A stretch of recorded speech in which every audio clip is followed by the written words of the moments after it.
Hello and welcome. I'm Leigh Ann Gerrans and you're watching W News, broadcasting live from the Al Arabiya studios. These are our top stories.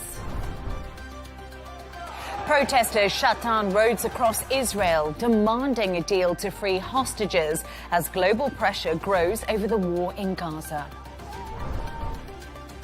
Meanwhile, Reform UK leader Nigel Farage unveils sweeping deportation plans challenging international law and putting pressure on Starmer's government. Plus, India braces for an additional 25% US tariff while turning to China and Russia to soften the blow.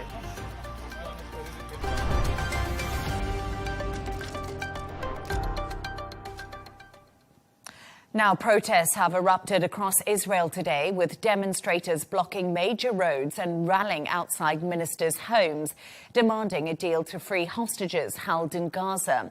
Families of the captives say the Israeli military operations is putting their loved ones at risk. Meanwhile, international pressure is mounting, with Ireland calling for collective EU action against Israel. And the UN chief is urging an investigation into the deadly strikes on Gaza's Nasser hospital, which Netanyahu claimed was a tragic mishap. For more on this, I'm joined by Brigadier General Yossi Kupawasa, head of the Jerusalem Institute for Strategy and Security. General, a pleasure to have you on the show. So demonstrations were held in Israel this morning, with major roads targeted in and around both Jerusalem and Tel Aviv, demanding the war in Gaza to end and a hostage deal. Does the Israeli government care about the growing opposition to its plans? First of all, great to be with you. Secondly, I would say that, of course, they care. Everybody cares. But the options that we are faced with are all problematic. And the option that the demonstrators want the government to choose is the most problematic one, because it means that we are going to allow Hamas to stay in power and prepare for the next 7th of October. And this is sort of an option that cannot be accepted by the government. And because of that, the government actually has two other options in front of them. One is to keep preparing and eventually execute the plan to take over Gaza City in order to remove Hamas from power, and hope that this pressure over Hamas would bring Hamas to stop accepting the deal that would remove them from power and allow them to leave Gaza and release all the hostages, or a partial deal in which we are going to get only part of the hostages, living hostages, and start the negotiations with Hamas about the final deal. These are the two options that are on the agenda from the point of view of the government. And the demonstrations don't mean that much to the government to change its position. A mother of an Israeli hostage says for 690 days the government has been waging a war without a clear objective. So you just said to me Israel has two options right now on the table. But what is Israel's military objective in Gaza City? What happens once the operation is finished? And also, if you carry out this operation, are the remaining living hostages likely to die? And is Israel happy to accept that in order to eradicate Hamas? Of course, Israel is not happy to accept it. And there is a threat to the hostages anyhow. The hostages are in a very problematic and dire situation anyhow. And whether we continue the war and whether if we don't. Because the option of releasing them is now only for releasing of 10 of them, and the rest of them, another 10, are going to be in the same difficult situation that is going to be the case with all of them if we don't go for that deal.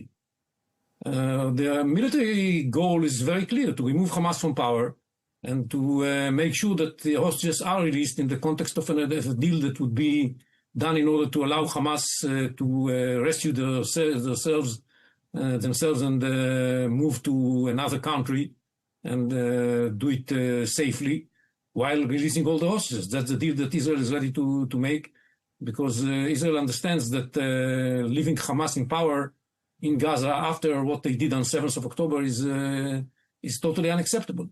And I think, by the way, that this is also the position of the international community, and even the Arab states are in favor of removing Hamas from power. Now, if Hamas would volunteer to remove themselves from power without a military operation, that would be for the better for everybody. This is going to enable the Palestinians living in Gaza, to enable Hamas, and enable the Israelis, and enable the hostages to avoid the dangers of a military operation. But Hamas refuses to do that. And that leaves us with those two options that I mentioned before. But, General, a lot of countries will be in favor of Hamas leaving power inside of Gaza. But the reality is the operations that you carry out are going to affect millions of people. Gaza City is highly populated. Millions of people live there. These people have already been displaced. We know 62,000 people have already died in this war on Hamas. What is the plan for those people, 62,000 people?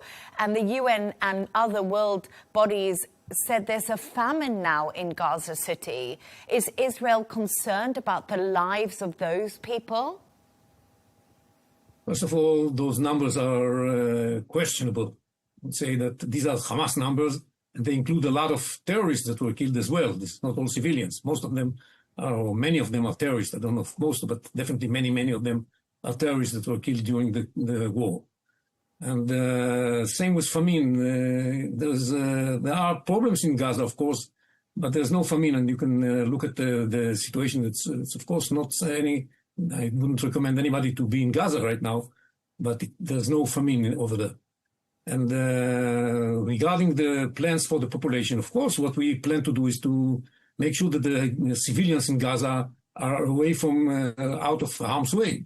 That's why we offer them and ask them to leave Gaza and move a little bit to the south. There are areas that we have prepared for them where they can, first of all, live safely, and secondly, get the humanitarian aid that is so difficult to get in Gaza City itself because it is stolen by the Hamas and all kinds of criminal gangs.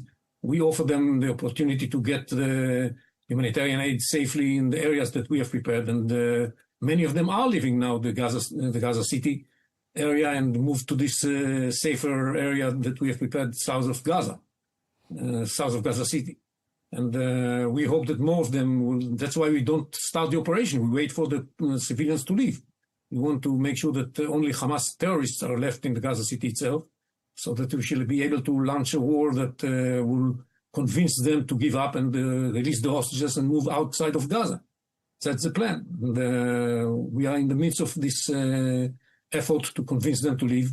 Hamas is trying to stop them from doing that because they want to use them as human shields, just as we saw in the what happened in the Nasser hospital in Khan Yunis. They use the civilians as human shields. And, that's something that we want to deprive them from the ability to do. And I hope that we shall be able to convince more and more of the Gazans to leave Gaza City. We are moving in this direction quite successfully in these last few days. General, and Israel's allies are condemning the country's actions. Even Donald Trump said he wasn't happy about the strike on Al Nasser Hospital, which you just mentioned there in Khan Yunis. Is Israel concerned about how isolated it is now becoming on the world stage? Because a lot of countries do not agree with what Israel is doing and this latest plan to occupy Gaza City. Look, of course we are concerned, and we are trying to explain what's happening and make sure that people understand what is the situation, why we need to do what we do. That's not easy to explain because when you sit elsewhere, you don't feel the pressure and the very difficult situation we are experiencing here. And I say to everybody, if they know a better way to convince Hamas to be removed from power and to be disarmed, they are invited to raise their proposals. I haven't found yet any other way to remove Hamas from power but by the use of force. And if they are able to convince Hamas not to use civilians as human shields, come on and do that. Convince Hamas not to use civilians as human shields. What we are saying is just the opposite. yes, what happened in the Nasser hospital was a mishap, but it was caused because Hamas was using the hospital as an observation post and as a place where terrorists were fighting refuge and were preparing themselves to carry attacks. And out of the people that were killed in this incident, many of them were terrorists belonging to Hamas and other terror groups. So inside the hospital. So it's clearly a very complicated situation. And all those who criticize, they sit on the veranda and criticize Israel. That's very nice. Do they have a better suggestion of how to get rid of Hamas in Gaza and release the hostages? I don't think that anybody of them have. Brigadier General Yossi, thank you so much for joining us and for your time.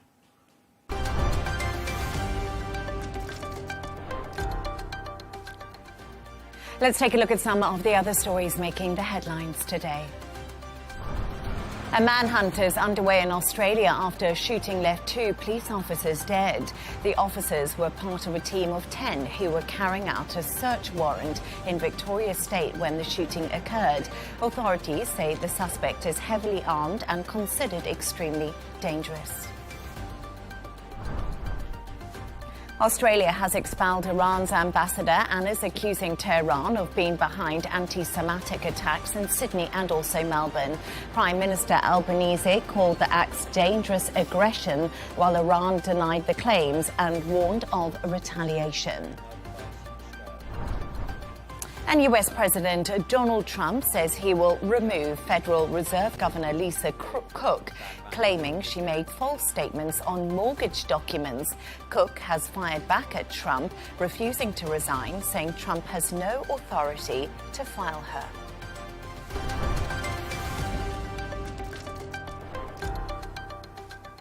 Now, Nigel Farage has unveiled his party's plans to deal with illegal migration if Reform UK were to win the next election.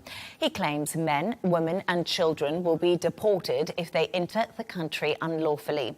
The party's plan, Operation Restoring Justice, would take the UK out of the European Convention on Human Rights and other international treaties.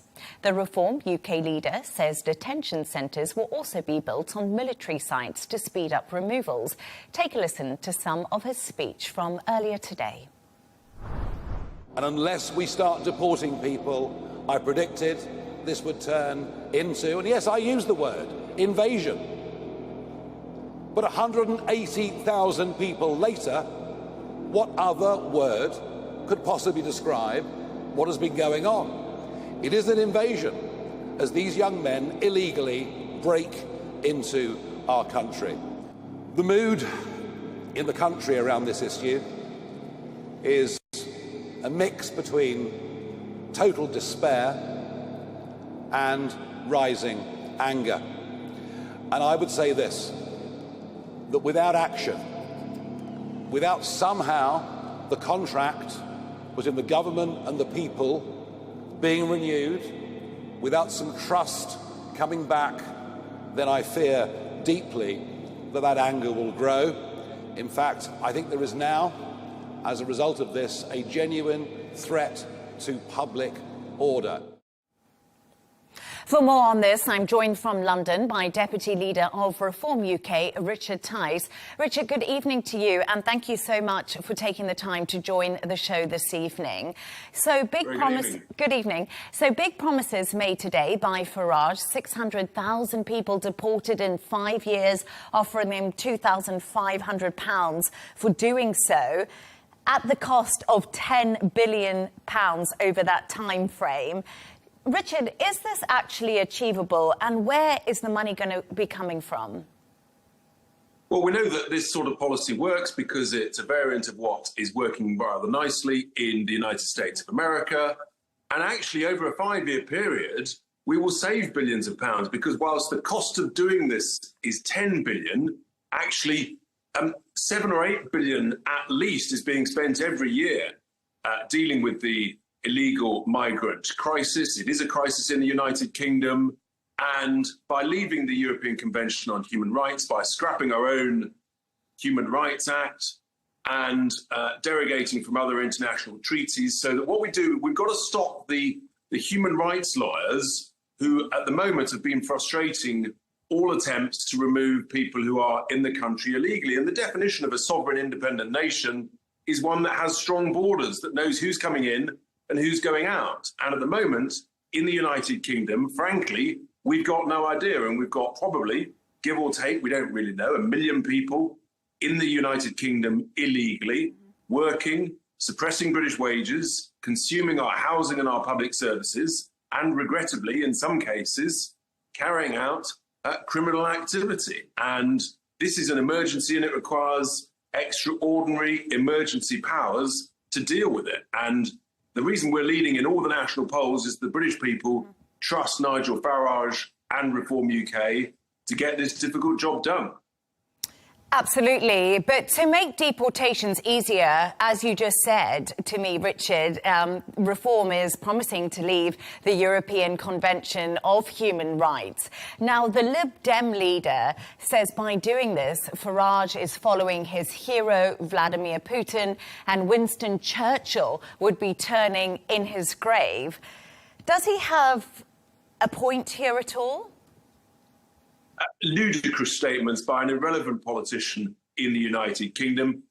So Winston Churchill, he actually defended our borders during the Second World War. He prevented an invasion, and the Tory and Labour politicians who've been running the country in recent years, they've allowed this invasion to start and then continue and indeed grow. So Winston Churchill would be proud of a leader that is brave, that is strong, and protects our sovereignty and our citizens. And that's what we're going to do. And if the Labour government is so terrified of reform that they actually adopt our plans in the intervening years, then that's a good thing too. And we would congratulate them if they adopt our plans, copy our plans, and actually stop this invasion. And that's what it is. And I know it's uncomfortable for people to hear that sort of language, but we face an emergency, and we cannot keep writing checks of £7 to £10 billion a year with threats to women and children in and around the areas where we've got these migrant hotels. And we do risk, we do regrettably risk public disorder unless this crisis is dealt with. And Richard, you just mentioned Labour there, and you also mentioned Reform has been leading in the polls quite significantly. And my big question to you is, where is Prime Minister Keir Starmer? He just appears to be completely absent. As you said, this is an emergency, it's an invasion, and we don't seem to be hearing from the Prime Minister of the country. Well, that's because he doesn't want to talk about this critical issue. He's out of touch with the British people. He's much more comfortable dealing on the global stage with his friends who like international treaties, friends from the legal community, making lots of money out of advising international countries and things. He's not comfortable actually in the pubs and clubs around the United Kingdom talking to real people who set their alarm clock at 5 or 6 o'clock in the morning, who get up and go to work and are raging furious at our taxes being spent on these illegal migrants who are being put up in nice hotels. They're being fed, they're being watered, they're being given healthcare and dental care that we, the British citizens, can't get. And he's just failing in his duties as the Prime Minister of the United Kingdom. And that's why his poll rating is appalling, and why Nigel Farage's poll rating and Reform's is leading in every national poll. And it's really interesting because we're going to talk a little bit about the language surrounding Nigel Farage today, Richard, because it was particularly powerful. Like you just said to me, it's an invasion, it's uncomfortable. And there's real fear that this extreme rhetoric around illegal immigration has become normalised. Could a speech today make protests like we've seen over the weekend and the last few weeks actually worse? Is Nigel Farage and Reform stoking a fire for their own political gain and their own poll rating? Sometimes the truth hurts, and sometimes the truth is uncomfortable, but much better to tell the truth as it is because then actually you allow voters to say, yes, here is a political party that I can vote for in the upcoming elections that understands my concerns. And actually, I think it's the opposite. I think by discussing the difficult stuff as opposed to trying to sort of brush it under the carpet, it makes it easier to say to people, protest can only be lawful, it can only be peaceful in a country like the United Kingdom, and we understand the concerns of the people, and we're saying, actually, we hear you and we will act accordingly. And if the Conservatives and the Labour Party had done their job properly in recent years, then there wouldn't be the need for our plans and proposals. But they failed in their task to protect our borders, to protect our sovereignty, and it's left to Reform UK to do the difficult stuff. And Richard, you know, obviously Reform UK are not in power. So this speech has come out and these plans, but we are still years away from a general election. So I think the big question is, what happens if nothing changes and Labour doesn't get a grip on this and public disorder is something that you're raising the alarm on? You know, what's next really for the UK?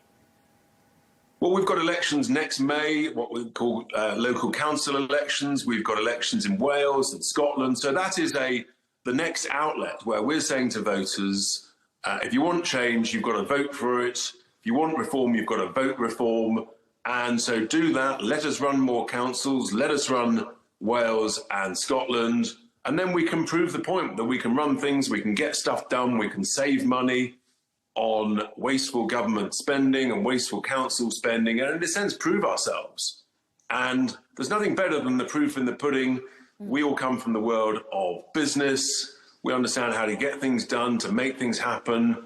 And when you make plans like this and you start to implement them, what you do is you monitor them, you see what's working. If something's not quite working, you adapt, you tweak it, you adjust it.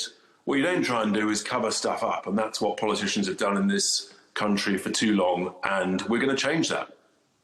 Richard Tice, thank you so much for joining us, taking the time and bringing your insights and analysis. Once again, thank you.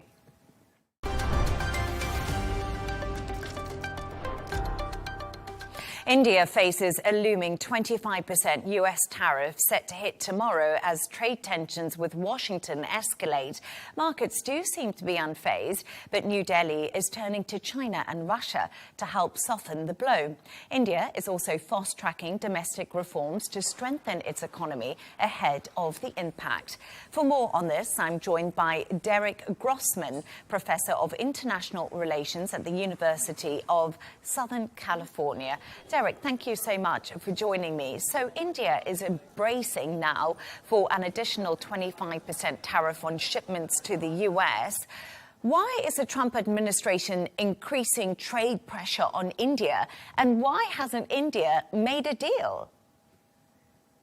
Well, thanks for having me. Yeah, so, I mean, ostensibly, the Trump administration is doing this against India because they are upset about India's continued import of discounted Russian oil that is funding Moscow's war machine when it's invading Ukraine. However, if you kind of, peel behind the curtain, so to speak, you'll find that Trump himself has been quite perturbed at Indian Prime Minister Narendra Modi's refusal to endorse him for the Nobel Peace Prize. Trump says that he brokered a ceasefire during the India-Pakistan conflict from a couple of months ago. And so a lot of this is highly personalistic, and Modi apparently is angry at Trump because Trump has been engaging more closely with Pakistan, right? And so I think that there's some personal dynamics going on here in addition to the normal geopolitical tensions. China says it opposes Washington's steep tariffs on India. Will improving relations between the two countries actually hurt the US in Asia? So I think everyone's got to take a deep breath on this. There's been actually a lot of breathless reporting about how China and India are becoming closer And it is true to some extent since October, when they determined how to deal with their land border dispute. Back in 2020, China did a limited land border incursion into Indian-held territory, and they only figured out how to resolve that back in October. And since then, there have been some fairly high-level meetings. For example, the Indian External Affairs Minister, S. Jaishankar, has met with Xi Jinping, the Chinese leader Xi Jinping. And then, of course, you have Modi going to China next month for the Shanghai Cooperation Organization Summit, and presumably he'll meet Xi there as well. So there's a lot of talk about how things are getting better in the India-China relationship, but I would pump the brakes quite a bit on that, because there's still a lot of deep mutual suspicions. I mean, we just saw reporting last week about how China is upset that India is not, in a full-throated way, endorsing China's one China principle in terms of Taiwan being a part of China from Beijing's perspective. But I will say this, the Trump administration's actions with tariffs against India are certainly hastening the cooperation and the friendliness between India and China. And that's definitely something to keep vigilance over. And Derek, let's just drill down a little bit more into next week, when Chinese President Xi Jinping will welcome both Vladimir Putin and Narendra Modi to China. Will this powerful show by BRICS members nations actually concern President Donald Trump? Because, you know, we see the tariffs and things are moving a little bit quicker in regards to these relationships. But do you think it is a worrying place for the world to be in? And will the president be thinking of this? Well, President Trump is on the record as saying that he is no fan of BRICS, and that if BRICS tries to de-dollarize the global economy, that there would be consequences for BRICS. There's really no sign that BRICS is planning to do that. But what BRICS is, in essence, is, you know, major developing economies, plus, you know, Russia, of course, I guess, right? Not as much of a developing economy. And I think you could probably make that argument for China as well. But there are, you know, India, South Africa, there's many Southeast Asian countries and Middle Eastern countries that have now become either full members or observers of BRICS, right? And so this makes up approximately a third of to a half of the global GDP. And BRICS, in a sense, is kind of channeling the global South non-aligned strategic position, that it will not choose between the U.S. and China as great power competition between those countries continues to escalate. And I think there's a lot that India gets out of being a part of BRICS, to, you know, have other options, essentially, if things don't work out with the United States as planned. And of course, right now they're not, right? And Russia continues to have an outlet with both China and India and with other developing countries.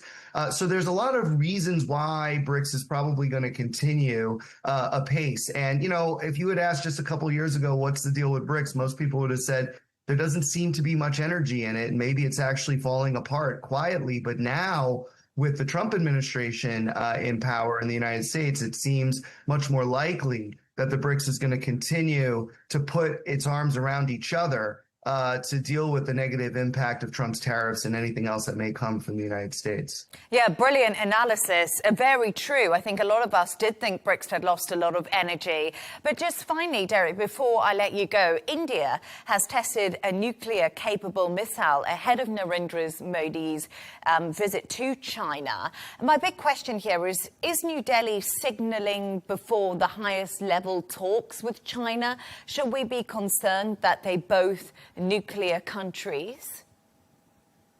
So I think we should definitely be concerned that they're both nuclear countries. In fact, when India first showed that it had a nuclear weapons capability back in 1998, they pointed to China, not Pakistan, as the chief threat. Now, with that said, with the latest tests of the Agni 5 nuclear-tipped missile, I think that there's a lot of, in terms of the technological scheduling of these things, they usually are scheduled pretty far out, literally months in advance, maybe even a year in advance. So to say that this latest test is directly related somehow to Modi's visit to China, I think is probably not the case.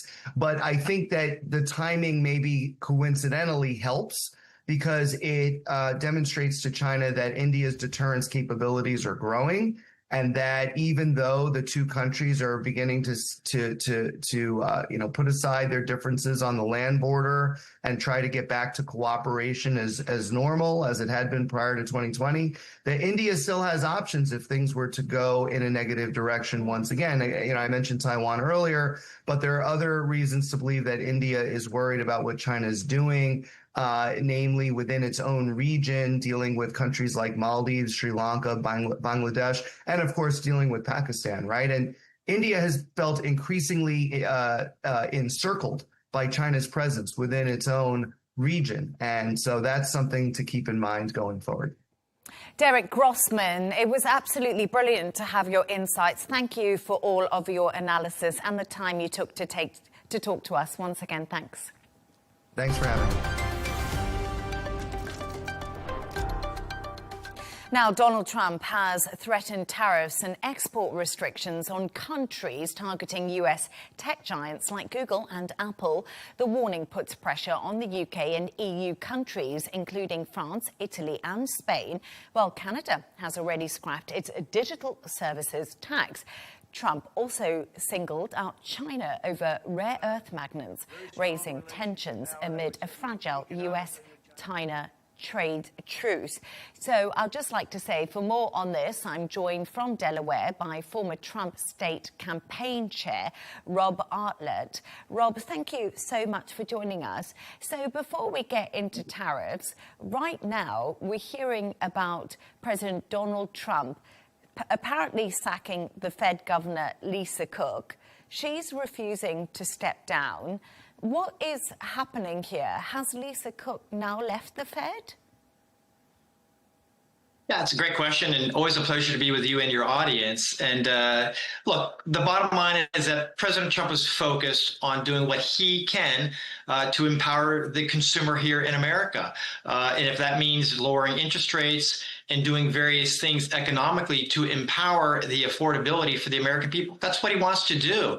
Sometimes it's not always, lawful, or I don't mean necessarily illegal, but he may not have the authority to do just that, right? So, but he's basically putting a shot across the bow and letting them know, focus on doing what they can, what needs to be done to empower the economic engine that the American consumer brings, both here in America and around the world. So I would say, why not? Why not President Trump having the ability to encourage these folks to do the right thing?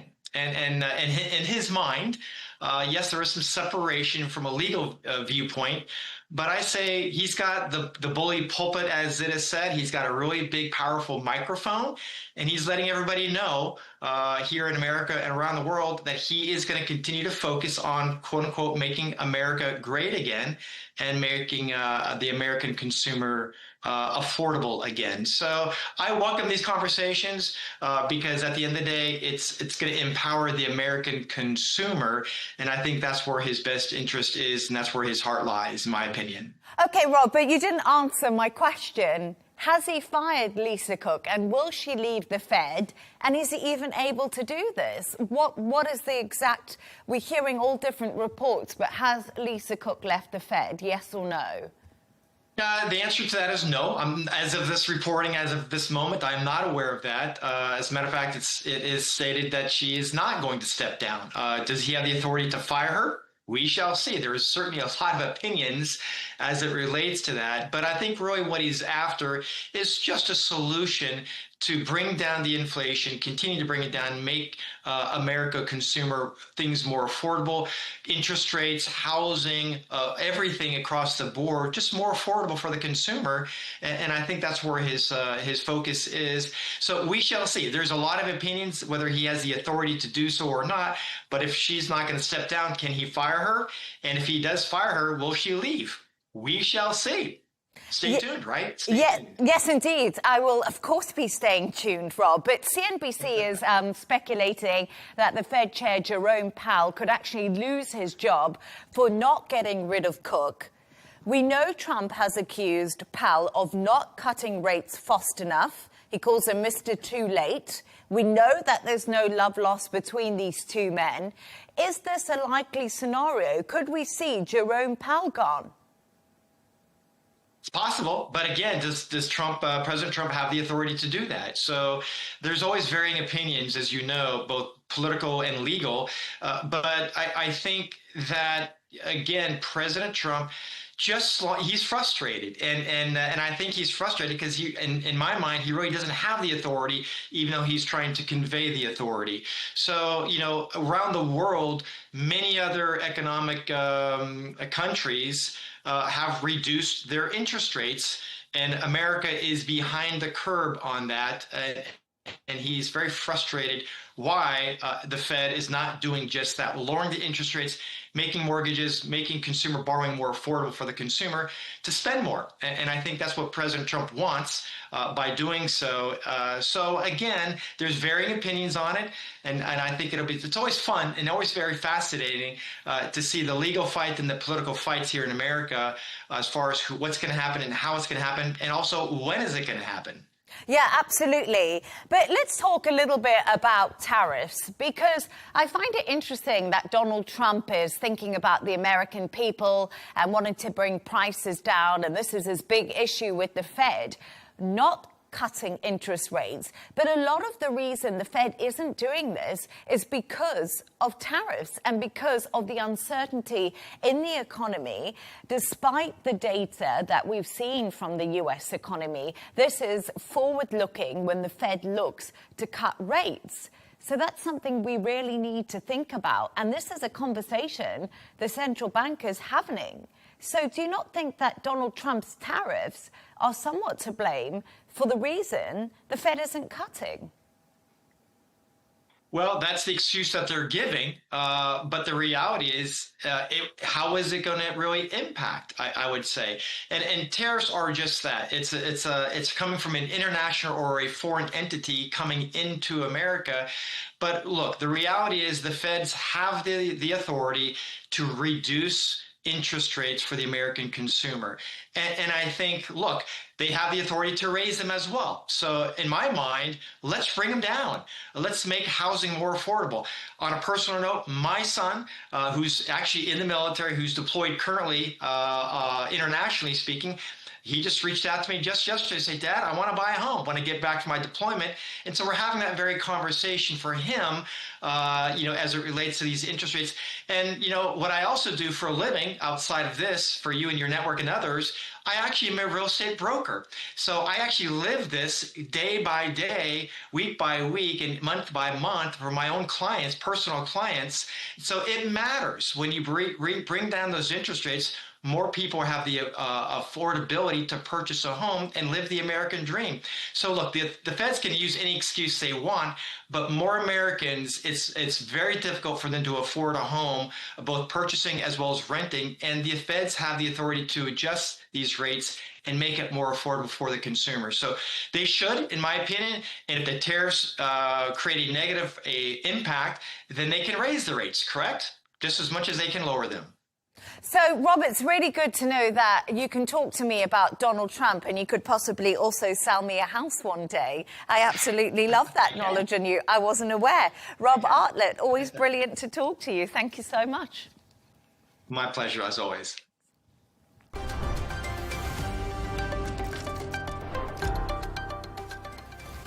A reminder of our top stories. Protesters shut down roads across Israel, demanding a deal to free hostages as global pressure grows over the war in Gaza. Meanwhile, Reform UK leader Nigel Farage unveils a sweeping deportation plans challenging international law and putting pressure on Starmer's government. Plus, India braces for new 25% US tariffs while turning to China and Russia to soften the blow. And that's all from us on W News. Don't forget to subscribe to our YouTube channel and also follow us on X. Counterpoints with Melinda Nucifora will be coming up next. Plus, we'll be back in just a couple of hours' time with W News Extra. Goodbye and thank you for joining us.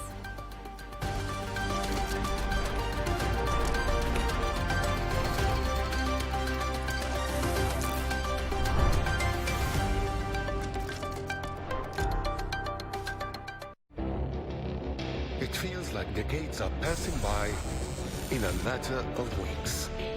Seismic shifts in the world order. Never, ever will be part of America. With so much happening and so much noise. Whether it's political upheaval, Canada has been ripping us off for years, economic shifts or social movements. And no one wins from tariffs. I think America can be more friendly to the rest of the world. For in-depth analysis and all the latest developments across the globe. To have an inclusive policy together. The meetings with Hamas gave me some hope. We're in another nuclear arms race. The most important development straight to your screen. Welcome to the dressing room. I'm on my own. I need backup. And an insightful look at the issues shaping our world today. It was not going to happen, that war, and it happened. Join us on Arabiya News, where the world talks. A deal is on the table. Netanyahu should take it. That's reportedly the advice from Israel's defense chief. But can the Prime Minister be swayed? His expanded Gaza operation is continuing despite pleas from hostage families, international pressure and the declaration of a famine. Is he putting the hostages and civilians at risk? Join us for that debate coming up on Counterpoints.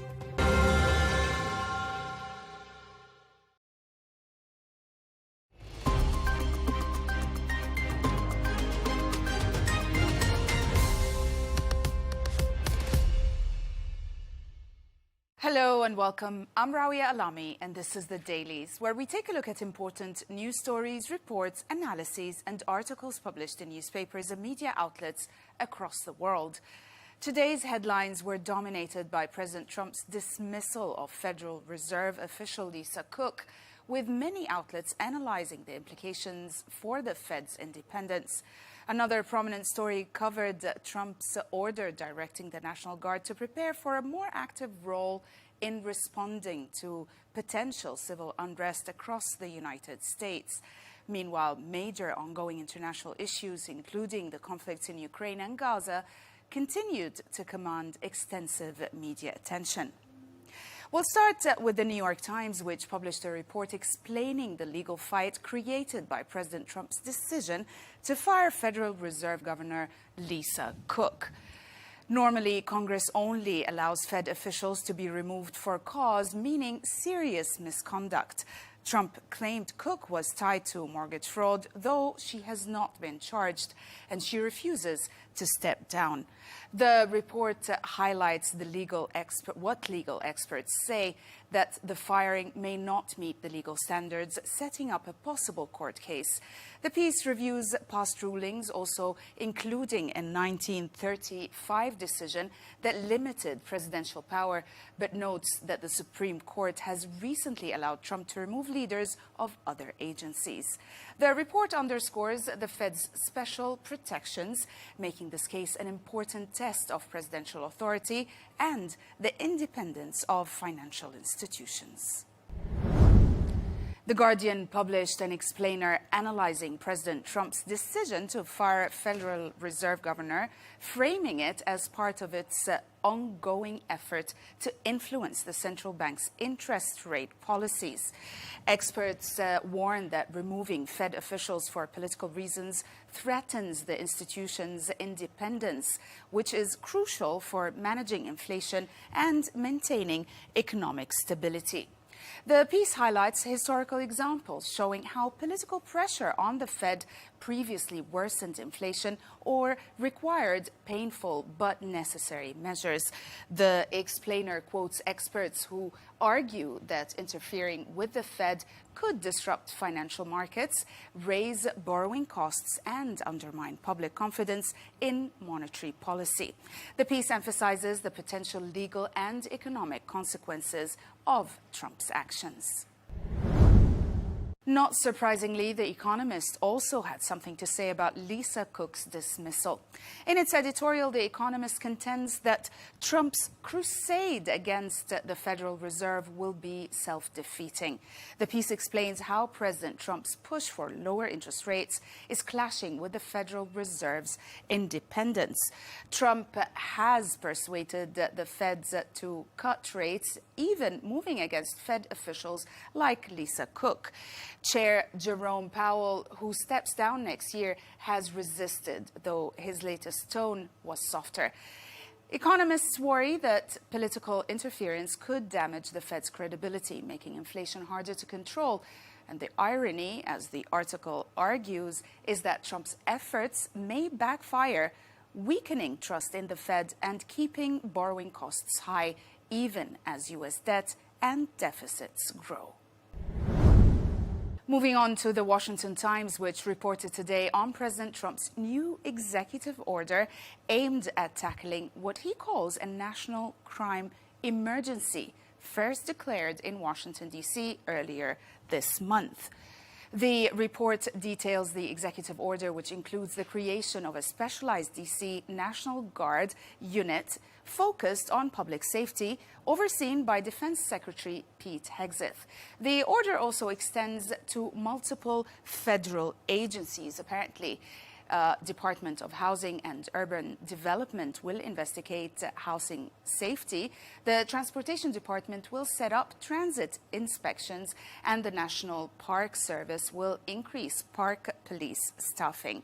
Additional measures also include apparently hiring more federal prosecutors and also an online portal to recruit law enforcement professionals. Attorney General Pam Bondi will review and recommend changes to D.C. police practices, and Trump urged Congress to make the order law, signaling his intention to institutionalize federal involvement in urban crime control. While many American newspapers criticize President Trump's federal intervention in Washington, D.C.'s policing under the National Emergency Act, John R. Lott Jr. wrote in the New York Post arguing that the president's actions had led to a remarkable outcome. He says 12 days straight without a single homicide. The article highlights how federalizing the D.C. police force, adding over 500 federal officers and 800 National Guard troops, and ramping up prosecutions produced an immediate and statistically significant decline in murders. Lott also contrasts this with D.C.'s historically high homicide rates, which apparently far exceeded national averages in 2024. Critics like local Democrats and officials argue the move is heavy-handed, while supporters point to visible results. Now, the piece also emphasizes that black residents who are most affected by violent crime in D.C. stand to benefit most from Trump's crackdown. Lott concludes that federal action is restoring order despite partisan resistance.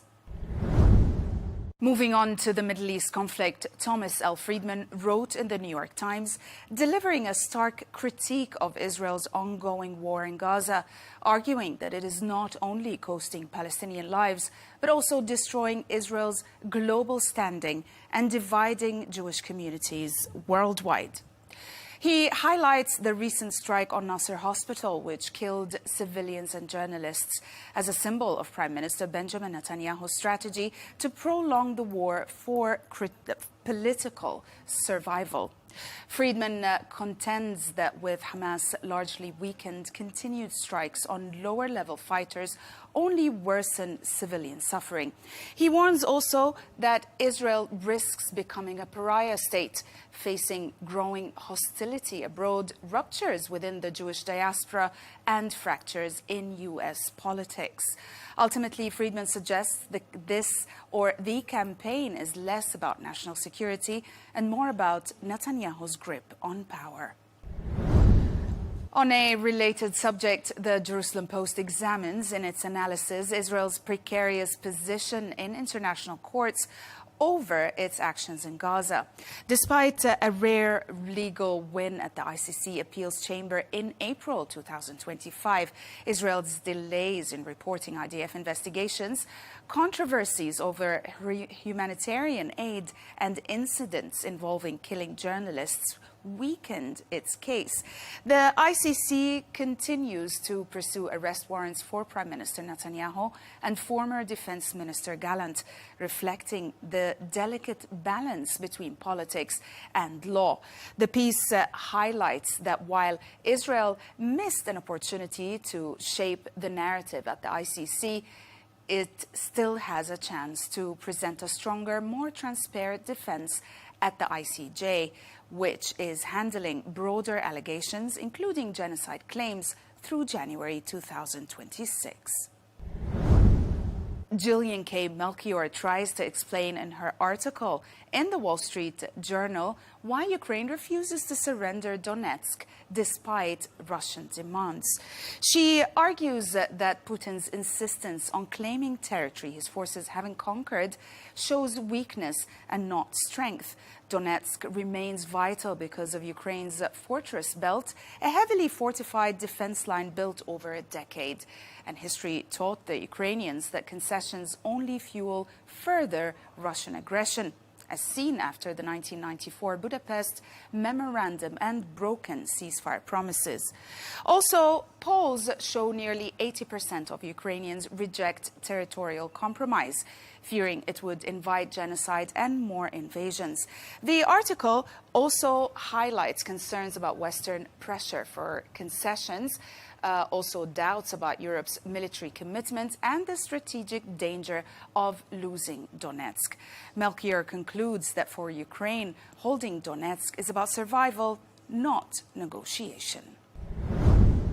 And we'll end with the Financial Times, which published a special report exploring an unusual out-of-the-box idea to keep Putin out of Europe. The report explores Dutch biologist Hans Justen's vision of refilling Europe's peatlands to serve both ecological and also defensive purposes.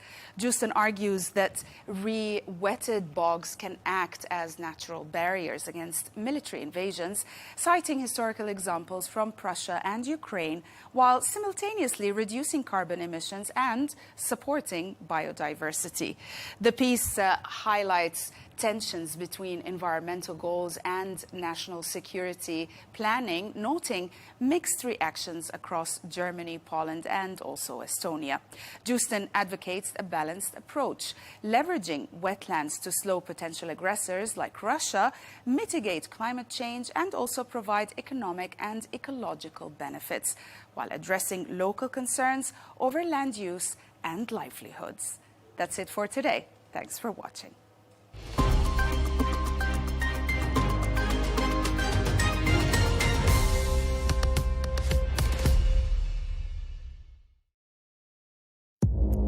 Our allies, in many cases, are worse than our enemies. Stay informed and connected with the latest international headlines.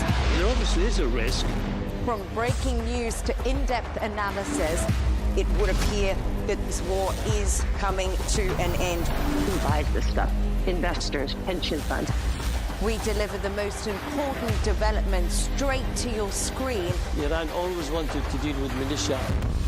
Join us for compelling, expert-driven conversations. A curfew order has been established. And an insightful look at the issues shaping our world today. There are a lot of proposals about European architecture for security. I'm Leigh Ann Gerrans, and this is W News. We dealt with this when I was Chief of Staff in the first term. Where you don't just hear the headlines, you get the full story.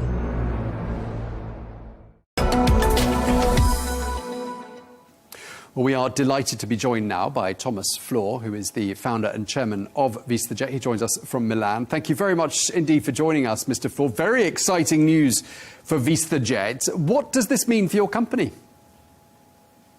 Well, how are you? Great to see you. Well, we're extremely excited to serve our new and the existing clients. And like you said, it's exactly in line with the vision of the leadership of the country.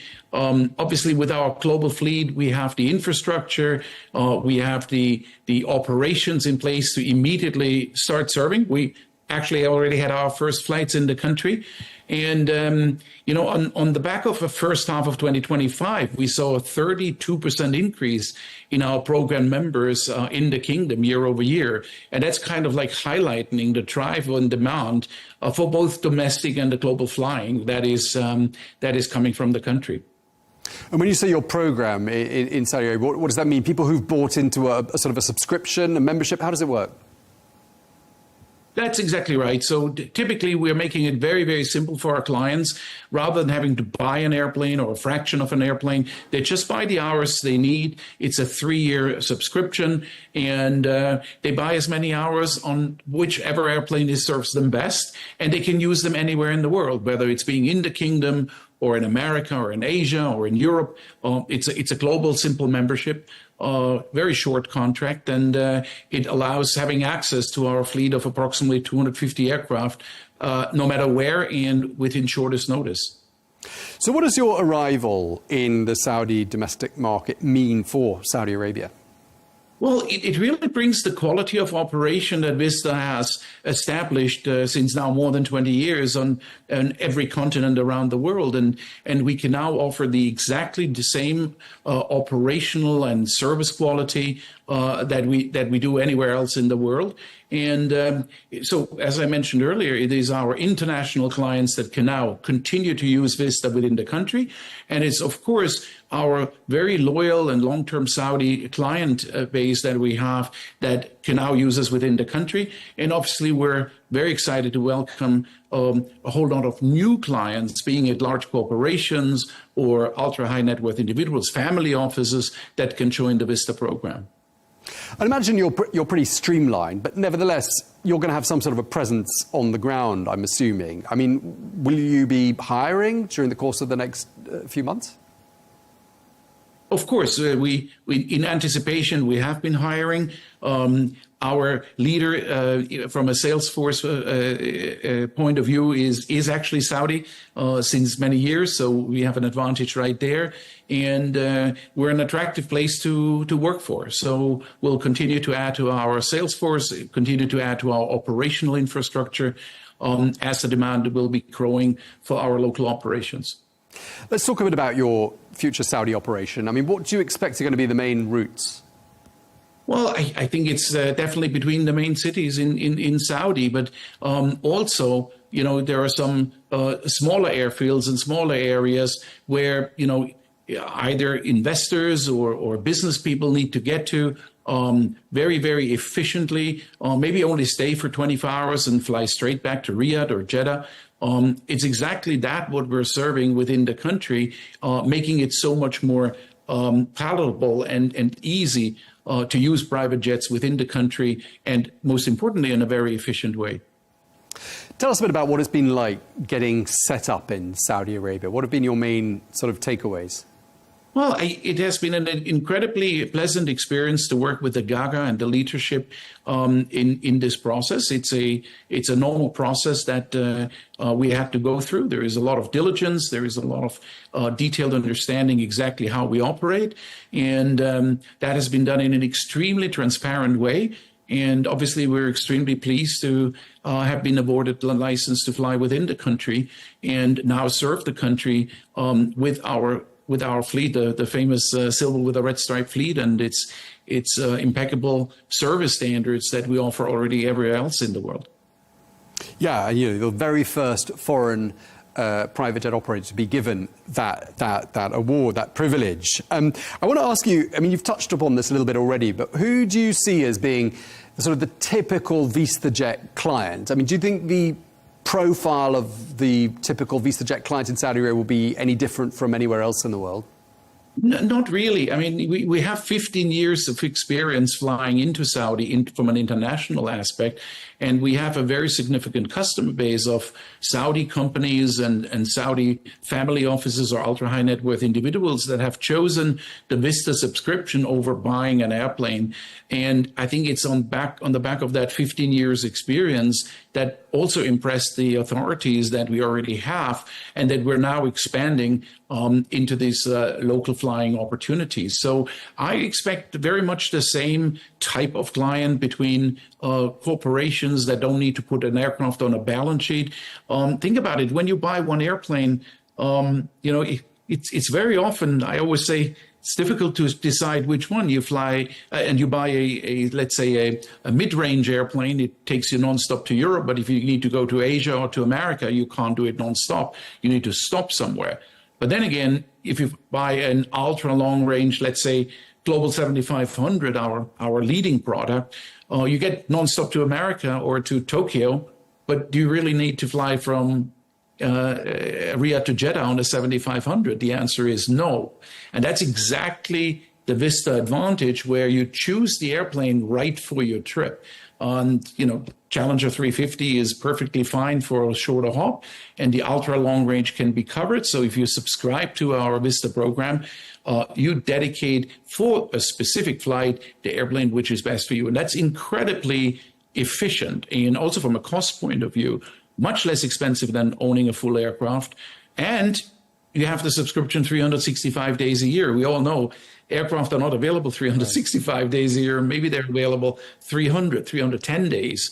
And those are the efficiency drivers I think the kingdom is looking for. And we're bringing exactly that efficiency to the country. Right, so you're basically saying companies have got the choice of not just having one plane, but having a whole fleet of planes for short haul, medium haul, long haul flights, or having a subscription with an operator like you. So I think you've done a good sell on that one. What are the main reasons people give you for flying private? Well, look, I mean, it is certainly the efficiency, the time efficiency of whether it is, a business leader, whether it is, maybe it's a country leadership, it is executives, ambassadors, what have you. It is really that efficiency to get point to point in the shortest way possible, avoiding big airports, avoiding big queues, avoiding to change aircraft, or if you're flying in a more remote location. If you look at the privacy element of it, when you fly Vista, you're flying, yes, on a silver aircraft with a red stripe, but if you own an airplane, then it's a registered tail, and today that's very visible who is flying from where to where on the global radar side. So privacy is a big driver for our business. Efficiency is time. Gaining time is a big driver for flying private, because business leaders, political leaders, they have one thing all in common, and this is they're short of time because they need to spend that extra time either with their employees or driving opportunities forward or exploring maybe new investment opportunities somewhere on the globe. And at the end, let's also not forget, we all have families and families to spend time with. And that is really where business jets are driving that efficiency of time savings into people's schedules and on a point-to-point basis into the remotest locations. Okay, so really it's efficiency, it's time saving and privacy that sort of seem to be the key drivers there. When it comes to this market, and just sort of more broadly talking about the region, the Middle East, any numbers to share with us, any trends you've identified, any changes you're seeing in the private jet market here? Well, the Middle East is booming, and we see significant growth. So the market share the Middle East is taking over the global market share sees a significant uptick in demand. Obviously, our global 7500 fleet that we have, 18 of those aircraft, is very much suited extremely well for the Middle East because basically this aircraft can take you nonstop to pretty much any point on the planet. And where the Middle East is geographically, that's very, very helpful. So we see business leaders from any region coming into any continent, coming into the Middle East and flying back, very often on very short trips. They're always stressed for time. And that's where the flying offices, we call it, with the highest speed internet available, et cetera, allows them to be so efficient, conduct their business, and come back rested, given the sleep experience, the low cabin pressure that we have in our aircraft, et cetera, and the service where they can be most efficient with their business conduct. Any possible IPO or possible Saudi investment, for example, into VistaJet? Well, look, we're a private company, as you know. I still own the company about 85%. We've just recently done capital market transactions earlier this year between equity and some amazing debt financing of about $1.3 billion. So at this point in time, we're very happy with the capital structure that we have. So right now, no plans. Okay. My colleagues wanted to ask some quirky questions, and they suggested I put them to you. I mean, one of the things we talk about in the newsroom is how we imagine you get some pretty unusual requests from passengers around the world. Anything stand out as a particularly unusual request that you probably won't forget? Well, I look, I mean, we're always tailoring our service really to the needs of a specific client that we have, and clients have very, very different demands and requests for the service. Obviously, it's highly confidential of what we're doing, but maybe a one from sports, and I think this was even somewhere in the press. There was a sports team that wanted to conduct, I think, 3 marathons within a week on 3 different continents, and we made that possible. But it's again, there's a try for it. Maybe there was a donation program that was driving this, but again, we're bringing the world together with these jets that are really so efficiently getting you from continent to continent, and that's where we're tailoring to every single one of our clients. Okay, any strange places that you've been asked to take your passengers to on any occasion? Well, we see the world as a wonderful place. There is no strange country. There is no strange place. We welcome any client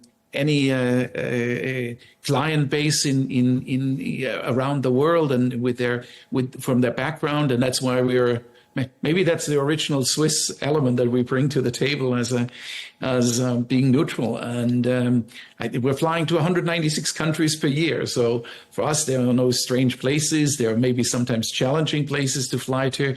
I was in Bhutan a year ago, very challenging airport, beautiful country. But again, close to 200 countries every single year. We're doing over 100,000 flights per year. Of course, every flight is a takeoff or landing. So from a math point of view, think about it. That's every 2.5 minutes. There's either a takeoff or a landing on a Vista airplane somewhere in the world. So it's really a truly global infrastructure and operation. Okay, and just lastly, one person described private jets as Ubers for billionaires. What do you say to that? I don't think so. I don't think this is a measurement of wealth. Is it more expensive than flying commercial? In most cases, yes. But if you take 10 business leaders from Saudi to New York, it might be equal or even less expensive if they fly first class versus on a Vista airplane. I think, again, I come back to corporations have to be efficient. They have to be efficient with the time of their leaders, and they take very prudent business decisions. And that's really where the private jet market fits into. There are more than 25,000 corporate jets in the world. And for that very purpose of creating corporate and family offices and government's efficiencies, and that's exactly where we're serving. And as you know, we have the largest global infrastructure on every single continent, and we feel it's still the beginning. There's so much more of market share to take with our business model. And we're obviously super excited that we're working in such close collaboration with Saudi Arabia to now bring these services to this wonderful country.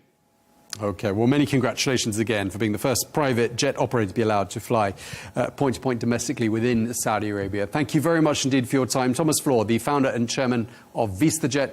Thank you for your time, sir. A deal is on the table. Netanyahu should take it. That's reportedly the advice from Israel's defence chief. But can the Prime Minister be swayed? His expanded Gaza operation is continuing despite pleas from hostage families, international pressure and the declaration of a famine. Is he putting the hostages and civilians at risk? Join us for that debate coming up on Counterpoints. From the White House to Gaza, Kiev to Beijing, elections, economics and the environment compete with conflicts and other complex issues for our attention. In an age of fake news, deep fake and artificial intelligence, They've got to have a vote and a say. it's important to look beyond the loudest voice to understand the truth. From newsmakers to groundbreakers, My campaign is going very well. presidents, prime ministers, princes and peacemakers, and cultural tastemakers. As Arabs, as Middle Eastern, we're too emotional. Join me on the Riz Khan Show for empowering conversation.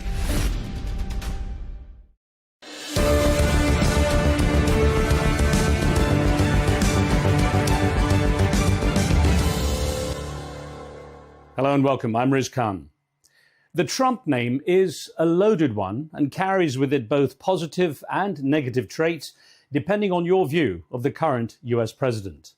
For Fred Trump III, it's a name that has often created challenges because of his strained relationship with his uncle, perhaps even more so since Donald Trump returned to the White House.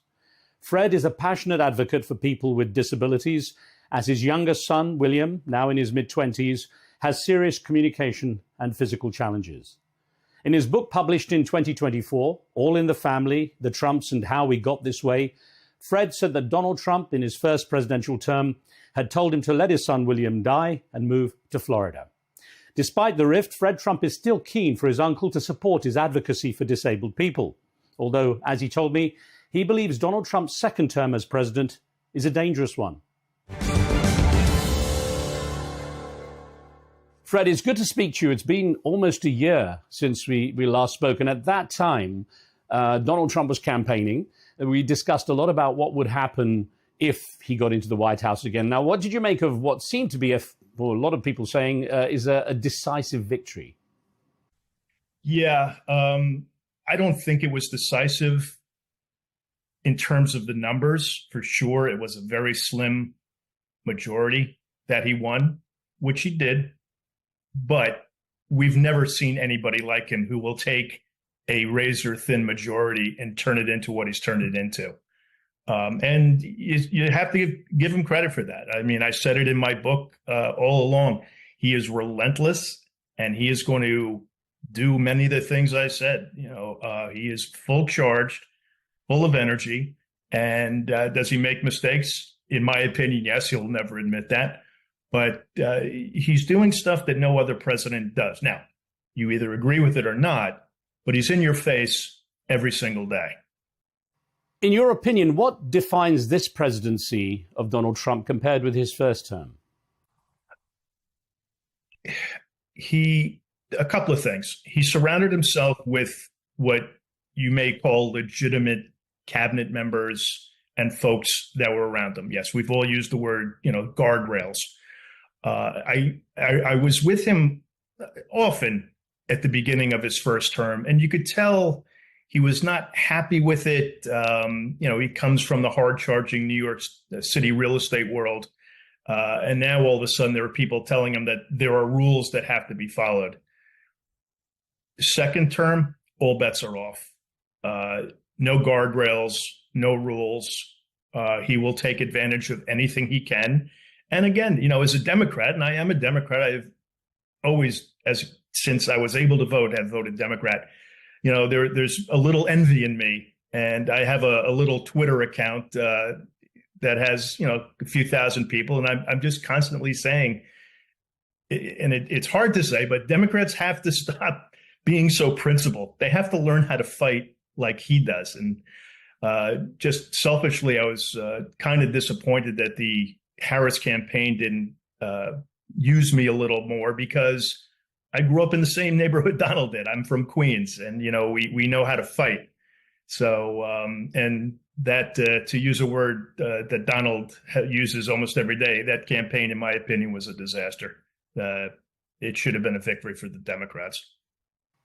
In terms of where things are for the Democrats now, where does it leave them? Because, of course, it was one of those situations where people said, well, this was an opportunity, but obviously it was lost. Yeah, it was lost. Bad campaign managers for Harris. Yeah, listen, she was thrown into a very difficult position. But when she didn't sort of disavow some of the Biden policies that she was involved with, I grant you. But here's the way I look at it. Donald's constituents, his fans, if you will, love him. I mean, you saw the Madison Square Garden before the election. I mean, they love him. In fact, there was one guy that spoke I actually went to junior high school with. And he was telling a story that I remember quite well. But these people, they have their signs. Was there anyone that really would cry in the stands for Kamala Harris when she came out? There was no true enthusiasm, except if you throw Beyonce in there. That was tough. You can't. I mean, you have to match his energy if that's possible. The thing is that it seems, according to the critics, that Democrats don't have anyone with real charisma now to take on someone like Donald Trump. I mean, irrespective of whether he's a good guy or bad guy, according to your position, he's got that presence that people seem to like, especially in America. And I couldn't agree more. And if you don't mind, I'll throw out some names that I think are really ones to look after. Wes Moore, the governor of Maryland. Andy Beshear is the governor of Kentucky. This state senator from Texas, James Tallarico. Now, he should start off running for Senate. They're all really super smart. And Gavin Newsom, of course. I mean, you can't not have him in the conversation. But they're lacking that ability to attract passion from their people. I love Wes Moore. I think he's got a great backstory and all this. But I just don't know if he has the ability to go out there and take a knockout punch to his opponents.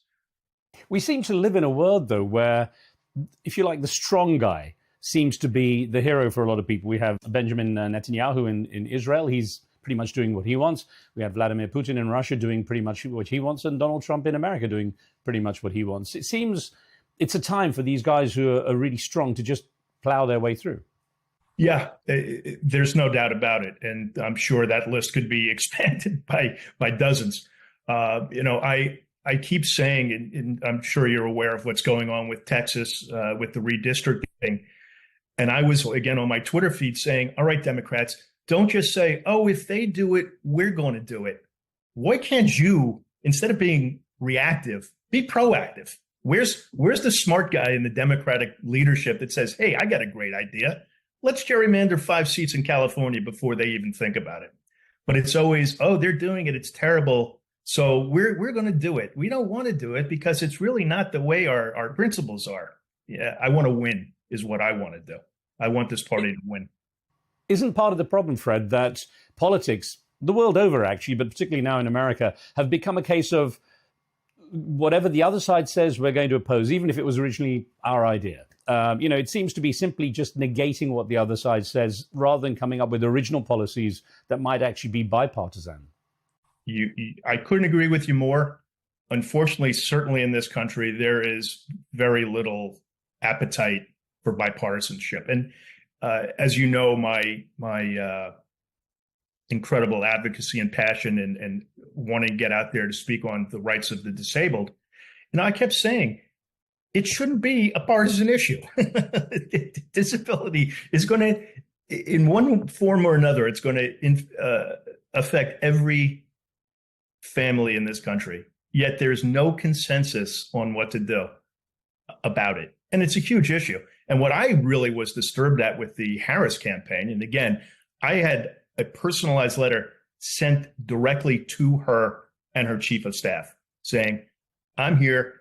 Let's forget, if you can, for a second, what being disabled means and the tens of millions. Let's put it in pure political terms.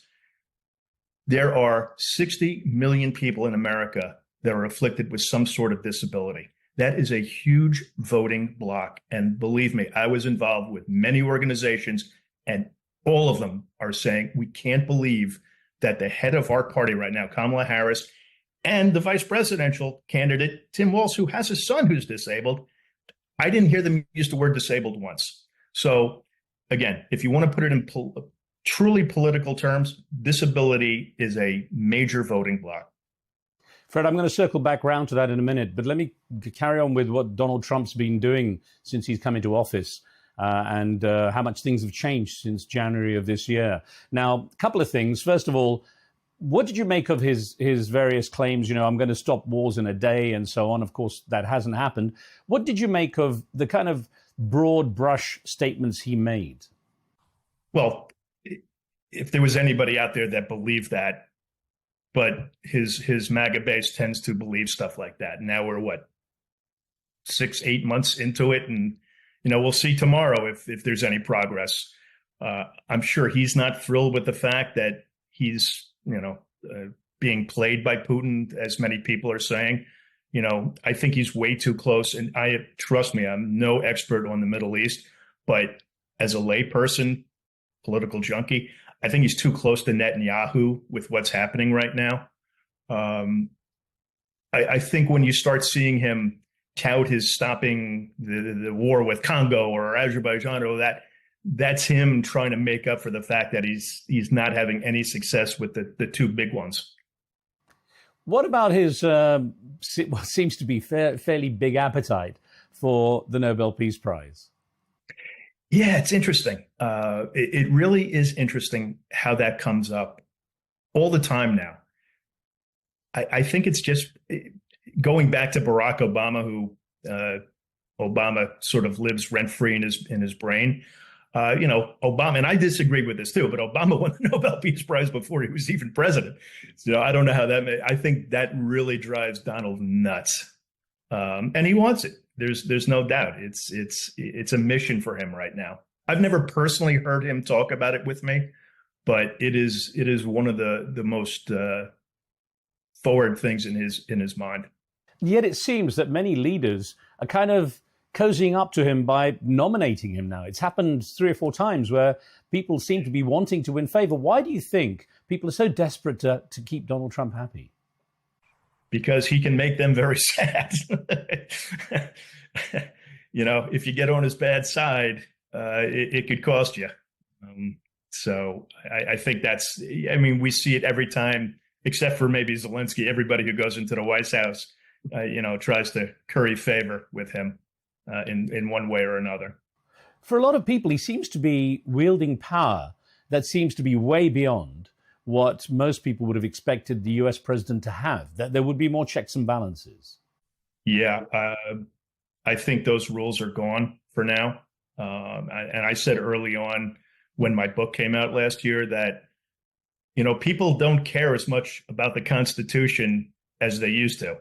I remember when I was in grade school, actually, Donald and I had the same teacher in high school, 17 years apart, who literally would read the Constitution and we would have to write it down in a green book. So we knew what the Constitution meant. Now it's, who cares about it anymore on the right side? I'm not going to necessarily say on the left, but yeah, he's taking advantage of everything he can. And he may lose some court battles, but, with temporary restraining orders, but in the end, a lot of it comes back to his favor. And I don't know if it's his great attorneys or what, but he has won some things that I wouldn't have even imagined 5 years ago happening. There are those who have the opinion that the checks and balances, if not coming through the political system, will come in other ways. I've heard, for example, the financial markets end up as a check and balance against the president's action. When the tariffs were first being announced, there was such a reaction in the financial markets that Donald Trump had to kind of pull back. That perhaps it's the laws of nature, if you want to see him that way, might actually hold him back in some of his actions. Yeah, I agree with you, but he has this masterly ability of starting off at a point and reeling it back in. And you definitely saw that with the tariffs. What was it, April 2nd, when and the markets just absolutely crashed.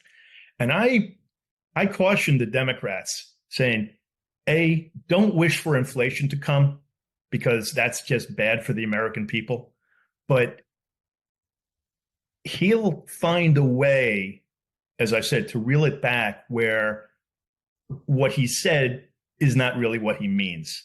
And you saw the market is at an all-time high. We had a very bad PPI, producer price index number today. Markets reacted dismally right off the bat, and then they're starting to claw its back. So, here's the thing. He is always in somebody's ear.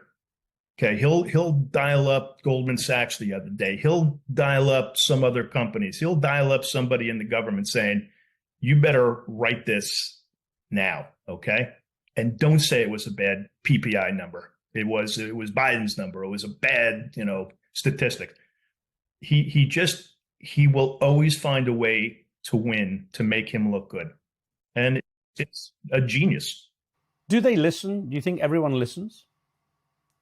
Who is everyone? Meaning the people he calls up. If he's in someone's ear, are they all obliged to listen? I can only go back to an old anecdote in real estate. Now, I was in real estate for 35 years in the city, and Donald would always tout himself as the biggest landlord in Manhattan, which absolutely wasn't true. There were a number of real estate families that had been around for generations, and I knew a few of them pretty darn well. And they would basically say, you know what, when we see that in the newspaper, we just kind of laugh and say, let him have his fun. So yeah, I'm sure there are guys out there that are saying, "Oh, sure, we'll do what you want," because you don't want to be under his thumb. Fred, as a journalist, I keep my opinions out of this, but I'm going to say what a lot of people say, and that is some of the statements Donald Trump makes. When he says it's complicated or it's something people don't understand, but I understand better than anyone else. That this actually masks a lack of knowledge. Now, again, your family, irrespective of your issues, and knowing him well growing up, would you say he is genuinely a smart person? Yeah, I think he's a smart guy. Yeah. And he has a lot of smart people. Maybe smart different than, certainly in the beginning, Goldman Sachs smart. He had street smart guys. And that's what a lot of his knowledge, it's street smart. So when he says it's common sense, he truly means that. That's what he bases a lot of his decisions on. It's common sense. Like, who would have thought he would have gone up to Harlem last year during the campaign? He's not going to win. Well, guess what? He went up to Harlem, and he was a hero for going up there. And he wound up winning the younger black vote. Anyway, so to get back to your point, he may not have the knowledge of a MIT professor like his uncle and my Uncle John, who was in the news a couple of months ago. Donald put him in the news. But he just has a knowledge of so many things. I mean, when I hung around with him, his knowledge of sports, his knowledge of this, it's pretty amazing. And he gets that from his father. I mean, my grandfather used to pour through newspapers every time I saw him on the weekends. And, Donald's the same. Now, of course, his claims are often disputed and often disproved through analysis. But there is a feeling that somehow he's managed to manipulate the system and enrich himself greatly through whatever measures are coming through, in his presidency. Of course, he's meant to be detached from those. What's your opinion on the way the family business has been run, irrespective of him essentially supposed to be hands-off? I don't think he cares. I really don't. And he's got enough people that say, we don't care that you don't care. Mike Johnson, the Speaker of the House, would say, oh, the Biden crime family. Okay, but it was, at least Donald is saying it out loud. And, that was just brushed over. So I really just don't think they care. Let people say that it's crooked or it's this or it's that. We like making money. We're going to make money any way we can. And that's it. I haven't seen any real blowback from it. Well, we spoke last year in September, Fred, actually just a few days before the anniversary of your father's passing. So I know you'll be commemorating that again in the coming weeks. At that time, your book had only been a couple of months old. You'd published in the summer, All in the Family, The Trumps and How We Got This Way. A lot of people at that time, and I questioned you on it, said it was designed to kind of disrupt Donald Trump's presidential campaign, that the timing was aimed at trying to push things the other way and kind of reveal his not so bright side or not so kind side. What sort of feedback have you had since then on the book? And in light of the presidential win, perhaps any feedback from your family? Well, I'll say that the feedback was, I of course got the, you're just doing this for the money. But and that's fine. I knew that was coming. It was initially not written for that purpose. I thought it was a very well balanced book, and that is generally what most everybody says. They appreciated the fact that I tried to do it in a level-headed way. They knew that I would take shots from my family, but I thought that what was going to occur with Donald's second term would be a dangerous thing.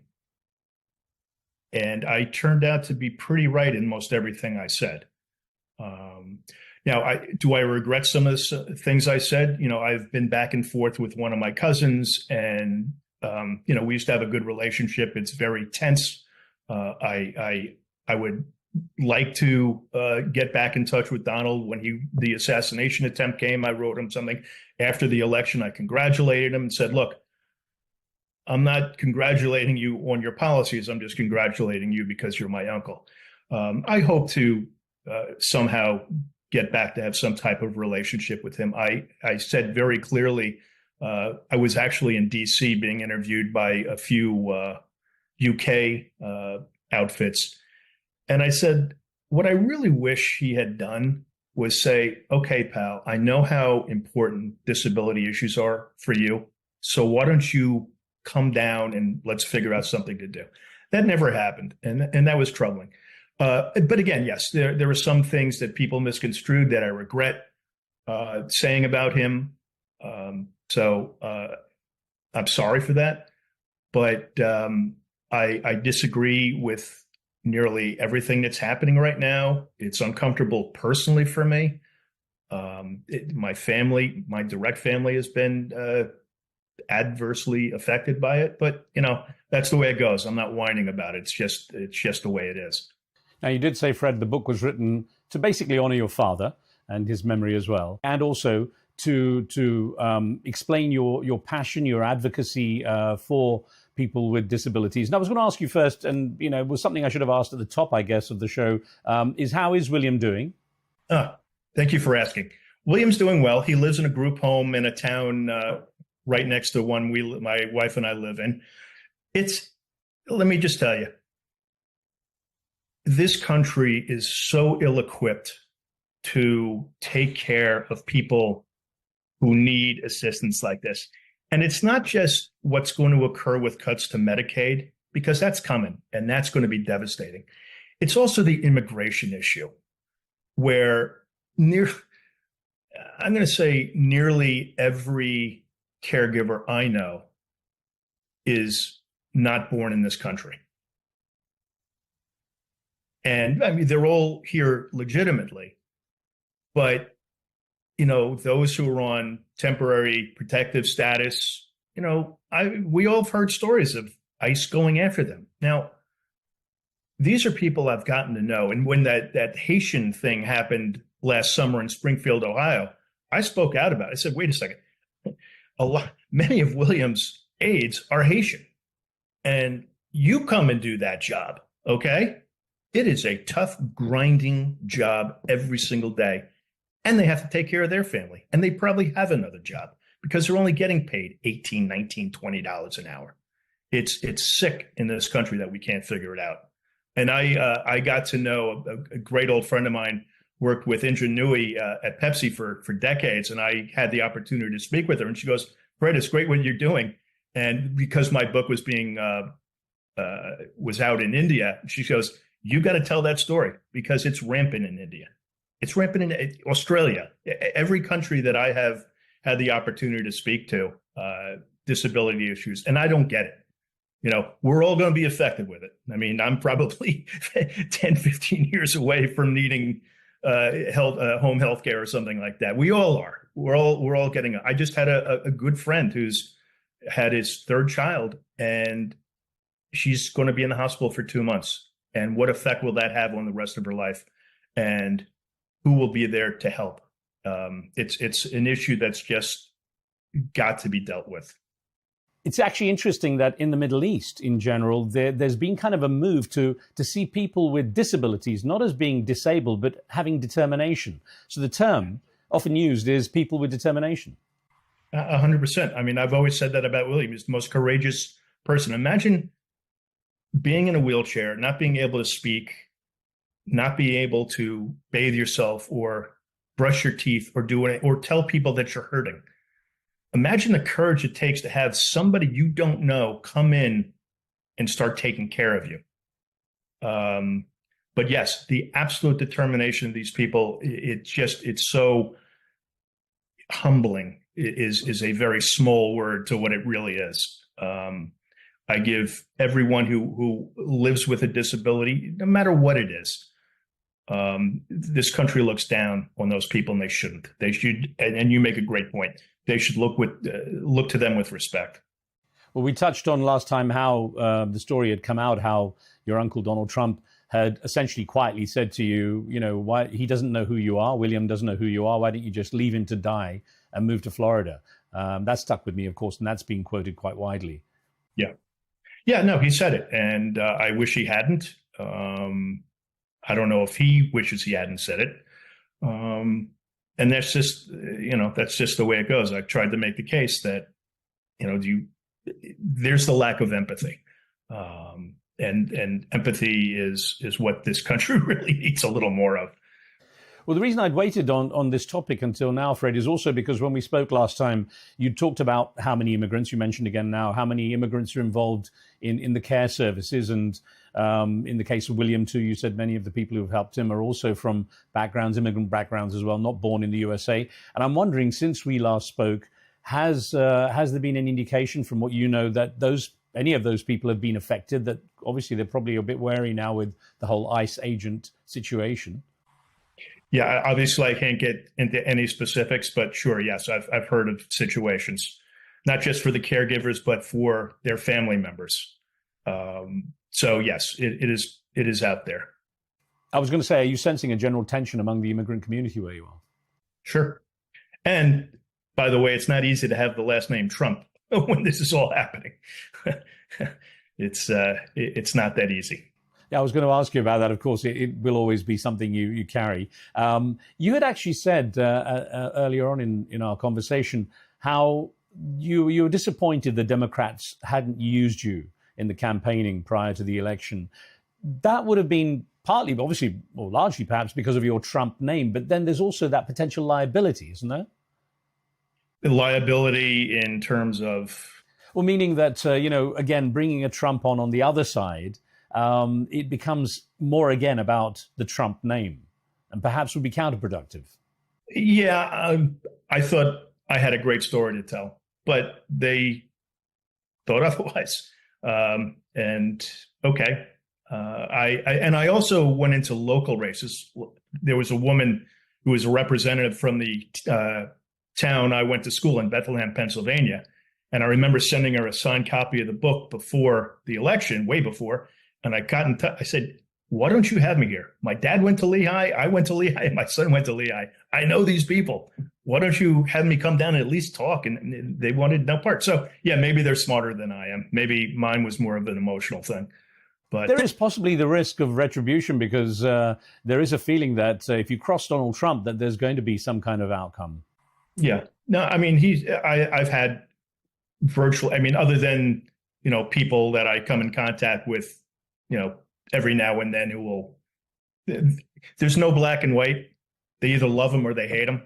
So if they know me and they're MAGA Republicans, they're going to let me know that my book sucked and sorry. And you shouldn't be doing that. He's the greatest thing in the world. Okay, that's great. That's their opinion. I have no problem with that. You're not the only one who wrote about it, though, Fred, because obviously your sister Mary also was quite scathing in her opinion. Yeah, I would say more scathing than me. Mine, of course, was based on real personal history with Donald, as opposed to Mary, who really didn't have a relationship with him. Let me ask you about what's happening in the health sector as we're talking on this topic. One of the people I interviewed on my show during the presidential campaign, and he was running for president at the time, was RFK Jr., who then ended up as health secretary. What have you made of, well, first of all, your thoughts on him as a person, because he's also quite divisive, but then also on how the health sector is going and how it might affect the lives of your family members, including William? Just very quick anecdote. The first time I met Bobby, he was in a battle with Donald. Donald owned a piece of property up in Westchester and wanted to put a bunch of golf courses, a golf course and a bunch of houses up there. And Bobby Kennedy was on his water. He was pro water. You can't use all this water. It's very important. And while that was going on, I flew down with Donald and my wife and my baby daughter, and Bobby Kennedy was on the plane. And I'm like, oh, that's interesting. Here they are fighting against each other, but take a ride on my plane. It did give me the opportunity to meet Ethel Kennedy, though, which was one of the great treats of my life. But RFK Jr. seems to be stirring it up in the health sector anyway. How do you see the various things happening? I think he's just a very dangerous guy. How anybody listens to him. Now, his healthier eating, okay, I get that. That's fine. But I don't want to rely too much on very, very smart people. But in this case, I want to listen to what the scientists have to say. And there's a large majority that think he's just a hack and dangerous. And I'm disappointed in Donald that he would put somebody in that position that is so important. And frankly, we may not know the effects of his policies for years to come. That's part of the problem. And look, I hope it all goes well. I don't want anyone to be hurt. I just think the way he goes about it is absolutely wrong. There was a sense among some people that he has had to pull back a little bit, having taken on this role, the responsibility involved. And of course, he has to now work for everyone, that perhaps he's pulled back a little bit on some of his ideas. Yeah, you don't hear as much from him these days. So maybe he's trying to serious up a little bit and getting a lot of blowback. I hope so. Fred, the last time we spoke, of course, The Apprentice, the movie, the biopic on your uncle was coming out. You said you wouldn't see it. Did you end up going to see it? No, I had no interest. I never watched the TV show, to be honest with you. Yeah, I was thinking irrespective just to see what sort of take they had on Donald Trump. No, I honestly didn't care. Now, you had mentioned also at the time your book might become a movie. What were the prospects of that? Not very good. No, some people had talked to me, but it would just take too much, and it was too much, and that's fine too. That was more maybe my ego being stroked a little bit, but yeah, no, there was no real chance that was going to happen. Well, certainly it wouldn't be the best time for it to happen now with Donald Trump in the White House, but it's possibly something that might get revisited. Maybe. What do you see in terms of the follow-up on the story? Do you see, I mean, obviously you've done this book as a tribute to your father and to William. What else do you see yourself delving into when it comes to the Trump family and what you might want to write about? Oh, I don't know if I have another book in me. I just want to, again, say pretty much everything I said regarding Donald and his policies, Project 2025, have all pretty much come to fruition. And we have, 3.5 more years to go through. We'll see. Next November is going to be extremely important with the congressional races. Democrats should, if history shows the party out of power comes through, but I wouldn't put anything past Donald and his Republican colleagues of pulling something out. Well, there has also been mention of Donald Trump seeing if the Constitution can be changed to allow him to take another term. Well, again, if you remember, I did say that he will run again in 2028. And I think the Supreme Court decision last year giving wider sway in executive powers, maybe he'll just say, I'm going to sign an executive order making me president again. I certainly wouldn't put it past him. I laugh nervously, but I wouldn't put it past him. There was also a film called Civil War that was made about America becoming so divided, and it was pretty grim. It was taking a journalist perspective on the story. In that sense, how do you feel about the way the USA is going in terms of its society, in terms of the divisions? Do you see the greater divisions that a lot of people talk about, and do you ever see those being healed? I do see the divisions. I think they're obvious. They're unfortunate. I've said it before. I'm a huge Godfather fan, and one of the great lines is, it takes a war every 5 years, every 10 years. If the Republicans get clobbered next November, it'd be interesting to see what happens to the Republican Party then. Are they just going to finally say, we're done, we got to move forward? Or is Donald going to, do what he does? Just say, not me, we're moving forward. I didn't lose that election. It was you guys. It's going to be a combination of that and the Democrats getting a real leader in the party, because it sure isn't Chuck Schumer and it sure isn't Hakeem Jeffries, who I had great hopes for being a New Yorker. But I just don't see anybody with the pizzazz to really get out there and bare knuckle fight. There is a sense, though, that the US also has lost its place as a global leader. What's your opinion on that? You certainly, obviously, would know better than me, but I can't help but think that we're being ridiculed, just to put it into simple terms. We're not the great, sure, we're the great power for sure, but are we the moral compass? Are we the great leaders of the world right now? I'm not so sure we are, and that's really a shame, because nearly all my life we had been.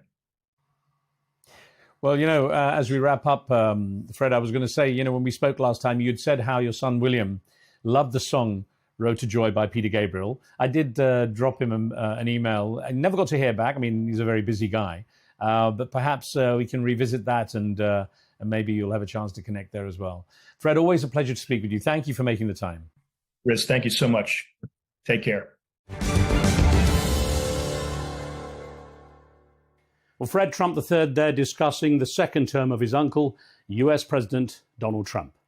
And that's it for this edition of the show. Thanks for watching. Don't forget to subscribe and leave your comments. And I'll see you next time.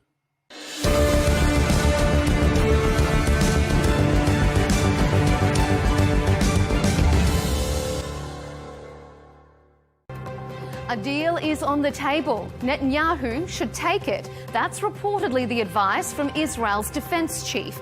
But can the Prime Minister be swayed? His expanded Gaza operation is continuing despite pleas from hostage families, international pressure and the declaration of a famine. Is he putting the hostages and civilians at risk? Join us for the debate on Counterpoints with me, Melinda Nucifora.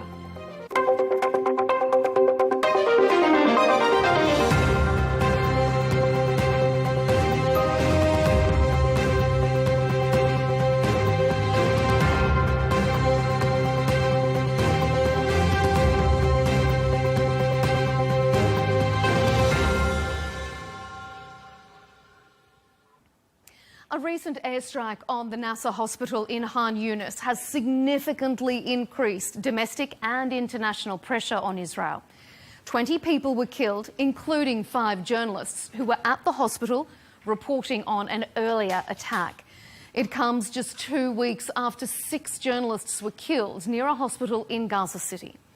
Now, in a statement on social media, the Israeli Defense Force said, and I quote, that it regrets any harm to uninvolved individuals. It went on to say it does not target journalists as such. But is it doing enough to mitigate civilian casualties? It's these kinds of large-scale and seemingly indiscriminate bombings that have some families of the hostages worried. They say Netanyahu's Gaza City offensive is a death sentence for their loved ones. The IDF Chief of Staff is being quoted as saying, "There is a deal on the table. We need to take it." Coming up on this episode of Counterpoints, we'll ask, will the Gaza City offensive put hostages at risk? Is the operation a negotiating tool for Israel?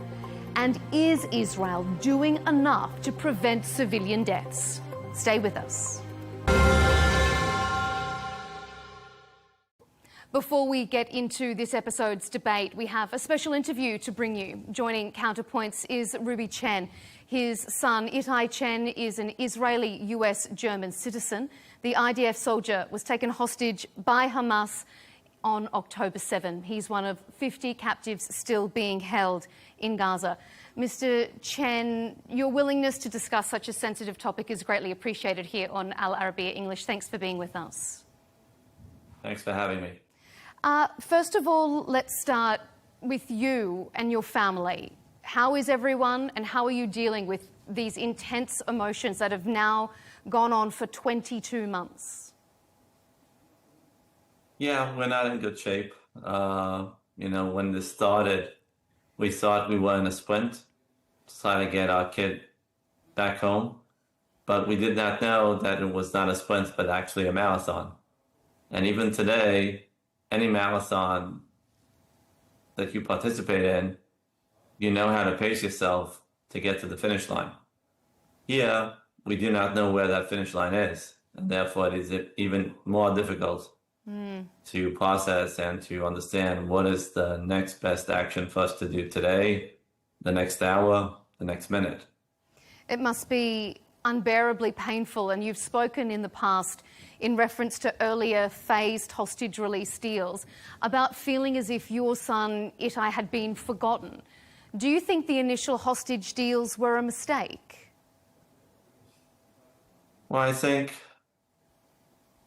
the mediators, well-intended, I think after 22 months have not been successful because there still is a humanitarian crisis of hostages in Gaza, as well as the fact that Palestinian people living in Gaza also are in a humanitarian crisis and are being used as human shields where fighting is going on in populated areas. And I think that the international community as a whole has failed us. I feel sometimes that we are collateral damage, for lack of a better term, because we're just simple people, both us and those people in Gaza that do not have a voice, and we're just stuck in this. What about the current proposal from the mediators that's on the table? Hamas has agreed to it. Do you think Prime Minister Netanyahu should take it? So I think here as well, we are in a domain of inaccurate information. We do not have the full picture.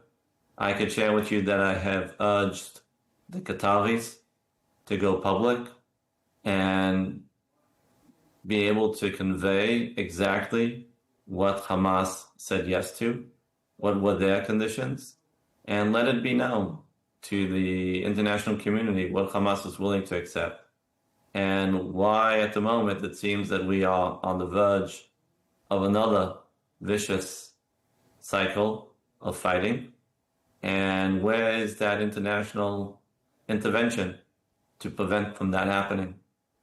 Do you think that expanded fighting that you're referring to there, the Gaza City operation, do you think it will put the hostages at greater risk, or do you think it could get them out? So, this is a question that is in dispute also within the Israeli society. We see that the President of the United States is backing the Prime Minister of Israel that believes that this is the way to get all the hostages out. But again, we live in a time of unknown information. that is not pleasant to us, and it's very difficult for us to be able to articulate a position. But I feel, again, that the bottom line is the bottom line, and this has not changed. 22 months, 687 days. This has been going on for too long. And so many people have been killed. Hostages that we know were alive, 42 of them have been killed in captivity. And we still have 50 hostages. And the question is, what is required in order for us to be whole again as families and also end that suffering that is in Gaza as well? And I, for the love of God, do not understand. We are all children of God. We walk this planet together. There are some basic principles that we all, as human beings, need to adhere to, regardless of your religion. And I don't understand why, for 22 months, we have not been able to find a compromise that A, allows the hostages to come out, B, end the suffering of the people in Gaza, and be able to find some sort of better future. We have paid a very significant price for that savage attack of Hamas on civilians. And I think that we have all had enough of that, and we need to find a better way for a better path for the future. Can you describe your interactions with the Israeli administration? Do you feel heard? Do you feel represented? And has that been constant, or has it changed since the initial phases of the war? So I'm also a U.S. citizen. So as a U.S. citizen, we have a comparison. So from the United States, State Department has provided us a platform. It's called SPIHA, Special President Envoy for Hostage Affairs. It's unfortunate, but at any given moment, there are dozens of U.S. hostages being held against their will in many places. So with them, we have a very ongoing conversation. There's a weekly call. We, of course, have, well, it shouldn't be as a given, but we have unique access to the White House and to the administration. I feel from the Israeli side, yes, the magnitude is much different. And at the beginning, they needed to set up some sort of infrastructure. At the moment, there is an infrastructure, but when it comes to sharing information about exactly what's going on and what are the plans, then we are just as much in the dark as the media.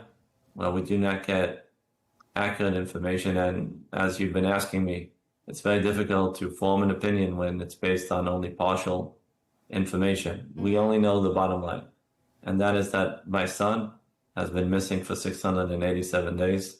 Hamas, which is, very unfortunate that this is the path that they have decided, but they have not to this day provided any acknowledgement that Itai is in their possession, and B, what his physical status is. And this is against many international treaties that discuss about people missing in areas of conflict, and there's some basic conduct that has been passed by the UN and other humanitarian organizations that any organization needs to agree to, and they have denied doctors coming in, any type of medical attention. And again, I ask the international community, why is that legitimate? And why is there not a larger outcry? And again, I also speak on the Palestinian side. I think there are people that are starving. We could argue, is it because of a distribution issue that Hamas takes a lot of that and then they sell it on the black market? But it is a problem. And why is there no international intervention that puts an end to this? It is of such a painful position that you're in. We appreciate you taking the time to speak to us, to express your experiences and your concerns. Ruby Chen, father of IDF soldier Itai Chen, thank you very much for joining us here on Counterpoints. Thank you for having me. God bless, and let's put an end to this. Well, let's turn to our debate now and discuss the latest on Israel's Gaza offensive. I'm joined by Ksenia Svetlova, the Executive Director of ROPES, the Regional Organisation for Peace, Economics and Security. She's also a former Knesset member. Also joining our panel, Professor Mokhaima Abusada, visiting lecturer at Northwestern University, and before that, he taught at Al-Azhar University in Gaza. And rounding out our panel, Jake Wallace-Simons, Telegraph columnist, broadcaster and author. Thank you all for joining me here on Counterpoints. Now, despite domestic and international criticism, the Israeli government remains adamant that the only and perhaps the best way to defeat Hamas is to take full control of Gaza City. Now, France's President Emmanuel Macron says the offensive would be a true disaster, and I quote, and according to Germany, it is, and I quote again, increasingly difficult to understand how these actions will lead to the freeing of all the hostages. So if we focus on the Gaza offensive first, Jake, let's start with you. Will the Gaza City offensive put hostages at greater risk, or will it make them safer? Well, that is a question which is at the heart of all this and is extremely difficult to answer. There's difference of opinion in the political leadership of Israel and in the IDF and, of course, around the world. I suppose the real question is that this war will not end until those hostages are freed. And obviously the decision that the Prime Minister made was that military pressure is the only way to force Hamas either to release them or at least to return to the negotiating table. We've seen over the last almost 2 years of this war that every single hostage deal has arisen because of military pressure applied to Hamas, leaving their backs against the wall. That's when concessions can be got out of Hamas. Unfortunately, when that military pressure is lifted, Hamas just is unresponsive and wishes to just carry on holding the hostages forevermore. So I think that is the decision made by the Prime Minister. Of course, as you alluded to, it's a very contentious decision. It's not one that everybody agrees to, and nobody has a crystal ball. Nobody knows how this thing is going to play out. But I think it just speaks of the desperation, really, of Israel as the world turns against it to get this war done, get their people back and defeat Hamas. Mikhaima, what do you think? Is this Gaza City offensive going to be more risky, or is it a way to force Hamas to negotiate? Well, many thanks, Melinda, for hosting me, and hello to everybody, to Jake and Ksenia. Well, it's a very good question. Let me say that there are efforts which are basically done by Egypt, the main mediator, and also Qatar to try to broker a ceasefire, even though it's a partial ceasefire between Israel and Hamas, which would allow the release of 10 Israeli hostages and roughly more than half of the dead bodies. But unfortunately, the Israeli cabinet has basically stalled on that. They haven't said yes, they haven't said no. And what we hear is that there are Israeli preparations for the advancement into Gaza City. And it seems to me that the Israeli cabinet has made its mind that they are going to conquer what they call it, the capital of Hamas, which is Gaza City, which is housing roughly about 1 million Palestinians now. Now, I do really hope that Israel will rethink its position, will rethink its plans to take control over Gaza City and the whole of the Gaza Strip. But if Israel goes along with its military preparations and its military advancement into Gaza, it seems to me that that's going to be a very difficult call.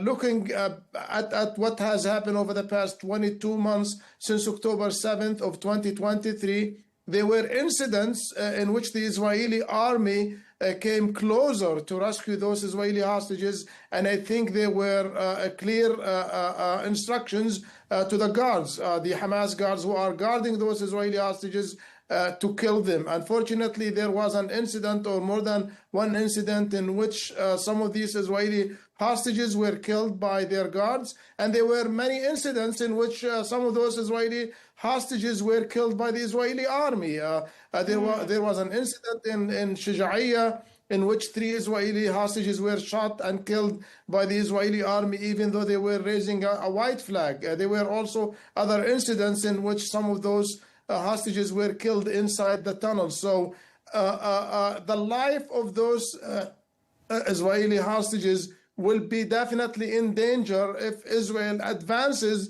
into Gaza City or other areas of Gaza, which could be the middle area of Gaza after Gaza City. Ksenia, what's your take on, if we focus specifically on the safety of the hostages first, we're going to come to the ceasefire a little bit later. What's the sense you're getting? I mean, there's been a lot of criticism that this is going to put the hostages at more risk.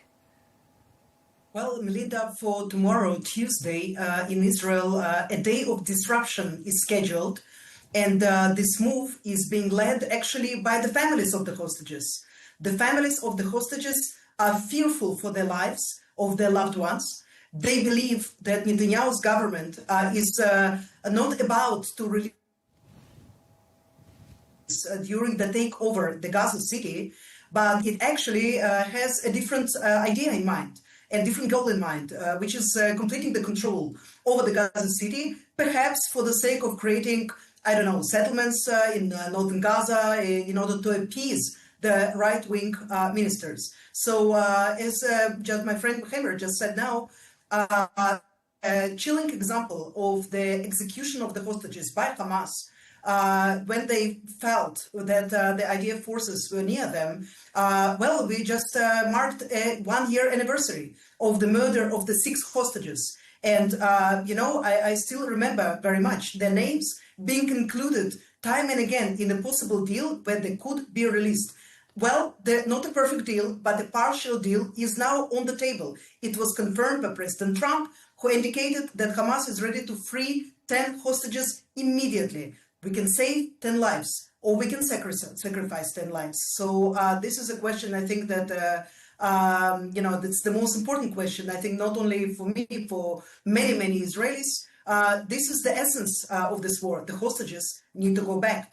Only after that, Israel will be able to breathe again and to rebuild itself again, to restore its inner security. Without that, there could be no sense of security without getting the hostages back alive, not as bodies.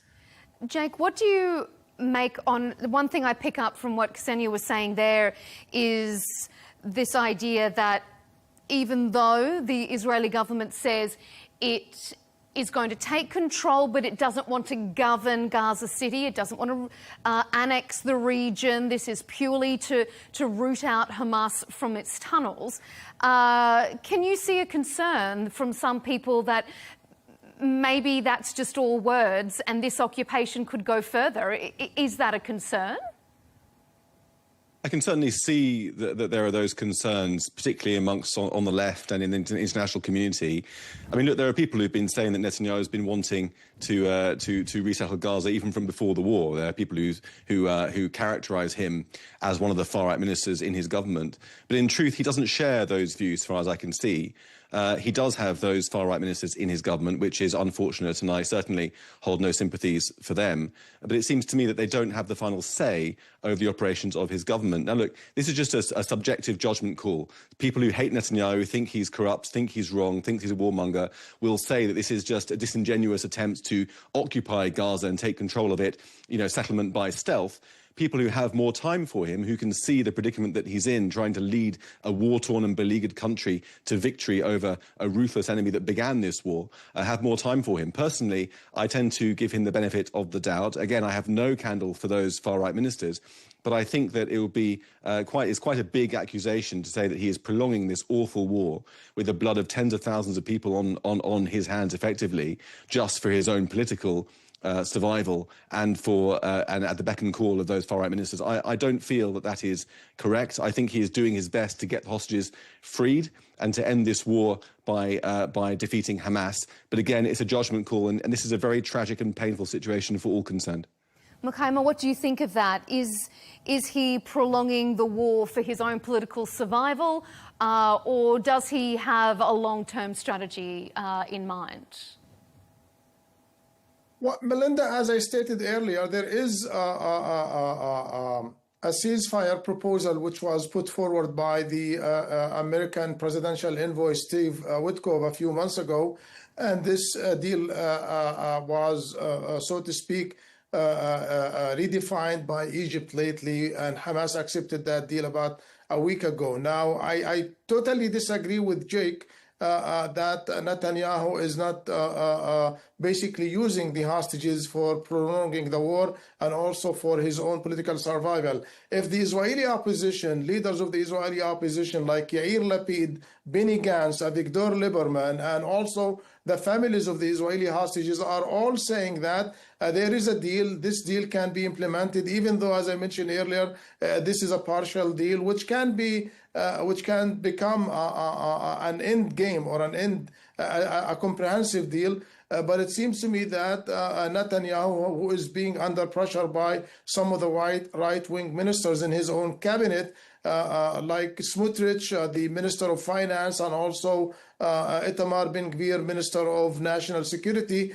they basically are threatening Netanyahu to withdraw from the current coalition government if Netanyahu strikes a deal, a partial deal that will put a ceasefire for about 60 days. So basically, it seems to me, and as I mentioned, this is not me saying that, leaders of the Israeli opposition, families of the hostages are basically saying that Netanyahu is basically not listening. And even Benny Gantz offered to join the current coalition government to basically stop the right-wing ministers, Ben-Gvir and Smotrich, from blackmailing Netanyahu and the current coalition government. But unfortunately, we will have basically to wait and see how the Israeli cabinet is going to decide tomorrow, because supposedly there is a meeting for the Israeli cabinet tomorrow, and they will decide whether to send an Israeli delegation somewhere. They haven't decided whether it's going to be in Cairo or Doha to negotiate for the latest Egyptian proposal for, as I mentioned, a partial ceasefire. I'm going to come to the ceasefire in just a moment, but before I move on to that, Ksenia, I just want to ask you, we've heard from former defense bosses who've questioned whether Hamas can actually be destroyed. I mean, if you take a look at ISIS, they may have been defeated, but they're certainly not gone. Is the Prime Minister fighting a losing battle here? Well, unlike my colleague here, Jake, I absolutely believe that Netanyahu cannot be trusted with the decision-making at the current point. Yes, because there are too many circumstances that make his decision not pure. And yes, this is the criminal court against him. And yes, this is his dependence on the extreme right ministers. Many unprecedented things that he did not support before are actually happening now, like the decision, for example, to support the construction of the settlements in the E1 zone. He was himself against it, and now he supports it.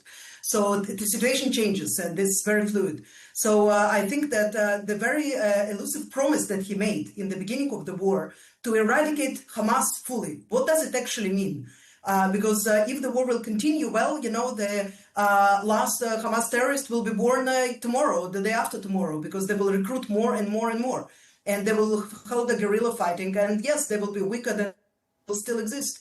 If he promises to have Gaza clean from Hamas control, yes, that can be achieved. This is definitely a goal that could be achieved. But listen, this deal was on the table by November 2023. It was proposed by President to bring back the Palestinian Authority, to bring the Arab armies that for the first time, you know, as much as I can remember, Egypt, Jordan, other countries offer to have peacekeeping forces inside Gaza Strip and to help Palestinian Authority to have a grip over Gaza.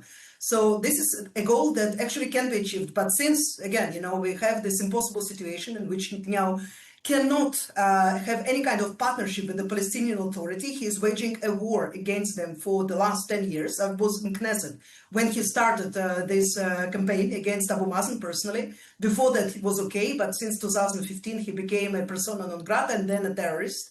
Yes, so that's why he continues the war. And he makes this impossible promises of, well, we'll completely eradicate Hamas. And we heard it many times before. So the last bastion used to be the Rafah. We'll take over Rafah and then you'll see everything will change. And Netanyahu himself, the prime minister, said time and again, the victory is just a few steps away. It was said more than 1.5 years ago. I'm going to come to you, Jake, for a response, but let me just introduce our next section. I want to focus on this ceasefire that we've been alluding to. since our discussion began, Israeli aircraft and tanks have been pounding the eastern and the northern outskirts of Gaza City, but ground troops aren't expected to move into the city centre for a few more weeks. In the meantime, Netanyahu has instructed his negotiators to work towards the release of all hostages, so that's no more partial deals. Jake, respond to what some of our panellists have been saying. They question whether Netanyahu should be given the benefit of the doubt, which is your position. What's your take? Is the Gaza City operation just a negotiating tool? Do you think Netanyahu really believes that he can defeat Hamas by taking control of Gaza City? Yeah, I mean, there's a couple of points to make really in response. The first one is your one about the Islamic State, about how the supposed impossibility of destroying Hamas. I mean, Islamic State is a great example because they have been destroyed as a political entity. You know, there's no longer a territory called Islamic State. There are no longer those head-chopping videos of James Foley and the other poor people who were killed several years ago. They no longer But as an ideology, they still exist. I mean, in the refugee camps in Idlib, there's still a concern. Of course, and you know, you're right that you can't kill an ideology with a bullet, but you damn sure can get rid of their political power. You can remove them from authority. You can stop them from being a force resembling a light infantry corps, which they did on October the 7th. And then you can begin the process of de-radicalization. You know, we beat the Nazis in Nazi Germany. After we beat them militarily, we de-radicalized Germany and Japan, of course, and that led to those flourishing societies several decades on today. And so it is possible to do that. I'm not saying it's easy. I'm not saying it will be accomplished. I'm saying that it's possible to defeat an evil ideology that holds territory and that threatens you. Now, with regard to the partial deal and releasing 10 hostages or 50 or whatever the numbers are, I can see Netanyahu's position because Hamas is waging a war not really of guns and bullets. It's waging a war of public opinion. It thrives upon the propaganda of hiding amongst civilians, causing civilian casualties when Israel attacks Hamas's positions, and then using that footage of horrible suffering of civilians to evoke public sympathy around the world, to make people forget who started this war, to make people forget who the jihadis are, to make people forget who are prolonging it by keeping the hostages, and instead to reframe this as some kind of quote-unquote genocide, which it isn't, carried out by Israel in an unprovoked way. So they've managed to install this fabrication in the minds of millions upon millions of people around the world, particularly in the West, of course, in the Arab world as well. And that is beginning to drive the decisions and the motivations and the positions of leaders around the world who are one by one lining up behind the idea of a unilateral declaration of statehood for the Palestinians. Now, Hamas is playing that game. It's progressing week by week and month by month. Netanyahu can feel it. He can feel that the world is turning against him because it is principally manipulated by Hamas propaganda unfairly and in the hands of this jihadi sort of manipulation. And he knows that time is running out. This thing has got to be finished for that reason, also, of course, for the reason of human suffering, which should be the principal one. Let's not forget that. But the way to get this done is to get the hostages back. Hamas is trying to string it out. It can feel that Israel's on the ropes in terms of international opinion. It can see Israel getting more and more isolated.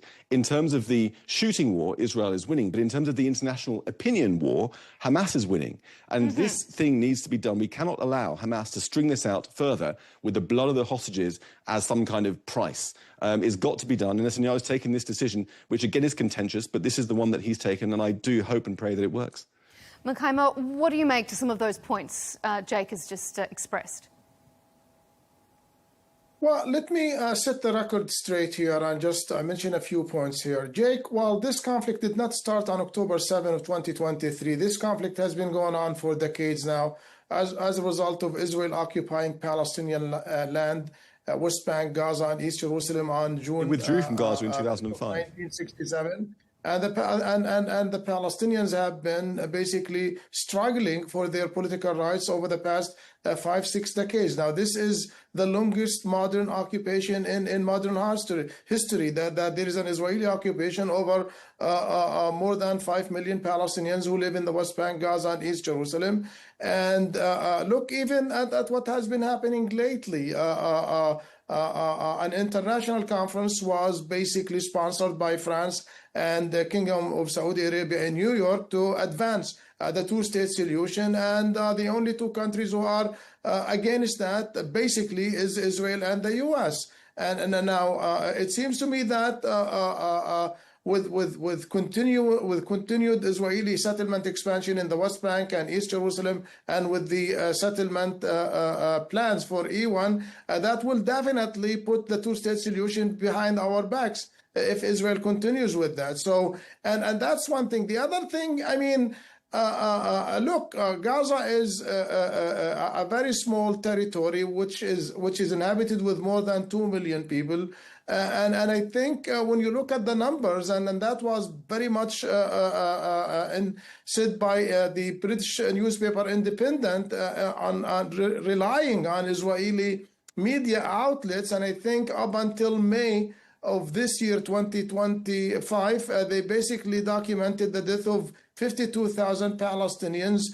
Roughly 18% of those are Hamas militants by names, and the rest of roughly 83% of those Palestinians who were killed are Palestinian civilians, men, women, children, who were basically killed as a result of this ongoing war for the past 22 months. So basically, we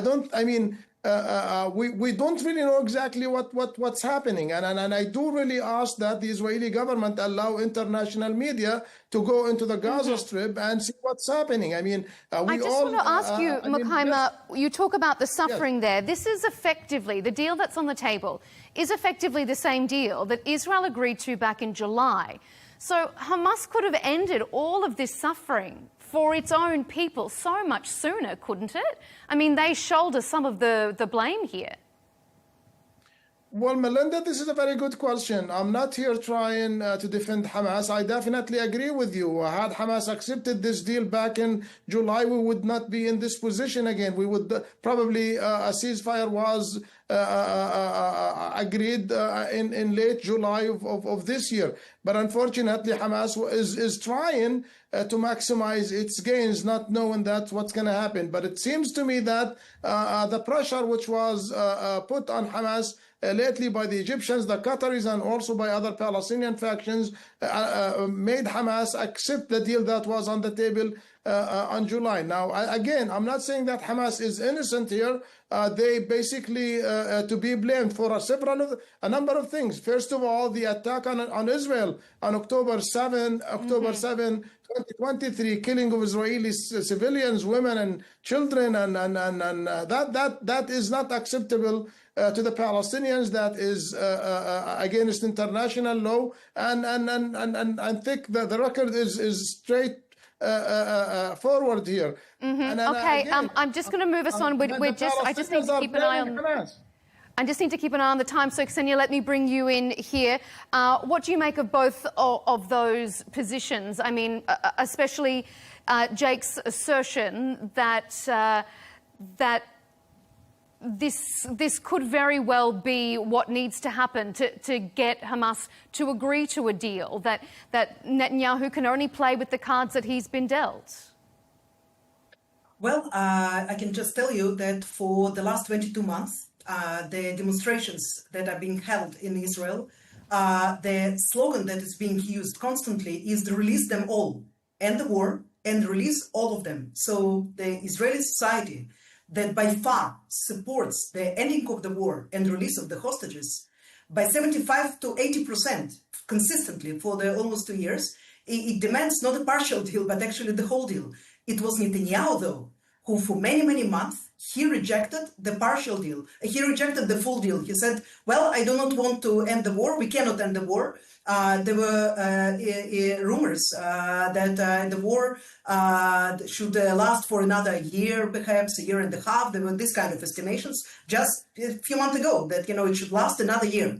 And now when we understand that the hostages are dying, have you seen their faces? Have you seen their bodies? They are emaciated. They are dying. And we heard very concerning news from President Trump time and again, who indicated that, despite the news that we are being informed by the IDF and our government, that there are at least 1 or 2 hostages that are dead by now, and they were alive just a few weeks ago. So the time is running out. Hamas is a heinous terrorist organization. And it was people like me sitting in the opposition who in 2017 and 18 consistently, repeatedly said to Netanyahu, to his government, you are doing a huge mistake. You cannot feed the terrorists. You cannot sponsor them with Qatari money. You also cannot do deals with Qatar itself. Yes, it's a dangerous country. It's a supporter of Muslim Brotherhood. Nothing good will come out of it. Nobody heard to us. Nobody heard to me. I wrote articles about it. I spoke about it. And, you know, today when our hostages are dying, I think that any deal is good enough. We need to get them out. I'm not counting on Hamas, you know, to suddenly, you know, prove that they're human or something like this. They are worse than beasts.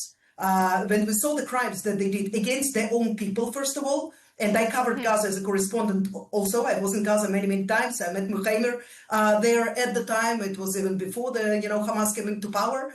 And of course, you know, they made heinous, unimaginable crimes against my people. But it doesn't mean that I should allow them to continue killing our hostages. Again, you know, they were, their trust was breached, the trust with the Israeli government, not with Hamas. I did not have any trust with Hamas. You know, for me, they are enemies. But the Palestinian people in general are not my enemies. And I do not agree that, with, you know, with my name, the war will continue without getting the hostages, without eradicating Hamas, and also without basically bringing all of the suffering to an end and bringing security to people of Israel and to Palestinian people. If they will not have security. And yes, Hamas is an enemy. We have to fight against it. But the continuation of the war is diplomacy. This stage never came. You know, I felt that, you know, after a few months of war, it's time. It's time to wrap up and to talk about the day after. Unfortunately, until this very day, there was not one discussion in the Israeli cabinet about what will happen to Gaza after Hamas will be eradicated. Netanyahu refuses to talk about it. And yes, there are political explanations and circumstances behind that. Okay. You mentioned, well, we've been mentioning journalists not being allowed into Gaza. We've been talking about civilian casualties. Monday has been particularly deadly for journalists, specifically in Gaza. There's vision of civil defence workers in high visibility vests and journalists in press jackets at the scene of a bombing trying to rescue a photographer when that exact same spot is hit again by a second airstrike. Almost 200 Palestinian journalists have been killed while working since October 7. Jake, I'm going to come back to you again to give you right of reply to what's been discussed and also to ask you, is Israel doing enough to prevent civilian deaths? Well, that's a big question. I tend to think that that you know, this is the main focus of the propaganda efforts of Hamas, to convince the world that Israel is wantonly killing civilians. I mean, if we look at the UN's figures for global conflicts, the global average is for 9 civilians to be killed for every combatant. Israel is averaging about 1.5 to 2. That is better than has been achieved by American and British forces in Afghanistan, in Iraq and elsewhere. So, yeah, I mean, I've spoken to people who fought in Afghanistan and Iraq who've confirmed that. And so I think if you look at the data and the figures, Israel is managing to restrict the civilian casualties. And we know how they're doing it, by issuing evacuation orders in an extensive way, not just by phone calls and leaflets, but also by dropping speakers, by parachutes and so on and so forth, against an enemy that is purposely trying to place civilians in harm's way. There are enough tunnels, or there were enough tunnels in Gaza to house the entirety of the Gazan population and to keep them safe from any bombardment. And yet not a single Gazan civilian was allowed into those tunnels. Why? Because Hamas wants them to get killed so they can be filmed, that footage can go around the world, and that can influence people's hearts and minds against Israel, reconceiving this not as a democratic country fighting for its security against a jihadi enemy, but as some kind of quote-unquote genocide. And, you know, it's important not to rewrite history here. This did start on October the 7th, I'm afraid. On October the 6th, Gaza was not occupied by Israel. There had been no Israeli presence in Gaza since 2005. So this was not a case of Hamas in some way being framed as some kind of resistance. Hamas governed Gaza since just after 2005, 2007, when it took over. So Israel was not responsible for an occupation there. The Palestinians rejected a two-state solution for the first time in 1947. Let's not forget that. When Israel took control of the West Bank and Gaza in 1967, that was in response to an Arab invasion that tried to destroy Israel. And the Arab armies lost. And so let's not reconstruct this as if Israel is the one who's been obstructing peace. The Arab side has been obstructing peace from the beginning, I regret to say, or the Arab leadership, I should say. And we've seen that again in its rejection of the two-state solution on numerous occasions, including in 2008, when it was offered all of its demands. And yet Mahmoud Abbas, who is currently enjoying, by the way, the 20th year of his 4-year term, failed to take that opportunity. So let's not reframe the history as Israel somehow being the genocidal enemy. This is a case of Hamas. You know, you said just earlier that surely Hamas isn't completely innocent.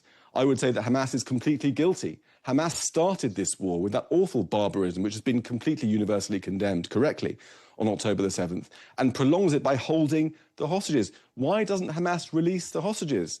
You know, we've heard that the Israeli public wants all the hostages back, and rightly, but that's not something that the Israeli government can achieve. It's something which Hamas can achieve. The responsibility for this war lies with Hamas. Hamas is a cancer in Palestinian society. It must be destroyed. Gaza must be de-radicalized. We need to try to work towards an era of peace and friendship and solidarity between Israelis and Palestinians, but we cannot do that while Gaza remains in the grip of these evil jihadis who keep these awful, these poor hostages emaciated and suffering and starving underground.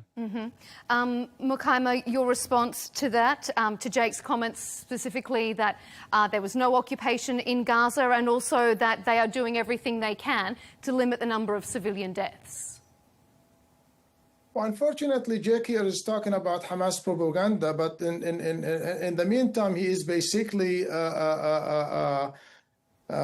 doing the same propaganda for the right wing in Israel. Let me remind Jake that, yes, Gaza, there was no Israeli soldiers. Israel withdrew and redeployed its forces from the Gaza Strip in September of 2005. But Israel, between 2005 until 2023, turned Gaza into the largest open-air prison for more than 2 million Palestinians, where they were locked in from out. That's not true. That's just not true. Put under siege by the Israeli army. And second, let's not forget the Oslo Agreement, Jake, put West Bank, Gaza as one territorial entity. You cannot just redeploy from the Gaza Strip and say that no more occupation in the Gaza Strip. I mean, occupation continued in the West Bank. Israeli settlement continued in the West Bank. When Oslo was signed in 1993, the number of Israeli settlers were 220,000 Israeli settlers, and now the number of Israeli settlers is more than 700,000 Israeli settlers in the West Bank. So you cannot just basically say that Israel and the Israeli army withdrew from Gaza and there is no more occupation in Gaza. Now we have to basically here set the record straight with regard to what the Palestinian people have gone through over the past 7 decades since their plight in 1948, when more than 2/3 of the Palestinians were expelled from their homeland and became refugees in the West Bank, Gaza, and also in the neighboring Arab countries. It seems to me that we are forgetting the plight and the suffering of the Palestinians. And also, I mean, you asked Jake about what happened today in Nasser Hospital in Khan Yunis, and he went on talking about Hamas propaganda. Now, cameras caught that live, for God's sake. The shooting, the killing of Palestinian journalists, Palestinian members of the fire departments who were rescuing other Palestinian journalists. It was caught on camera. Now the Israelis are trying to investigate that, but there is no way to justify shooting at a Palestinian hospital. Now international law is strict forward with that hospitals are to be protected under international law. Now we have to wait and see who gave the orders to launch that attack against the hospital today. But again, I mean, it doesn't seem to me that there were Hamas operatives who were in that scene that we saw on camera today. It just seemed to me that there is no way you can explain why those journalists and why those Palestinian civilians were killed in Nasser Hospital today. Okay. Ksenia, I'm going to come to you for response, but just quickly, Jake, if you can, because we are running out of time, just a response to what Mukaima was saying specifically about that vision that we saw targeting people that were clearly civilian rescue workers and journalists at the Nasser Hospital. Yeah, I mean, he's absolutely right. You know, there is an investigation going on by the Israeli army. If it turns out that it was intentional and it targeted civilians at a hospital, that would be a war crime. And the people responsible should be tried and sentenced and sent to prison for those crimes. But we don't know yet. The investigation is ongoing. But I think that to characterize Israel as a democracy and the armed forces as a responsible armed forces that follows international law by this particular incident, which may or may not be a war crime, I think is unfair. Every nation, when you deploy 300,000 troops to an active war zone, you always have excesses, you have criminals, you have bad actors in amongst the army. That's the case in the British Army. Let's not forget how those scenes from Iraq, where the British and American armies both, you know, committed torture in the most horrendous ways against Iraqis. So look, this you is know, malpractice the most moral troops, army the reality, in the face of earth. unfortunately, even in democratic armies. But Israel is investigating it. There's no equivalence. You must not draw an equivalence between a democratic armed forces and the jihadi butchers who are in charge of Gaza, who started this war, who are keeping the hostages underground. OK, we're almost out of time, but Ksenia, I want you to round us out. Give us your take on what you've heard on both sides there, from Makaima and from Jake, and also your thoughts on whether journalists are specifically being targeted in this conflict. Yeah, so I think that we need to focus, you know, not only on today, but also on the future.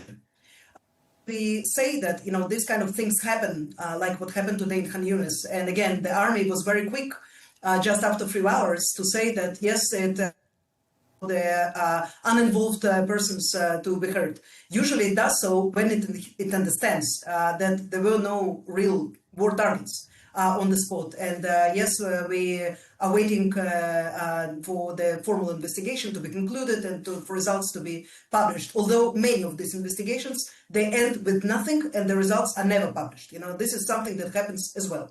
But at the same time, you know, let us think. So what will happen now, you know, with an attempt to take over Gaza City, another few, maybe months, maybe a year of war? There will be more and more of these incidents. That's for sure. That's what we see.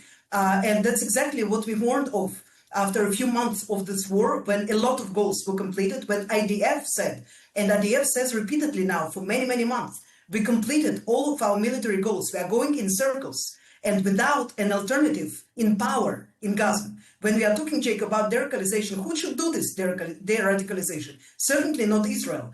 I do not see any volunteers from across the world, you know, pouring into Gaza Strip and say, yeah, we want to take over. We want to, you know, like be in power there. No, it will be the Palestinians. You have to understand that. So, you know, you can, you know, blame Abu Mazen for staying in power for too long, something that his peers in the Arab world doing, you know, all across the region. But you think you also can be smart. You can be smart and you can be right. You know, so if you are smart, you are focusing on the tomorrow, on the future. So I don't want any such incidents like what happened in Khan Yunis to happen. I do not want that after another few months, another dozens or hundreds of dead soldiers and thousands of dead Palestinian civilians. I'm not sorry, definitely about dead Hamas terrorists, that we will say again, well, nothing was achieved. Hamas is still there, and we have to just end this war, just like we have, you know, ended this war in Lebanon at the time. So in order to end it with dignity, to end it, you know, first of all, it had to be ended time ago, but we can't end it now. In an agreement, adopting a variation of Saudi-Egyptian proposal that was put on the table, and again, it's not for the first time, that proposes an alternative to be in Gaza, a Palestinian alternative that is supported by the whole Arab world, the moderate countries, the Abraham Accord countries, something that Israel should definitely be able to live with. If we will not focus on the alternative today, then yes, we will repeat to this discussion about radicals and jihadis who are ruling Gaza by this name or another name. Today it's Hamas, tomorrow it can be something else. So this is the future I'm fearing for. I live in Israel and I have children that are growing up in Israel. Okay. So I want them to be safe. The only way for them to be safe is, you know, for Gaza to be safe and for West Bank to be safe and to have a comprehensive political agreement in the end of that with the Palestinian state at sight, not tomorrow, but at some point. So this is what we have to achieve. And not to say, well, you know, another target, another war, another Gaza City, another something like this will bail us out. Thank you, Ksenia. Just in order of fairness, Jake, before we wrap up, I'll give you the right of reply there to balance out our conversation, and then we'll be out of time.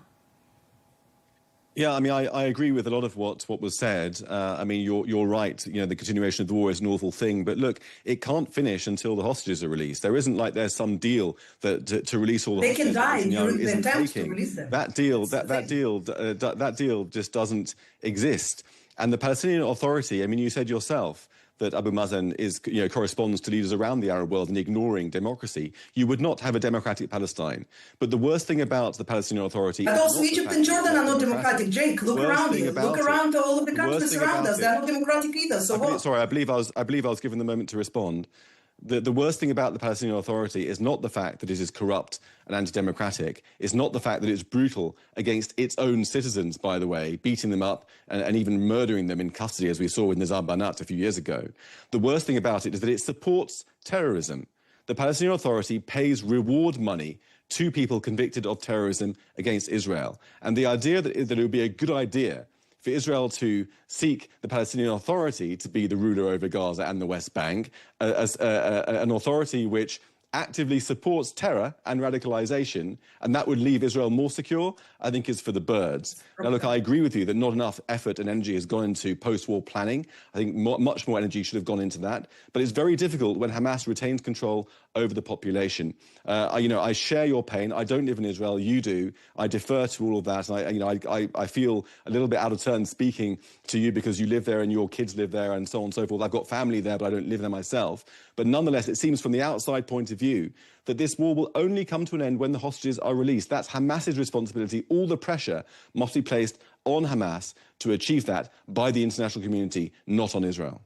Okay, I wish that we had more time to continue to convey both of these counterpoints to this argument, but unfortunately we are going to have to leave it there. But we appreciate everyone's contribution and all of your time. Thank you to our guests, Ksenia Svetlova, the Executive Director of ROPES, the Regional Organisation for Peace, Economics and Security, Professor Mohaima Abu Sada, the visiting lecturer at Northwestern University, and Jake Wallace-Simons, the Telegraph columnist, broadcaster and author. Thank you all for your time on Counterpoints.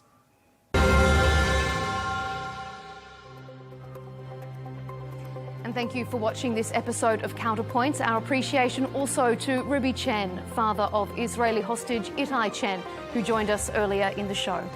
Keep up to date of all our latest debates and interviews by subscribing to Al Arabiya English on YouTube, and be sure to follow us on X and TikTok. We'll see you next time.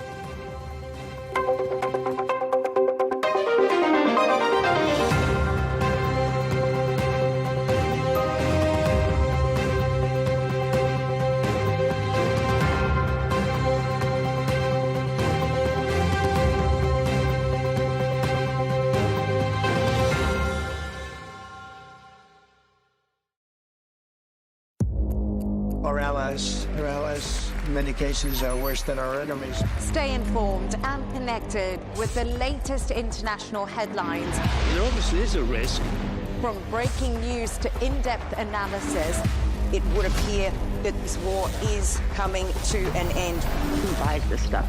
Investors, pension funds. we deliver the most important developments straight to your screen. Iran always wanted to deal with militia. Join us for compelling, expert-driven conversations. A curfew order has been established. And an insightful look at the issues shaping our world today.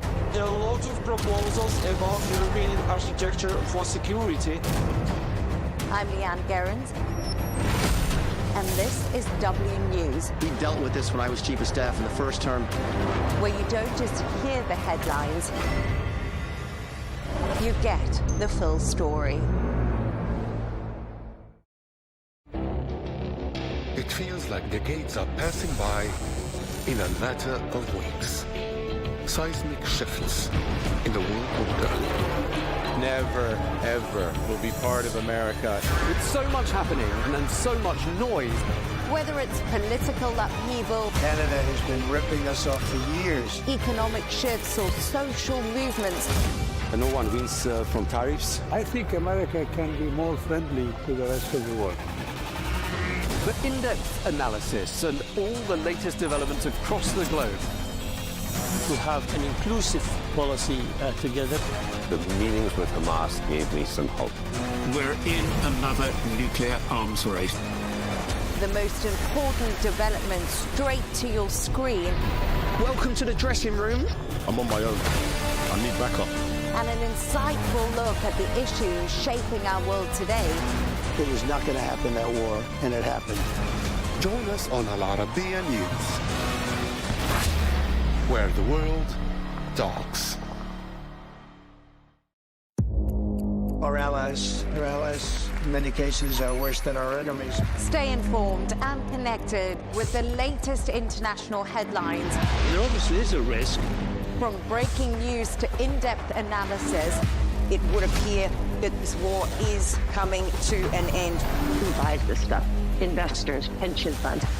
we deliver the most important developments straight to your screen. Iran always wanted to deal with militia. Join us for compelling, expert-driven conversations. A curfew order has been established.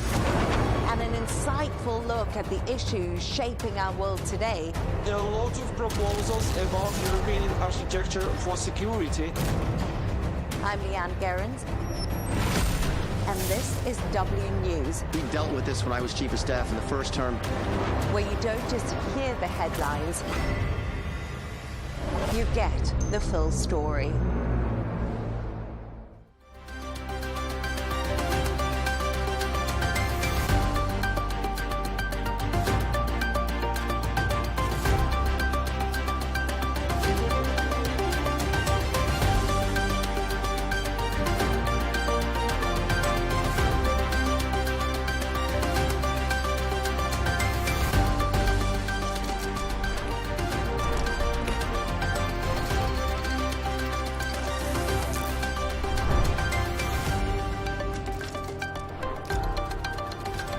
Hello and welcome. I'm Leigh Ann Gerrans and you're watching W News Extra, broadcasting live from the Al Arabiya studios. These are our top stories.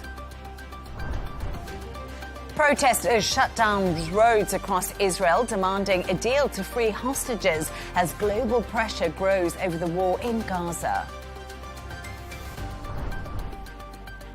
Meanwhile, Reform UK leader Nigel Farage unveils sweeping deportation plans, challenging international law and putting pressure on Starmer's government.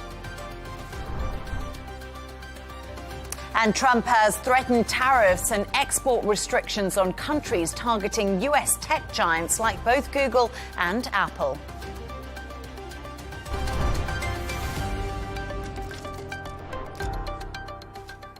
Protests have erupted across Israel today, with demonstrators blocking major roads and rallying outside ministers' homes, demanding a deal to free hostages held in Gaza. Families of the captives say the Israeli military operations is putting their loved ones at risk. Meanwhile, international pressure is mounting, with Ireland calling for collective EU action against Israel. To discuss this and all of today's stories, I'm joined by Al Arabiya senior presenter Rauya Alami and Dubai 92 presenter Jono Hayes. Rauya, let's start with you with regards to Israel. So we just talked about protests there earlier, but they're actually carrying on into the evening. We're still seeing protesters out on the streets. There's so much mounting pressure now in Israel on the government regarding the situation. Absolutely. The pressure is definitely mounting internally on the Israeli government. These protests are definitely intensifying. They're growing in size and intensity. They are much more serious now than what we've seen in the past months. They are also spreading to different areas, to Tel Aviv, to Jerusalem, and also to Haifa. We are seeing also support from sectors of the Israeli society that has been relatively silent so far and not participating in such demonstrations. We're talking about the military, also the academia. There are open letters and also protests by reservists, by educators and security officials. The demands are also a bit, have changed a bit because in the past we have seen the demands to release all hostages, the demands of the Israeli government of these protests to go for a hostage deal. deal. Now the additional demand of these protests is to end the military operation in Gaza. Yeah, and I also thought that really stood out to me. And of course, the hostage families are really involved in these protests, and they are calling on the government to not carry out this occupation in order to save their loved ones, because there's so much uncertainty right now. But you know, we've spoken about this many times, Jono and Ralia, on the show. The international community, it comes out, it condemns Israel's actions within Gaza and what we saw happen at the Al Nasser hospital in southern Gaza yesterday in Khan Yunis.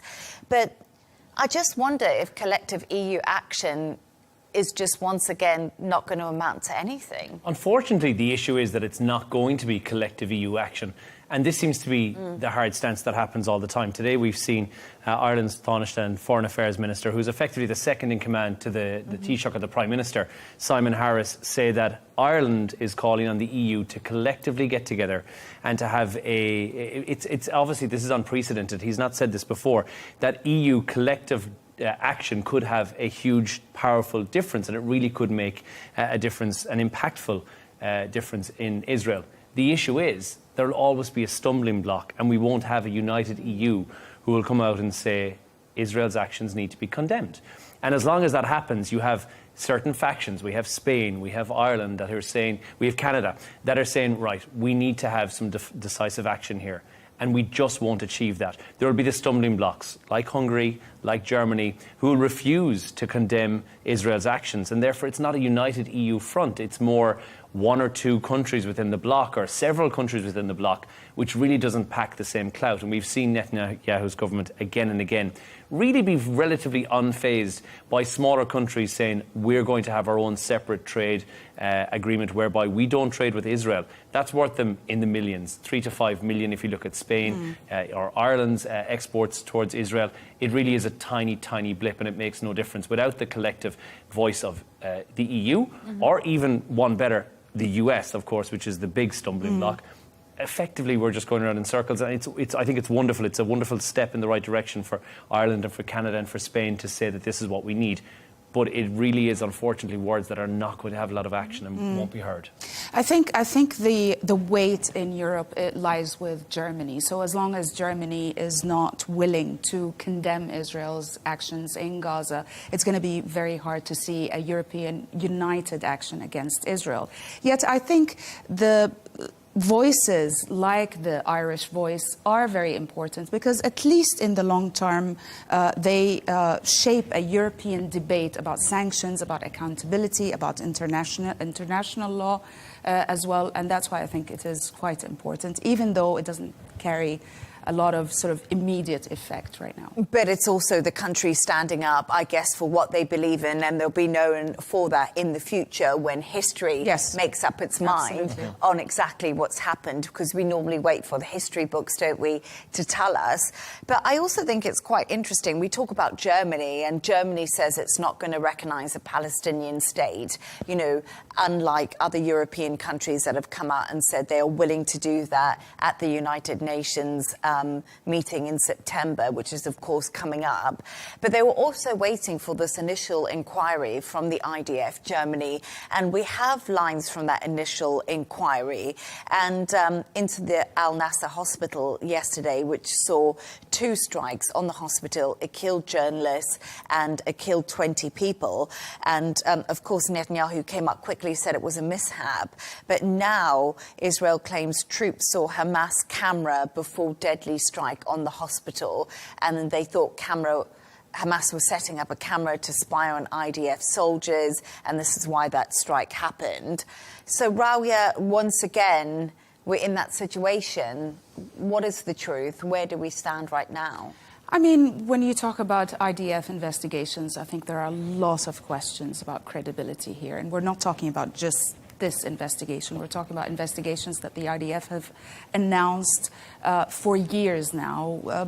Probably the last one we remember not to do even with the war in Gaza was the killing of the journalist Shireen Abu Akleh in Jenin.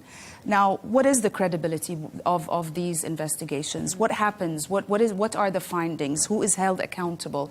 These people that are pointed out, whether it is the mistake of a general or just a soldier, are they held accountable? Are they tried? Are they sentenced? Well, of course, we've never heard of such cases. So. But I think what Jono also said earlier was interesting. You know, the international community can speak out against Israel, but nothing's really happening. And I think Israel feel emboldened right now because they also have the backing of the US. Yeah. And they determined to eradicate Hamas, even though Hamas has agreed to a ceasefire. I think what Germany have done when they say something like, we're going to wait for the IDF to release their report on something that we know they may or may not have been directly tragic incident or otherwise have been involved in for the wrong reasons, is effectively like saying we're waiting for chickens to release a report on KFC. You know exactly what that's going to be because you are the guys who are on the inside and you're releasing this report. And I think again and again, like you said, Rawiya, we've seen their true colours being shown on this. And because there is no international journalists who are on the ground who can give us the reports on this. Because Israel doesn't allow the international then journalists. Wonder why. Or how we're supposed to get the truth of this matter. And I think, again, we end up with this condemnation on something and it's said to be a tragic mishap, and Netanyahu said it's been a tragic mishap, and there's other incidents of them saying that Hamas were having a stronghold there was Hamas cameras being set up. So the true story will probably never be known. But the big issue, and this is what we said about the hostages' families, which are saying that sending any troops on the ground in Gaza is effectively sacrificing all of those hostages immediately. We've heard that over and over again. Yeah, absolutely. But as I speak to people out of Israel who are very supportive of the government there, and they just say, you know, Hamas is a terrorist organisation. This is the only option we have on the table. But it's a really interesting conversation. But haven't they exhausted most of the military options in the past almost 2 years? What's more to be done? I think this is the big strategic question. Absolutely. I think a lot of people are asking this question when it comes to the Israeli military. What happens the day after the occupation of Gaza and you've gone in and occupied it? What's the strategic plan after that? Yeah, because then you no longer have the big issue, which is what they had, which was the hostages, because there will no longer be hostages to be released at that point, and you wonder, well, what's the end game there? And we don't know that, and that's been brought up many times, and I know we've spoken to many experts who've said, what is Israel's plan? And nothing has been roadmapped. Yeah. And therein lies one of the big issues in this whole situation. But thank you so much for your thoughts on that. Stay right there as we move on to another story now. And Nigel Farage has unveiled his party's plans to deal with illegal migration if Reform UK were to win the next election. He claims men, women and children will be deported if they enter the country unlawfully. The party's plan, Operation Restoring Justice, would take the UK out of the European Convention on Human Rights and other international treaties. The Reform UK leader says detention centres will also be built on military sites just to speed up those removals. OK, so, Jono, we saw Nigel Farage delivering that speech today. It was quite a long one. It was about an hour and a half. He had quite a lot to say. A lot of people are saying that the language used throughout this speech that he did make was really interesting. I think it was used to escalate the threat in the minds and the psyche of the public, of the British public. And this is something Nigel Farage, I think, likes to do. He does enjoy pushing the envelope, loves a good long speech where he gets to have a bit of a mouthpiece moment. And there's a lot of similarities in what we saw with his speech today versus the US. A lot of similarities. Same rhetoric is kind of what we're being fed from both. But yes, there was a shock and awe value language to what was being used there as well. It would have once been considered quite extreme in British politics to see such language being used. But I think since the Reform Party came into being, we're seeing this being used a lot more. Now, and this is, again, purely speculatively speaking, from word on the street, from the British public, is that change is needed. And otherwise, Reform would not have had such huge success in the recent mayoral elections across the regions in the UK. But it's also in the polls. Yeah. I mean, all the YouGov polling that's coming out of the UK, we just got new polling yesterday. Reform is well in the lead. Yeah, but I think he needs that strong language to win the support. And he is hugely popular with young voters as well, who have got a big following for Nigel Farage, and the level of the undercurrent, which is now becoming a little bit maybe tipping towards the majority of people who feel not enough has been done to curb what is now effectively an epidemic in the UK. And what's really interesting is Nigel Farage's popularity among the younger crowd is also down to how great he is on TikTok. Yes, and that's absolutely. been a massive On talking social point. media. But this is what I interviewed the deputy leader of the Reform Party earlier, Richard Tice, and I basically said to him, where is Keir Starmer? Where is the Prime Minister? He's nowhere to be found. And he's basically saying, he can't speak to the people. He's completely out of touch. But this is where Nigel Farage is winning the votes, isn't Absolutely. he, Ralia? Yeah. Because Absolutely. he's got that Donald Trump charisma. He's got that stage presence. He's got that strong language. Absolutely. He's got the support of the youth as well. Yeah. And he's almost stepping in as dictating policy as almost Prime Minister. But that's a really good question. Where is Keir Starmer? I don't think there's anything he could have said today that would have made an ounce of difference. And I think that's why when you've nothing sensible to say, maybe just don't say anything at all. Because I don't know how he can walk in front of the British public and say, OK, well, look, Nigel Farage is talking gobbledygook, because he's not. Look at the figures. All you have to look at is 28,000 arrivals so far this year. And then if the highest ever. The highest ever. Yes. And up 45% since Labour went into power. If Keir Starmer was to walk out and say, don't worry, we're sending back 100 this weekend, he would be laughed, he'd be ridiculed, because what they're sending back to France is 100 asylum seekers, which cost approximately 25,000 British pounds per year in order to be able to house and to home. What they're receiving instead is 100 asylum seekers. The cost of that in 2019 was about 14,000 British pounds. Now it's 44,000 pounds. So we're giving away 2.5 million pounds of debt, and we're going to inherit 4.5 million pounds of debt. That's a difficult conversation to have with the British public. It's a very difficult conversation, and I would agree with you on that. But also, he spoke about the European Convention of Human Rights, which I also thought was really interesting, taking the UK out of the ECHR. Now, this is nothing new. This was discussed the whole Brexit conversation. I remember Boris Johnson talking about the ECHR. This is a conversation I feel like pops up in the UK for, gosh, the last decade, ever since I can remember covering UK politics. Is it extreme to do this? Because basically what he's saying is if Reform want to put in these hardline policies to support the British people, we need to get rid of all the lawyers. Well, what he's saying basically is that he will make sure that any barriers that get used by these lawyers that you're talking about, Leigh Ann, to prevent any deportation will be removed. And if it means to get out of any,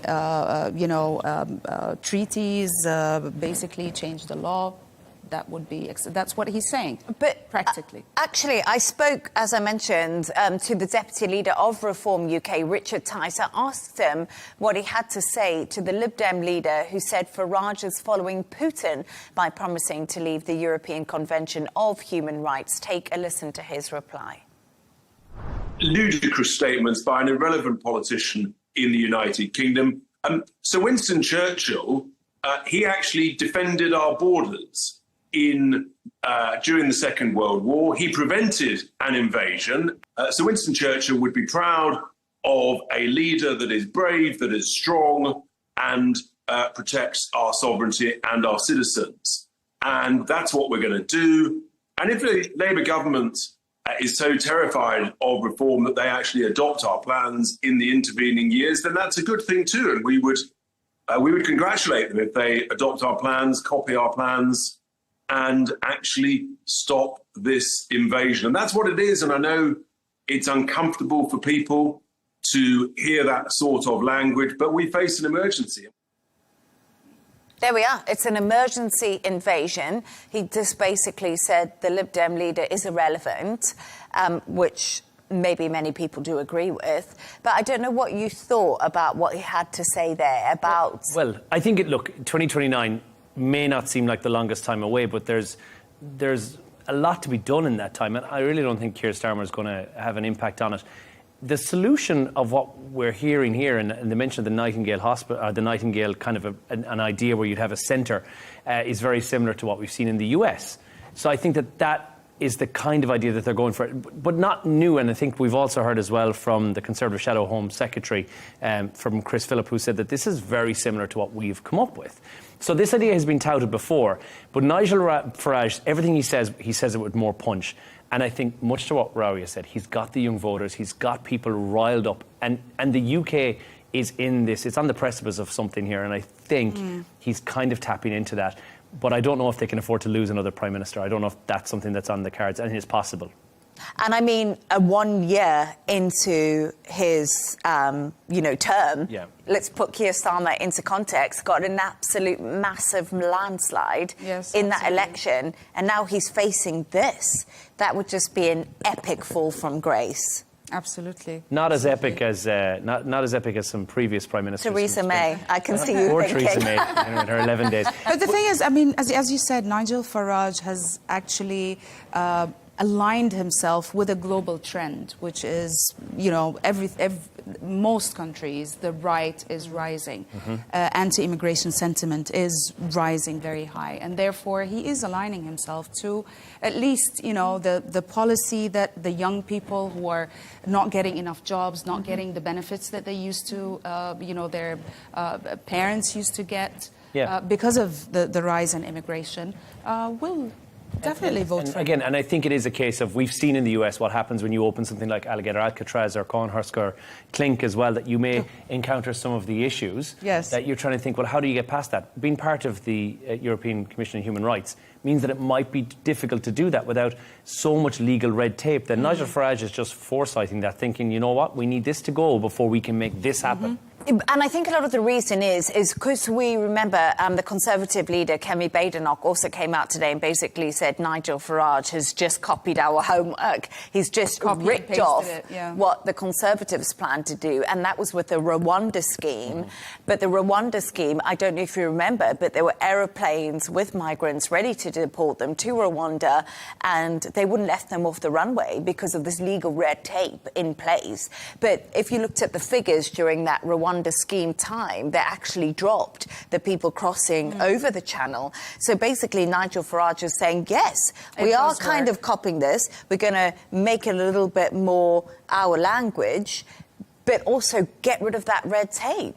Start doing our homework before we have to actually put it into practice.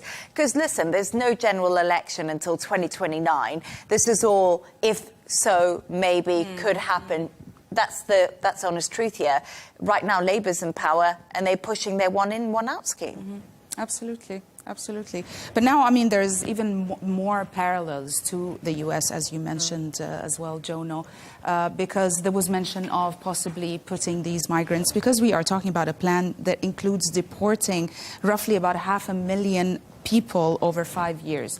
Now, where are they going to put these people up until they deport them?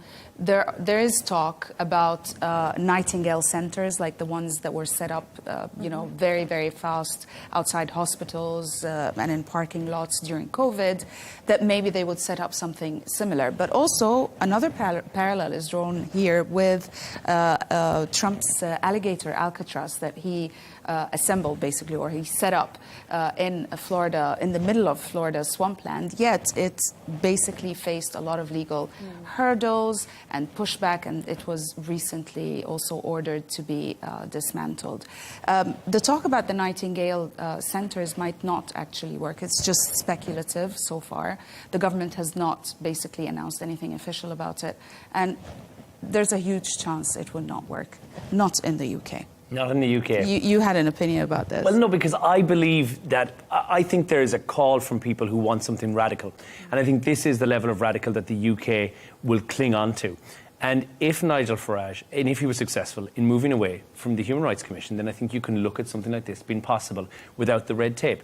The fall down for Alligator Alcatraz in the US, yes, there's legal ramifications, but I think they're going to solve that and rectify that with Cornhusker Clink, the new kind of Alligator Alcatraz without all the ramifications. Environmental sort of a better environmental option. Yeah. And I think Nigel Farage will look at it differently and say, how do we make this so that it's not dehumanizing people, but that it is going to work towards solving the problem? Because I don't know otherwise how they're going to work on this volume of illegal immigrants and getting them back across the border at a rate of 100 a week. It's ludicrous. Well, it must cost a lot of money also to house these migrants until deportation. I mean, they put them up in hotels. We're talking about 32,000 people as of June. Yeah, 10 billion British pounds for 5 years is the cost. And there's also the hidden cost, the legal challenges that are in there. The longer they're there, that pushes it far higher. So, yes, there is a cost. You know, you mentioned this, but strain on the NHS, the free medical service there, dentists, housing. I mean, the list goes on and on, but we could talk about this forever, I think. But thank you so much for your thoughts on that. Stay right there as we now move on to another story. And Donald Trump has threatened tariffs and export restrictions on countries targeting US tech giants like Google and Apple. The warning puts pressure on the UK and EU countries, including France, Italy and Spain, while Canada has already scrapped its digital services tax. Trump also singled out China over rare earth magnets, raising tensions amid a fragile US-China trade truce. OK, so, Jono, tariff threats, not unusual. What's happening now? Well, it's a very Trump rhetoric again, but these foreign digital taxes that are in place and the regulations that go along with them as well, he thinks are unfairly targeting companies that are operating out of the US. So we're talking Google, Meta, Amazon, Apple, the big hitters here. And he says that these rules that are in place are actually what's hurting American firms. And Chinese tech companies are getting a lighter deal as a direct result of that. So he's saying the amount of money, even the UK's digital tax, digital service tax, that's getting about 800 million British pounds a year from global tech firms. Yeah. So similar to these exist in France and in Italy and Spain as well. So he's saying, right, listen up, EU, UK, roll back your measures. And he's got enough recent data to say that this is the right thing to do. They've all got deals with Washington now, we know this. He's kind of got the upper hand here. It is one of these classic Trump tough talks on tariffs to try and get some leverage in there as well in these wider trade negotiations. But he's saying because they're not fair, then they need to be lessened, which it's part of the MAGA movement. And I do also feel like, come on, we've got to look at countries across the EU. They do this. Mm-hmm. This has been in place with them for a really long time.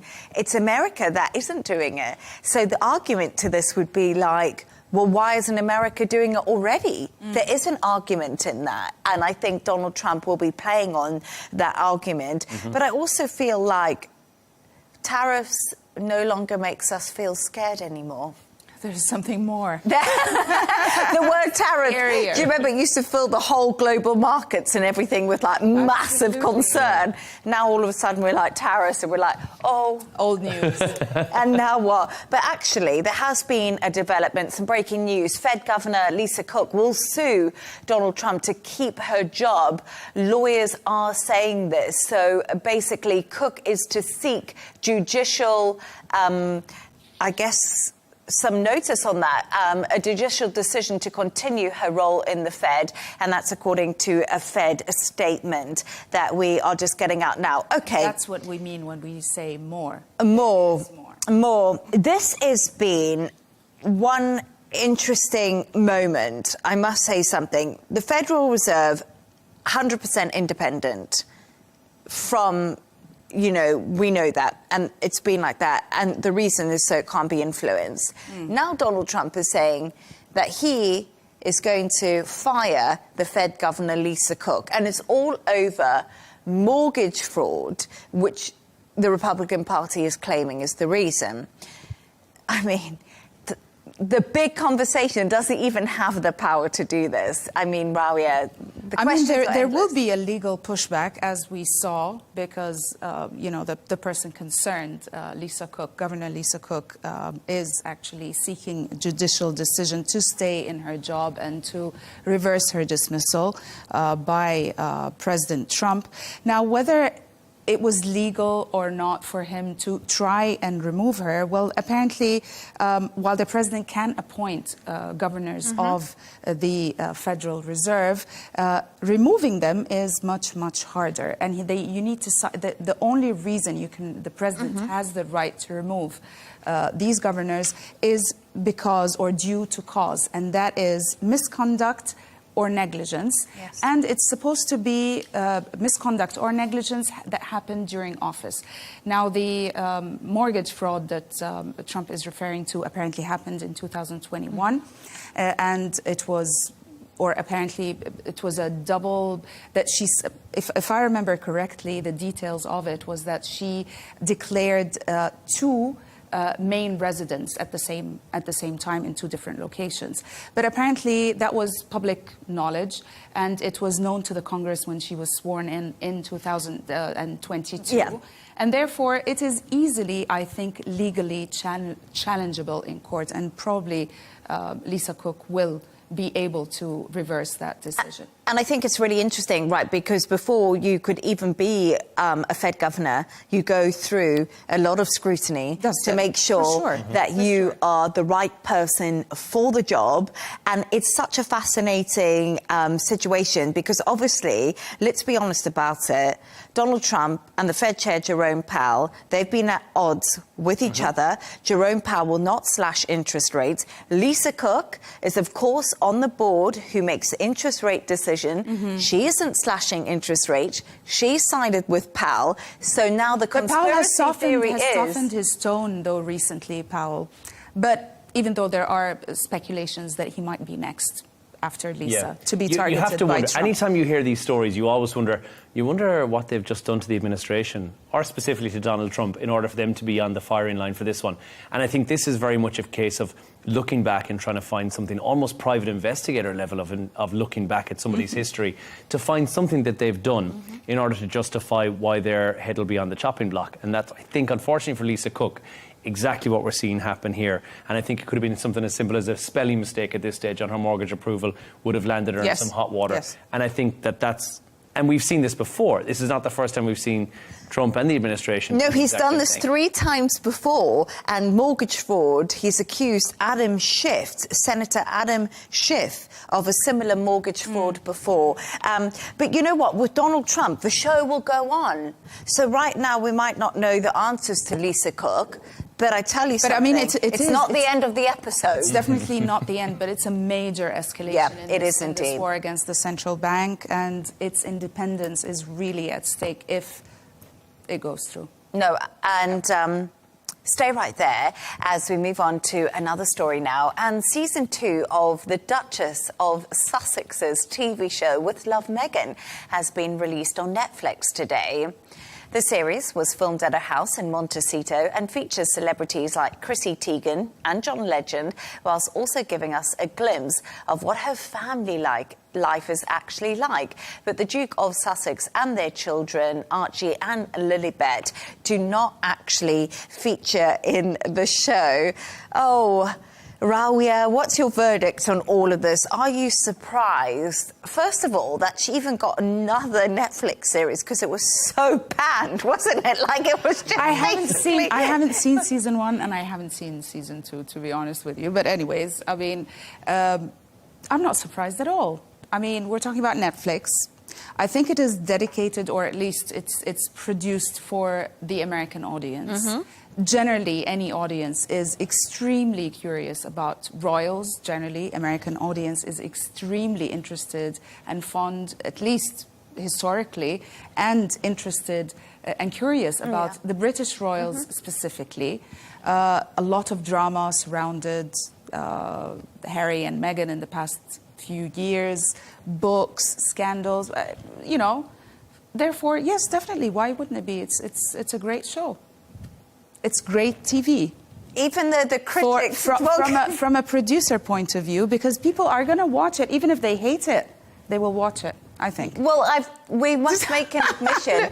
Look at his face. He's seen it. I haven't. I think I'm the only one out of the 3 I haven't. No, I haven't watched it. I can't put myself through it. I'm sorry. Look, it's an experience. It's a journey, isn't it? And you have to go along with Meghan Markle for it. The Duchess of Sussex for it. Which, by the way, had I done that in the show, she would correct you over and over again. And she says that many, many times in season 1. Season 2 is more of the same again. What is it? Well, it's basically at-home cookery is a loose term to describe this. It's a wholesome show where Meghan shows you how inadequate your life is versus how wonderful her life is and how she's been the ultimate mom and she's doing it all herself. Her too? Seems that way. Everybody does. Harry and Meghan can do really no right, and they can do everything they do is wrong, regardless. The tabloids will jump on them. And the British tabloids specifically, they keep their life too private. The tabloids jump on that and say you're being too standoffish. We know where do we find out about you? And they keep their life too public, and then same situation again. What's happened with this TV show is I think that for a US audience, much like what you said, Rabia, there's this fascination with the royal family, and of which she is a member, although she's married into it. There is a fascinating factor with this. It's a very Disney story. She's an actress She's as an well. actress. She's married. Already in the public eye. Absolutely. You know, people are curious about It's her. very Wallace Simpson vibes, you know. She marries someone who's an heir to the throne, and it's all wonderful, and they have this big fairy tale wedding, and then things don't go so well. And it's a Disney story gone wrong. That's what this is. And there's a fascination element with that, which is wonderful. But for a UK audience or for a European audience, it's a bit toe-curling. The whole thing is a bit cringe. So, I feel like, you know, let's try and look at the positives in the cringe, if we want to put it that way. I thought it was actually quite sweet that, you know, we now know that Harry told her, I love you first. She apparently fell in love on their third date, which was in Botswana, where I was born. So that's a nice place to, I know it's a nice place to fall in love, Botswana. But I also like the fact that we found out the kids' favourite breakfast, pancakes and eggs. We get a little look into the glamorous life. And what she missed the most about the UK. And what was the it? radio stations. Really? Yes. Which one did she listen to? Oh, God, I forgot which one. Well, look, there is, of course, there's that element. Which one? And I do think what you're looking at here as well, if it was somebody else hosting this, and I really think that, if Martha Stewart had done the TV show that Meghan Markle is, that the Duchess of Sussex is doing, I will continue to make that mistake, and had got Tan Frank in to talk to her about that, we'd look at it and go, this is wholesome, this is nice. Look, here she is making pancakes for the kids in the morning. Isn't that lovely? Her kids call them freckles when she puts chia seeds on the food. That's kind of a nice vibe, and we're getting a... But Martha Stewart threw shade at this. Exactly. But I think if it was anybody else who'd done this, we'd say it's a lovely, wholesome show. But she's got that dislikability factor with the press and with the media that people just love to rag on her. A controversy. There's a controversy element that goes with it. Yeah. And there's a lot of there's some loose elements that she alludes to the family, so we get a bit of an insight. And I think people thrive on that. People love things like The Crown. This is The Crown, but it's the modern day version of it, and it's on Netflix. And will I watch episode 2? Absolutely, I'll be watching episode 2 just to see who's the next guest. Seriously? Yeah. So you are going to watch it? Of course I'm going to watch it, but and I think everyone, apparently season 3 on the way. Season 2 wouldn't have happened if people hadn't watched season 1. So either but it's a fascinating... That's what I'm saying. One. But I think there's a fascination factor. It was so low. It was like rated 300 in Netflix. But did it get Netflix mentioned? Out the figures. Seriously. But no, it was so low. It was crazy low. But I don't know what the ins and outs of it. There's got to be. There's a movie that's on Amazon that's the worst movie ever. It's the lowest score on Rotten Tomatoes. It's on Amazon because it's got the lowest score. It had talkability. We've all known this is a TV show. There's no publicity. Yeah, I agree with that. And I must say something that I like the fact that we do get these little tidbits, like Harry said, I love you first, what the kids like to do. I mean, it's always nice. We're all curious. I think this is human nature. We're all curious about each other's lives, let alone the life of a royal or somebody who married into royalty. My life is very boring, but mine too. As the Duchess will prove proved to us, actually. Yeah, I'm very inadequate compared to Montecito. Anyway, and finally, Rabia and Jono, you've come up with a couple of quirky stories of the day. And Jono, I just love this story because it's very personal to you, and it's about Limerick locals, and they're teaming up to save a village pub. And Limerick's an island, in case anyone didn't know. It's in Ireland, yeah, but this is a Hearns pub in Kilteely, which is actually where my dad is from originally. Wow. And that bar was on the close of the brink of closure after 40 years. Now, there's been a bar in that location for 150 years, and the locals saw it as a hub. It was where many a family occasion was there. We've had many birthday parties there, family gatherings, and because it was... Do you have memories of the place memories yourself? Of this, and I think everyone who lives in that area, it's quite a small village, everyone has memories of that particular place, and the locals were worried it was going to close, so they got together, they raised 300,000 euro, 26 of them got together, and they've now reopened it as the street bar run by locals for locals, and it means that there's somewhere to go. It's been run by a business, board of directors, managers there as well. They're not publicans, they're just people who really wanted to have a local to go along to, and the 150-year-old heritage of the bar on the street has been maintained. Oh, wow. And I think it's going to get, this story has been all over the globe. Many places have carried this story. I think it's going to get a viral traction because people will see this, hear people talking about it and want to go and check it out. And I agree with that, but I also think that sometimes the pub in the village or where you're from is just where the whole community gets together. Yeah. So I think it's absolutely wonderful because it's like a town hall. It's a town hall. It's where so much happens. Yes, you know, people get married, people meet each other. And it's generations. Like, oh, there. yeah. So people have a lot of memories. Many more. So now at least it's open again. Many more Hayes family events can take place there, and my dad and I can sit there and talk about life and going forward. So at least it's still there when I go back to look at it again. Oh my God, I love this story. We should go and visit. Yes, You're I'll more pour than some welcome. pints behind the bar. Anyway, Rauya, and let's get on to yours, because yours is really surprising. It's about unusual jobs that actually pay pretty good money. I know, very weird jobs. Okay, I'm going to tell you what are the jobs and how much they're making, apparently. So you have paper towel sniffer. You sniff the fragrances of the, you know, the fragrant I love different the coconut towels. ones. You know, you can get the coconut smelling to make ones. sure that the scent is they're right. nice, And you can get paid £38,000 a year for that. You don't need to work for long. As long as you don't have a cold, you're okay. Yeah. Or a flu. Then you have professional queuer, somebody to queue for you, you know, in restaurants, bars, whatever that needs queuing. You can charge up to £24 per hour.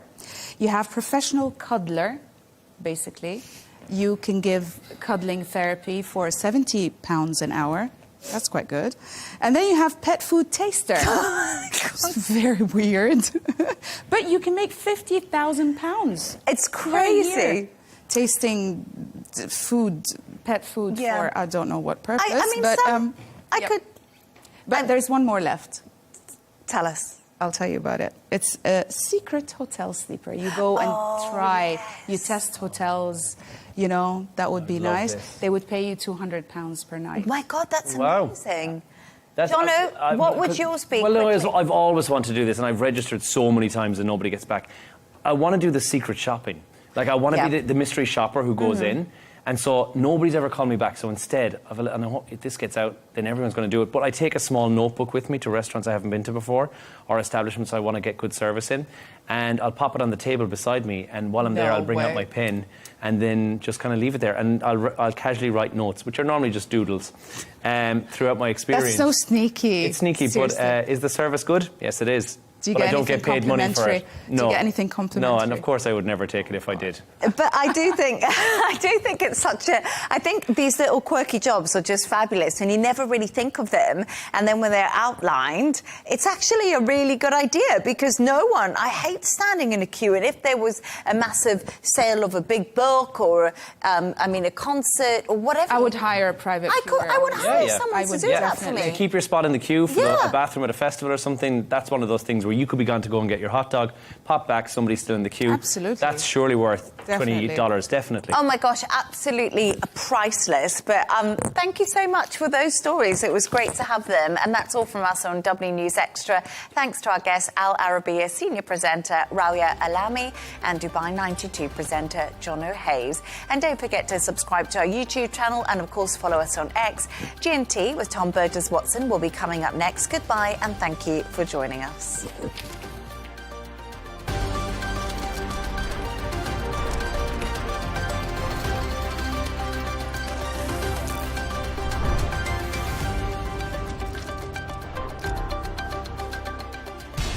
We have to take care of our people, and we're going to take care of our people first. For in-depth analysis and all the latest developments across the globe, make sure you join us every weekday. President Trump is trying to negotiate a ceasefire. With so much happening, so much information, and so much noise, International law will have no part in his administration. it can be hard to keep track. Tariffs will just fuel inflation. We're going to fight these tariffs. But you can count on us to tell you what you need to know. We stand by your side. Join me, Tom Burges Watson, for Global News Today, right here on Al Arabiya News. Hello and welcome to the programme. A UN-backed report is sounding the alarm on Lebanon, warning of a lost generation. Well, warfare has left nearly half of the country's youth without jobs that match their skills. Unemployment has reached the 30% mark, rolling back Lebanon's development more than a decade. Well, all of this can be traced back to Israel's invasion of Lebanon, its fight against Hezbollah back in 2024. But more than a year on, the political future remains murky.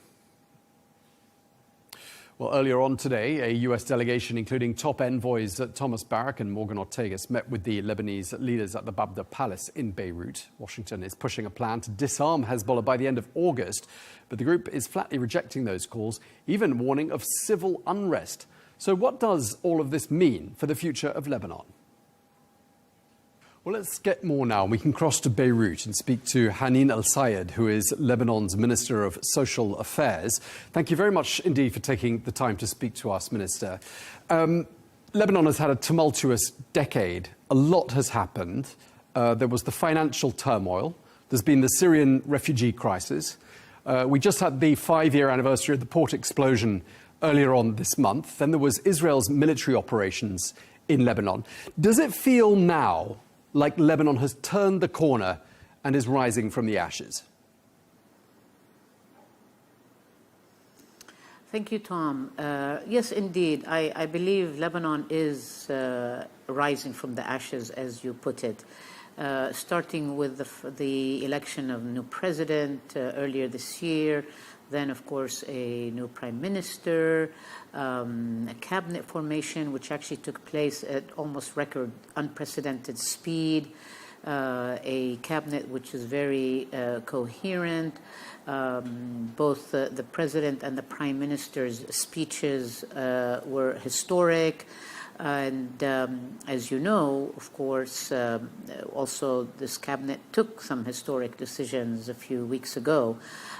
Each minister, including myself, have been working 24/24 on our different files. I believe the citizens of Lebanon have very high expectations, and rightly so. They have come from, as you mentioned, multiple crises over the past few years. So it's time now really to be as responsive to our citizens and within the context of the changes, of course, that are happening in the region, put Lebanon first and do the work that needed to have been done years, if not decades ago. All of what you're saying is making me feel like we're off to an optimistic start with this discussion. And as Minister for Social Affairs, I'm assuming you've got a major role in rebuilding the country, because on social fronts there is so much that needs to be done. What would you say are your top priorities, and how's the progress? So, unfortunately, Lebanon, because of the multiple crises that you mentioned, we're now facing very high poverty rates, increasing poverty rates that have doubled and tripled over the last 10 years. So this is a big challenge, and one of my priorities, of course, is to reduce the poverty. In fact, I have been talking about zero poverty. Now, we know this is highly aspirational. However, I think it's important to put that out there as an objective of our government. Part of, or one of the ways to address poverty reduction is through a robust, effective, equitable social protection system, which is exactly what my ministry's mandate is, to have a universal social protection which is rights-based and which offers citizens, if not talking about each of them is to have universal service, but they should be able to access different kind of social protection services at different parts of their life cycle where they need it. So this is really at the heart of, this is the priority of my ministry. So to provide the Lebanese citizen with as much protection as possible. At the heart of this, of course, is a social assistance program. Already we are implementing it. We are reaching 20% of the Lebanese population through a program we call Aman, a cash transfer program, which provides monthly support to families which are under the extreme poverty line. But there's other, of course, very important categories of society which need support and which have been impacted heavily by the multiple crises that have hit Lebanon. These are people with disabilities. We've had an increase in, of course, injuries that have, whether it be from the port of Beirut, from the most recent war, and this is a group of population which is highly vulnerable, which is in need for government support. Elderly. Lebanon is one of the fastest growing aging societies in the region due to multiple issues, of course, related partly to out-migration, the very fast brain drain, but to a natural aging of the population. That's another priority for my ministry.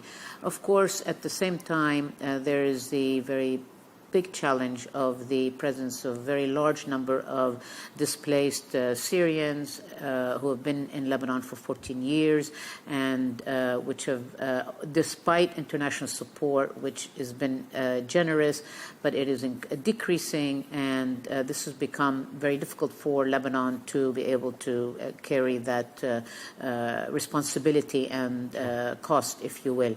So there's multiple challenges, all of which are priorities for the Ministry of Social Affairs, and yet we are working at each of these files to ensure that we can provide the best service to the citizens. Thank you, Minister. And, and I'm going to ask you in a moment about Syrian refugees. But before that, I just want to cast our minds back a year. I was reading an article and, I'm triggered by what you were saying there with regards to the brain drain. And this article talked about a lost generation in Lebanon, a generation lost to some of the things you mentioned there, poverty, socioeconomic disintegration. At the time, the article said 1.2 million people were displaced by violence in Lebanon. It said that tens of thousands of buildings were destroyed. Unemployment, it said, was around the 30% mark. Food poverty in some areas. GDP, it said, had shrunk around 38% between the years 2019 and 2024. I mean, how much of those metrics changed these last 12 months? So I think there is a change. Of course, the 1.2 million displaced that you mentioned, these were the first impact of the war, the last war in Lebanon. But almost within 48 hours after the war ended or stopped, let's say, or the hostilities stopped, let's put it that way, about 1 million went back to their place of origin or neighboring areas. And so we still have a problem, however, of displacement. And I've just announced recently a program for the IDPs, internally displaced persons, Lebanese, who are still displaced from their homes as a result of the recent war. So this remains a challenge, but it's been sized down considerably, and we are addressing it. Many of the other issues that you've mentioned about GDP, decline and poverty increase and high unemployment, of course, these are structural issues that we need to address, and we are addressing them through reforms. The government statement, upon which we got the vote of confidence from Parliament, was very clear about the kind of reforms that are needed. Essentially, we need to get the economy growing again. We are at a much lower base or size than we should be. And that's going to require a lot of reforms on the banking side, of course, on the fiscal side, on electricity, internet. So there's a whole basket of reforms, but this government is working on them day and night. Every minister, as I mentioned earlier, has been spending his or her time on these files. And with the leadership of the Prime Minister, We have made a lot of advances. Judicial reform, as you know, we've passed also the law for independent judiciary. So I think that with this kind of progress, we hope that some of these metrics you mentioned will start to turn around. Already we are potentially seeing a 5% growth in the second half of 2025. Tourism was very positive this summer. Still not over, and we're expecting good returns. We have indicators from supermarket sales, for example. These are also up. So many indicators that we have at a micro level are coming together, are indicating that we are starting to turn from that curve or from that bent that we have been at for years now. Okay, and with regard to the brain drain that you mentioned yourself, and this time a year ago again, young people were feeling like they had no choice but to seek out a future in another country. They were leaving Lebanon. Are we starting to see that trend reversed? I mean, I don't know if you have any numbers for me, but anecdotally as well, do you get the impression that people are now stopping their mission to seek out their fortune elsewhere? I can tell you from some personal experiences of children of friends who are in their early 20s, some of whom already have come back. They've been studying outside, and they've come back, and they want to set up here. They want to do startups. They want to engage. Now, this is anecdotal. We don't have major numbers on return on brain gain, but I believe just from feeling it, and also those who have not come back, but there's many aspire that when they finish their education outside, they want to come back. Look, Lebanon is a beautiful country, and not just because I'm Lebanese, but because it offers a lot. Now, if we can ensure security in all its forms, which is something, of course, which we are working on as a government, if we can ensure, of course, decent jobs, in the end, this is what the youth want, our jobs. And bit by bit, as we undertake these reforms, we can start to see the private sector picking up, because in the end, it's the private sector that has to create these jobs. And this is we're starting to feel that. And then, of course, good education, which we are also proud to have still, nevertheless, despite some of the setbacks of the last few years, which not just Lebanon had in terms of education, but globally because of COVID and other reasons. So I think once we start getting these basic elements back, we will see increasingly the youth who want to aspire to come back. Myself in the Ministry of Social Affairs, we have programs for the youth, and they are very active, very inspired. So we hope that, and we're already starting to see some of this change happening, that this ball will start to get bigger and bigger as we roll out more of the reforms that we plan to do. And don't forget, our government has been here now barely 7 months, and what we have achieved in 7 months have not been achieved in 7 years or more in Lebanon. Sure. I mean, you have huge challenges, and as you say, you haven't had very long to address them. I wanted to ask you about Syrian refugees in Lebanon. Today, we saw pictures of refugees leaving Lebanon today. At one point, there were 700,000 registered Syrian refugees in Lebanon, but some people said the number was more like double or triple that number. I just want to ask you, what sort of numbers are leaving, and what does it mean for Lebanon if they are leaving? So, thank you for this question. Again, this is one of the files, if you will, that our government has achieved very good progress, despite all the challenges.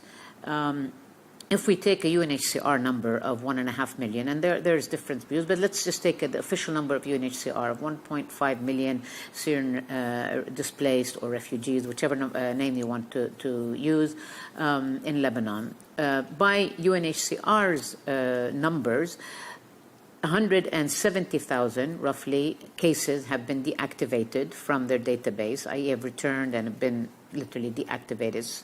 And another 71,000 are waiting for the process of going back. So we are saying about within barely 2-3 months of our government's approval of a return plan, we're seeing almost 250,000 refugees going back. And I myself was in some of these settlements, informal tentative settlements in the Bekaa area 3 weeks ago, and I was surprised, but many of those camps have been vacated. And I talked to some of the people that were still lingering around. Many are expecting also to go back. Now, as you know, our government has put in place what's called a return plan, which includes financial incentives and also waivers for fines. We worked this out with the UNHCR and with the international community who is supporting us financially in implementing this plan. We have very good cooperation with the UNHCR and IOM in terms of data exchange, in terms of logistics. We want more. We hope that there will be, this return will accelerate. Now, for sure, the Lebanese economy needs foreign labor, including Syrian labor, and this is where we are working to also what's called organizing the labor market so that we identify our needs, whether it be in agriculture and construction or other areas of the economy, and we then formalize those workers through work permits and the like, so that this way we have what Lebanon needs in terms of labor force is provided. At the same time, the Syrian families can go back safely and with dignity back to their country. Sure. It's been a very busy day in Lebanon today. A big delegation is in town. Meeting with President Joseph Aoun. You've got the U.S. Special Envoy for Syria and Lebanon, Thomas Barak, accompanied by Morgan Ortagus. We've heard from Thomas Barak that the country is going to come up with a plan to get Hezbollah to disarm. And I'm wondering whether your understanding of that plan could include the use of force. So, as you know, in our cabinet meeting earlier this month, we took the very historic and brave decision as a cabinet to where we put a somewhat of a timeline that would facilitate and sort of the boundaries or the borders of where Lebanon needs to be in terms of arms, so that the bottom line being that all arms should be in the hands of the state, including those of Hezbollah. And we tasked the army to come up with an actual plan. Now, the army has been working very diligently on this. We are expecting a cabinet meeting on September 2nd, where the plan will be presented to us. We will discuss it, and that will be the moment really to have for us to have a look at it as ministers and see where we can go with this. Personally, I believe force is not the answer. We want to have cooperation on this from all groups, just like what started to happen with the Palestinian camp last week. So this is where the role of diplomacy and also building dialogue across groups, and this is something that my ministry also is planning to work on, build the social cohesion, bringing people into the state who have been out of the state for not just years, for decades, and to show them that the state is there for them. In the end, the state is the only answer to make all Lebanese citizens of all confessions and all political groups to make them feel safe, to bring them jobs, decent education. So this is really ultimately the objective, and I think nobody can say no to this. I'm not underestimating the difficulty in getting there, but I have confidence in the Lebanese people, and I believe we will get there bit by bit, and as we sort of take these steps, build the consensus, and hopefully we'll really have a much more prosperous country for everyone. And Minister, one of the other things that came out of the meetings in Beirut today was this plan for an economic zone in the south of Lebanon. I think the thinking there is that will provide job opportunities for people who otherwise might want to join or remain in the ranks of Hezbollah. That's going to be partially funded by Qatar and Saudi Arabia. Just tell us what sort of news, what does that represent for Lebanon? Is that welcome news, and what impact might that have? I mean, let me just say that creating jobs for our youth is our priority. how and the like is, of course, a government strategy. This is part of what we as a government are putting together. This is not to be dictated from the outside. Now, of course, we seek the help of our friends, especially in the Gulf countries, and hope that we would have, already we have a very good cooperation, and we hope that this will increase. But absolutely, creating jobs for our youth is important. And all over the country, I was in the north recently, in a city like Tripoli, where unemployment rate is very high, and yet there's many skilled youth in digital and AI and the like, which are looking for jobs. So, as I mentioned earlier, most important thing is to create an environment where private sector can come in and invest in Lebanon. Another piece of news out of Beirut today, hot off the press, the former central bank governor, Riyad Salameh, is going to be released on bail of more than $20 million US. What do you think is going to happen to him? What should happen to him? Well, I think a lot of people believe that justice needs to be served, that those responsible for the financial crises, of whom the former governor of the central bank, of course, has a big responsibility. He's not alone, but he is obviously a very responsible, was in the midst of the whole financial engineering and, let's just say, bad governance that brought Lebanon to where it is. So it was news to me as much as it was news to everyone else, and I think we're waiting to understand, what's behind that and the reasons. But absolutely was a surprise. Let me put it that way, at least for me. And just lastly, to wrap up this conversation, I mean, when you see the sorts of people who've been in Beirut just today, and these announcements with funding from the GCC countries, close allies, it looks like the Arab world, indeed the whole world, wants to see Lebanon succeed. There is an enormous amount of goodwill and support for your country. What's your vision for the next 10 years? Are you optimistic? Yes, Tom, I am optimistic. The Lebanese people need just a little bit of stability and can bounce up. We've actually seen it throughout the last decade. Whenever there's some peace and quiet, let's put it that way, the economy picks up. The Lebanese are, I hate to use the term, but they are resilient. And with the basic economic reforms that we're putting in place, institutional reforms, security reforms, financial reforms, economic reforms, social reforms, human capital reforms, I'm very confident that within 10 years you will see that Lebanon has gained back its economic power as it is for a country of its size, and is growing at a very good rate. And our youth will be back. We'll be exporting knowledge and technology. And this is really what I think the Lebanese people and the youth wish for Lebanon. And as I mentioned in the beginning, I am optimistic about this, and hopefully just what we've achieved in the past 7 months compared to what's been achieved in the past years, at that rate, we will hopefully be at a much better place in 10 years, if not before that. And just lastly, I mean, I'm wondering whether there are any parallels with any other female political figures whom you might see as role models. And I'm listening to you and thinking of the words of prime ministers in my childhood, like Margaret Thatcher, who said, if you want something said, you ask a man, but if you want it done, you ask a woman. And I'm just wondering whether, as a woman in this job of Minister for Social Affairs, you bring something to the table, something special, something additional. I certainly think so.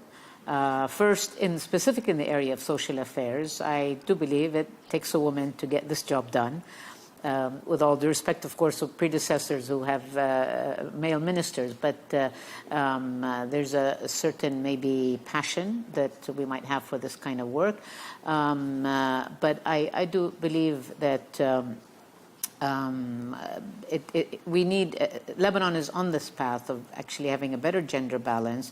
We're way behind other countries, including in the region, in terms of female representation in political sphere. I'm hoping that this will be with the 5 ministers that are in the current cabinet of Prime Minister Salam. Next cabinet will be maybe double that number.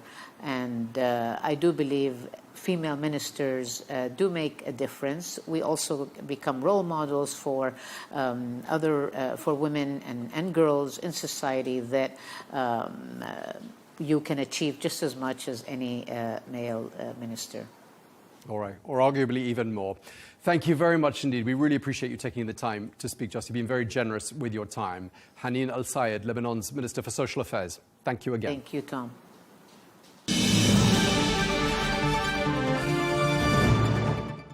In other news, for the first time in 22 months, famine has now been officially declared in Gaza. Well, the UN calls it a man-made disaster, a failure of humanity itself. Well, a new report from the Integrated Food Security Phase Classification, the IPC, says more than 500,000 people in Gaza are already facing catastrophic conditions, starvation, destitution and death. And by the end of September, it warns things will only get worse.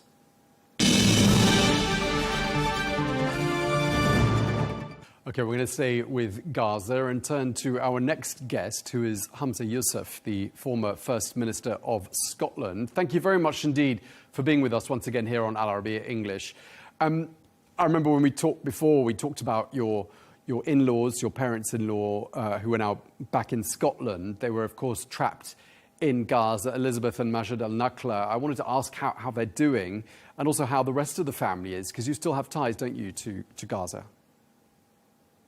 We do. Thanks, Tom. It's good to speak to you again, though I wish things had improved since the last time we spoke. In fact, they've, of course, got much worse. And every day it seems like the situation is worsening and becoming more horrific. In terms of my in-laws, what can I say? They are traumatized. I think they will always be thus, I'm afraid. And in terms of the family in Gaza itself, my wife, Nadia, she has her first cousin, Sally, there. Sally has 4 children and a husband. And those 4 children, as every day is going on, are losing weight, becoming emaciated, and are starving in front, not just of her eyes, in her arms. So how can I possibly describe that situation? Are there any adjectives left to describe the horror that the people of Gaza are facing as a daily occurrence? So I don't really have the words to tell you how horrific the situation is for Nadia's family in Gaza. And of course, that is replicated amongst hundreds of thousands, in fact, millions of families in Gaza that are left there living this daily nightmare on a daily basis. Now, thank you for that update. And I mean, I wanted to ask you about something you've put out on X, because you wrote on the platform formerly known as Twitter in response to yesterday's bombing by Israel of the Nasser hospital in Khan Yunis. You said something that began, "Dear Prime Ministers and Presidents." Presumably had the British Prime Minister in mind when you started writing that. What would you like him to be doing? Well, I'd like him to take some meaningful action. Today, the UK Prime Minister has described that double tap bombing of Al Nasser Hospital. Let's remind ourselves what we saw. We saw an Israeli airstrike on a hospital, killing journalists, killing civilians. And then as emergency workers went to rescue the injured, another airstrike followed. And this one was actually caught on camera. We know that's happened many times before. The Israeli Prime Minister calling it a mishap. A mishap is when you accidentally CC in the wrong colleague into an email. It's not when you kill emergency workers and bomb a hospital. So the UK Prime Minister today has responded by calling that, and I quote, using his words, indefensible. Well, if that action is indefensible, which of course it clearly is, then why on earth does the UK government continue to sell weapons to the government of Israel? Why does it continue with RAF reconnaissance flights that directly give intelligence to the Israeli regime? And why on earth do they continue to train, the UK army continue to train IDF soldiers? So at the very least, the complicity, the support that we give the Israeli regime must be completely withdrawn, and then proactively sanctions must be imposed on a nation, a rogue nation, that is clearly, completely and utterly out of control. I mean, you've repeatedly drawn parallels with apartheid South Africa, and I'm wondering if you're doing that because you think that the same sort of action that was taken then needs to be taken now. Well, firstly, I'm doing it because, of course, it is the ICJ itself that has said Israel's policies in the West Bank are a breach of the Apartheid Convention. This is not Hamza Yousaf's subjective opinion. This is the ICJ who have said that Israel is in breach of its obligations against apartheid and racial segregation. That's first and foremost why the comparison is being made. And secondly, that yes, we know that in particularly the 70s and 80s, the measures taken by the international community, by nations across the world to isolate South Africa, to essentially boycott South Africa, particularly in relation to sporting and cultural events, and to impose meaningful sanctions, was the only way that ended up resulting in the dismantling of the apartheid regime. So all these statements of condemnation, these feeble words that are coming from presidents and prime ministers across the world in relation to Israel's actions are falling on deaf ears. The only language that Israel will understand, I believe, is meaningful sanctions. Yeah, I mean, in the case of South Africa, I mean, the sanctions took 3 decades from the early 1960s to the late 1980s to have the full effect. And of course, the UK and the United States came on board very late in the game. And, you know, the people of Gaza don't have 3 decades to wait. But do you think the bottom line is that Washington can stop Israel? And why don't they? Yes, you're right. Of course, people of Gaza don't have 3 decades. They barely have days. I mean, there is mass starvation, deliberate mass starvation, of course, which the IPC has confirmed is famine in Gaza City, likely to spread across the whole strip. So we need urgent action, meaningful action, tough action that is going to ensure that Israel changes course. But of course, you're right. As long as the United States provides carte blanche, then Israel will continue, I'm afraid, to commit breaches of international law with impunity. So what has to happen? I think if you are truly an ally of the United States, then all of those that might have influence with Trump's White House have to stop pandering, have to stop simply turning up to the White House full of platitudes and praise, but actually begin to say that, look, we are facing a genocide that is taking place. I don't think there's anybody that seriously doubts that anymore. And we do not want to be complicit in it. And we do not want you to be complicit in it. So, look, there has to be measures that are taken. And if the United States is unhappy at those measures, then I would urge countries to work in concert with each other in the way that, for example, Ireland, Norway and Spain did last year in order to come together and collectively recognise the state of Palestine. But urgent action is needed. Otherwise, there won't be tens of thousands of people that will lose their life. It will be hundreds of thousands, if not millions of people. Hamza, yesterday we spoke to an Israeli academic who suggested that the people of Gaza be relocated or rehoused, I think he said, to other countries. And he gave Indonesia as being one of the other countries where they might be rehoused. I mean, what's your reading of what Israel is trying to do in Gaza and, for that matter, in the West Bank? What are they trying to achieve? Ethnic cleansing. I mean, it is the textbook definition of ethnic cleansing to forcibly remove one people and replace them with another people. That is the textbook definition of ethnic cleansing. And of course, Israel has form. If I think about my wife's grandmother, who was 16 years old when the Nakba happened in 1948, she was living in her home in a town called Julis, which no longer exists, near what is now called Ashkelon. She was told to leave her house for a couple of weeks, and when the fighting calmed down, then she'd be able to go back home. 77 years later, she, of course, will never return home. She's been made a refugee for a second time, and she was, of course, one of around 700,000 who were forcibly displaced, removed, dispossessed from their homes in 1948. So Israel has form of forcibly removing and ethnically cleansing people from their land. And that is exactly what they want to do with Gaza. Now, if Israel does not stop, not only will they completely flatten, as they have done, Gaza and populate it and ethnically cleanse the population. The real prize for them, of course, is the West Bank, where they've already continuing to approve illegal settlement after illegal settlement. So this is a rogue nation, and the only language a rogue nation will understand will be meaningful sanctions and tough action from the international community. Specifically on this idea of Indonesia, I mean, what's your reaction when you hear someone saying, an academic in Israel, saying that the people of one place should be moved tens of thousands of kilometres away and transplanted, so to speak, to Indonesia? What goes through your mind when you hear that?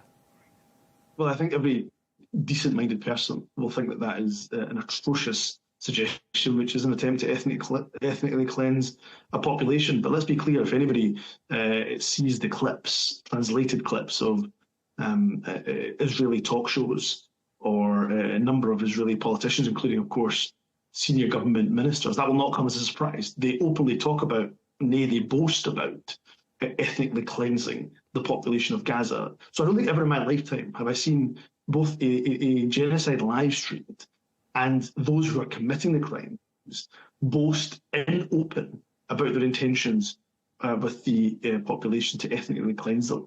So we're being told what Israel wants to do, and the international community, I'm afraid, is passive, letting it happen, and it's people of Gaza that are suffering as a result. We all watch coverage of what's happening in Gaza all around the world. People are seeing the horrific images, and then we hear Israeli officials giving justifications or denials for what we're seeing. What personally is the thing or the message you hear from Israeli commentators or senior figures that you find most irritating and most dishonest? Is there one thing that really stands out for you? Well, a number of things. But of course, when the Prime Minister of Israel talks about the IDF being the most moral army in the world, I'm afraid the nation is becoming the most immoral nation in the world, because what it is doing, the government is doing, is, of course, war crime after war crime, whether it was 5-year-old Hind Rajab, who is in a car peppered with 335 bullets, whether it's journalists, whether it's humanitarian workers, whether it's hospitals, whether it's schools being bombed. Every single convention, even in war times and conflict, is being broken by Israel and broken with impunity, breached with impunity. And what I would say to the international community is, if you even take Gaza and Palestine out of the picture for a minute, what you are doing is setting a precedent that says that every single country can now have impunity to break international law, because there'll be no accountability. There'll be no accountability even if there's an ICC arrest warrant wanted in your name. And the global ramifications for that make our world a far more dangerous place, not a safer one. Turning our attentions to where you are now in the United Kingdom, I'm just wondering how divisive this issue of the plight of the Palestinians is there in the UK. I mean, would it be too simplistic to say the division is on political lines, left, right, or is it more complicated than that? It is more complicated than that. Look, there's good people, even in, for example, the Conservative Party, who have been advocating for the rights of the Palestinian people. I give a special mention to Kit Malthouse MP, who I think has made some phenomenally good contributions in the House of Commons. And he's a Conservative Member of Parliament, who again is not talking about being pro-Palestinian or pro-Arab or pro-Muslim, but simply pro-humanity. So there are people across society, across nationalities, political divides, backgrounds, ethnicities, who again are not supporting the Palestinian cause because they somehow are biased towards Arabs, Palestinians or Muslims. It's because they are witnessing the scenes of genocide live streamed on our televisions every day and saying humanity is losing here, that we are losing every shred and every ounce of our humanity if we do not stop this. And there cannot be repercussions and there cannot be accountability for the slaughter of 17,000 children and over 60,000 innocent men, women and children. You didn't mention the British Prime Minister Sir Keir Starmer or David Lammy, the Foreign Secretary there. Do you think they are simply not speaking up enough? Their actions and words are inadequate? I think they're in danger of being complicit. That's the problem. They are making statements that say that the actions of Israel are indefensible. I think David Lammy yesterday described the situation as a moral outrage. Well, you cannot claim it's indefensible and it's a moral outrage and yet continue to sell arms, weapons, provide intelligence, give support, continue to support the infrastructure of occupation and indeed genocide that is taking place at the moment. So, of course, their actions are wholly inadequate and I'm afraid are, in my view, making them complicit in one of the worst crimes of the century, and certainly the worst crime that I've ever seen in my lifetime.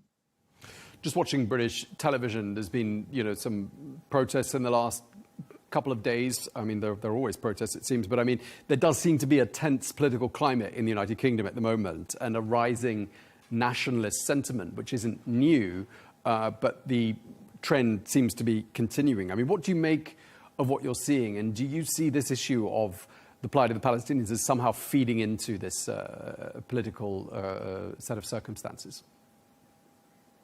Well, look, frankly, every single issue ends up being sucked into the culture wars that seem to be consuming the UK, Europe, and most of the Western world.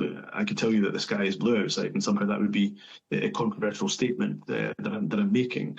So the culture war, I'm afraid, is consuming every single issue, including, of course, the Palestinian cause. In terms of the so-called anti-immigration protests that we're witnessing in the UK, including we've seen some here in Scotland, are not happening in a vacuum. You've had 20 years, if not more, of anti-migrant rhetoric from the main political parties in Westminster, whether they've been Labour or Tory.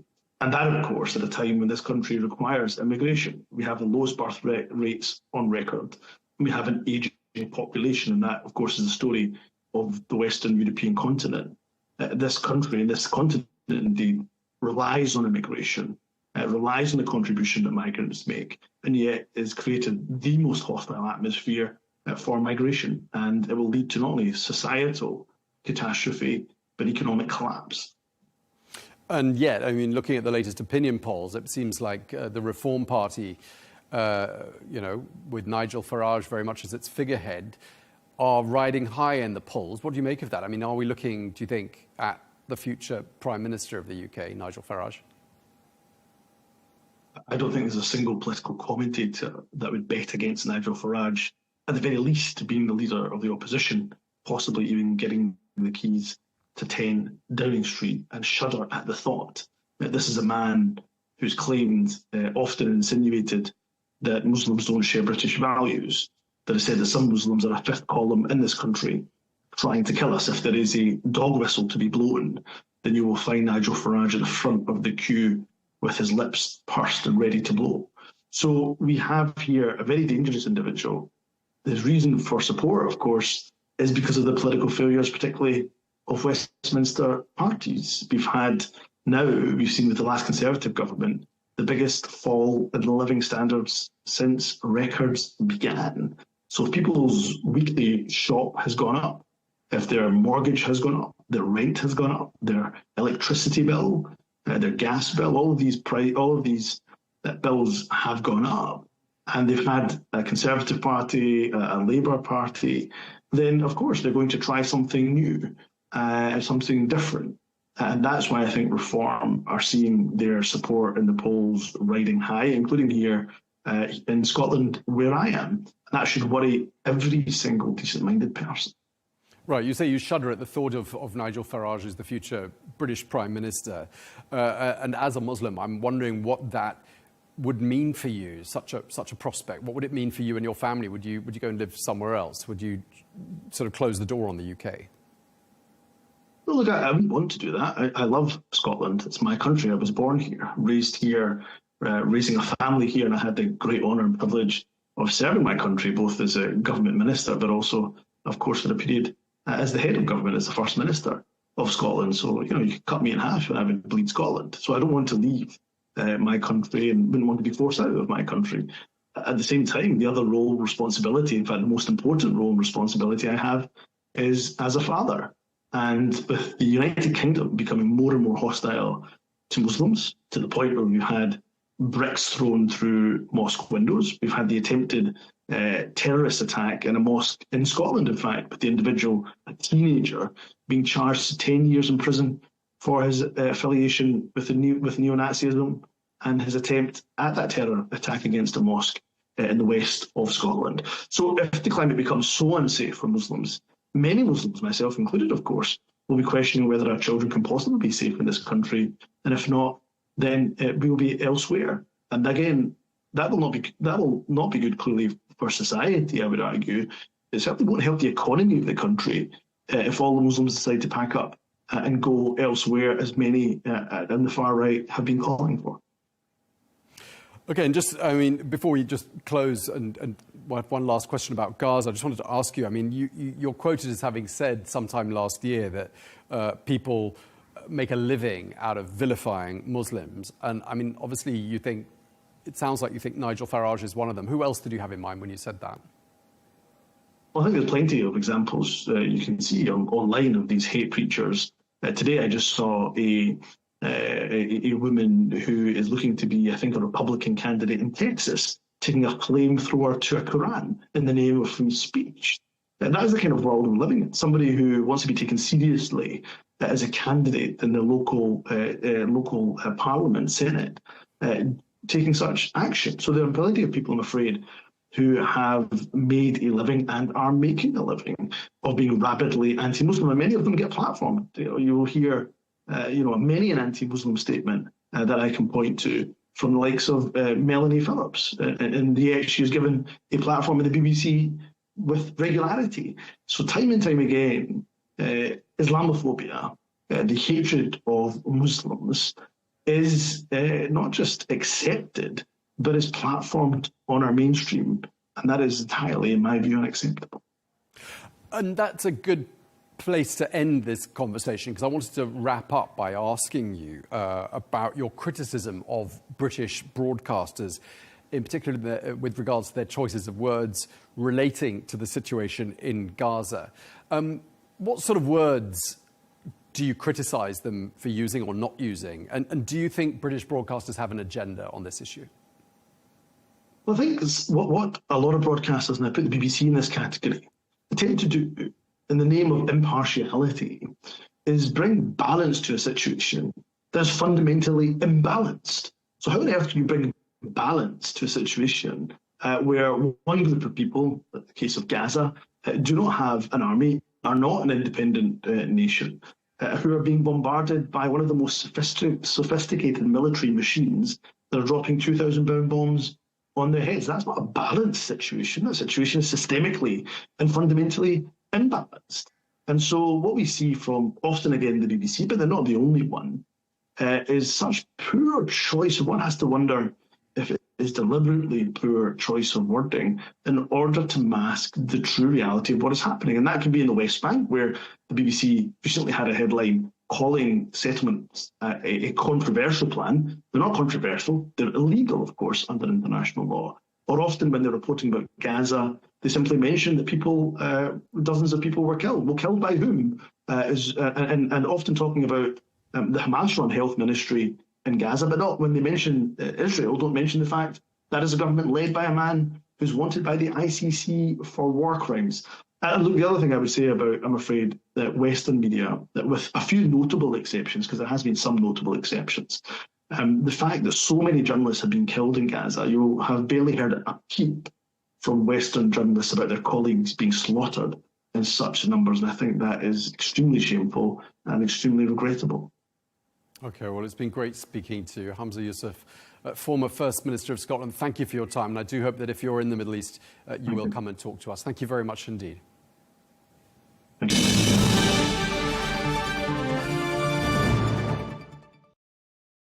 Well, for more, we're joined now by Tirza Leibovitz, who's Deputy Director at Physicians for Human Rights Israel. Thank you very much indeed for taking the time to speak to us. I want to start by asking you about your decision to categorize what's happening in Gaza as a genocide. In Israel, that's something not a lot of people have done, a lot of people refusing to use the term genocide. I'm wondering why you're using that term and whether you faced a backlash for it. So with Physicians for Human Rights Israel, we had been in touch with Gaza, with our colleagues in the health system there for many years, sending many joint delegations to Gaza, and also have been documenting violations that had begun way before October 7th. Let's talk about the blockade, the siege on Gaza, the killings during the March of Return. However, following the Hamas massacre on October 7th and beginning of October 8th, we began documenting unprecedented attacks on hospitals. Already early in October, there were 22 evacuation orders for the 22 hospitals out of 36. So that already was a signal that there was something here that was beyond what we had seen before. And as we continued documenting the violations, we turned our eyes and documented as well the killing of doctors and members of medical teams. Again, unprecedented.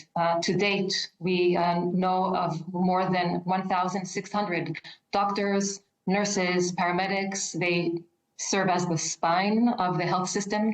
When you kill 6 directors of Al-Shifa hospital, that decimates capacity to provide care. We also documented the blocking of evacuation of the wounded and the sick. So even if there's no war going on, there are sick people. Add to that the wounded and the injured. And we, as the health capacities were being dismantled, we were trying to arrange for some routes of evacuation, first and foremost to the West Bank, which is close by and the most natural place to do so, and also as a fallback to third countries. And this we had failed to do in any meaningful way. Most of those who needed acute care remained in Gaza. And so it goes on and on. The blocking of the provision of medical supplies and, of course, humanitarian aid. Then if you broaden your outlook and you talk about the social determinants of water, arable land, issues of domicile, of housing, of education system, all of these were being dismantled. And once we began seeing that, we understood that the place to, or the framing that would capture best what we're seeing on the ground would be the framing of genocide according to the Genocide Convention.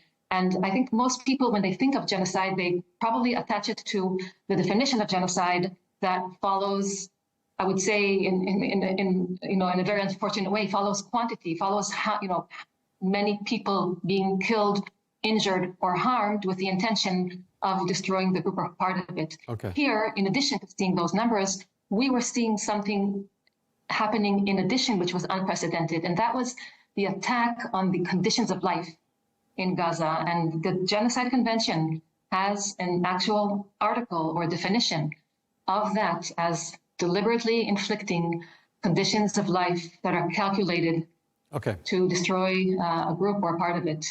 We can talk about the calculated side of it, but I can say in short that the pattern, the unmistakable pattern and the extent and scope of the destruction were indicators for us about this intention. We were also backed by international jurisprudence, although that's something that is being there's a discourse on it, of course, with international terms. It was important for us, once we understood it that way, it was important for us to go through the investigation, both on the ground, which we were doing anyway, but then to consult also with different experts. And once we saw that we had a strong legal analysis here, we came out with this decision. All right. In terms of backlash. Sorry, let me just interrupt you there. So your argument is clear. The legal basis for saying this is genocide sounds like it's carefully considered and clear as well. But the use of the word genocide, for very obvious and tragic reasons, is presumably a taboo, something of a taboo in Israel. I don't know if you agree with that. But what has been the reaction to people in Israel when you've used this term? I would absolutely agree that it is a taboo. As a human rights organization, we have the obligation to put a mirror to what is happening. So for us, it was clear that that is what we are going to do. I think it's also important for the society in Israel who have been used to the use of genocide in a very particular context, to have that mirror to see another context in which the allegation is that they are the ones who are acting out this genocide. It is difficult. It is more difficult for the people that are undergoing this genocide. So for us, this was a clear step to take once we had, again, the factual understanding of that, as well as the legal one. I can say we were concerned to some extent about the response of the government. There are ways that the government can shut down organizations. It has been taking some steps previous to this coming out with the report, and we're concerned about additional, maybe sharper steps. I think that was our main concern.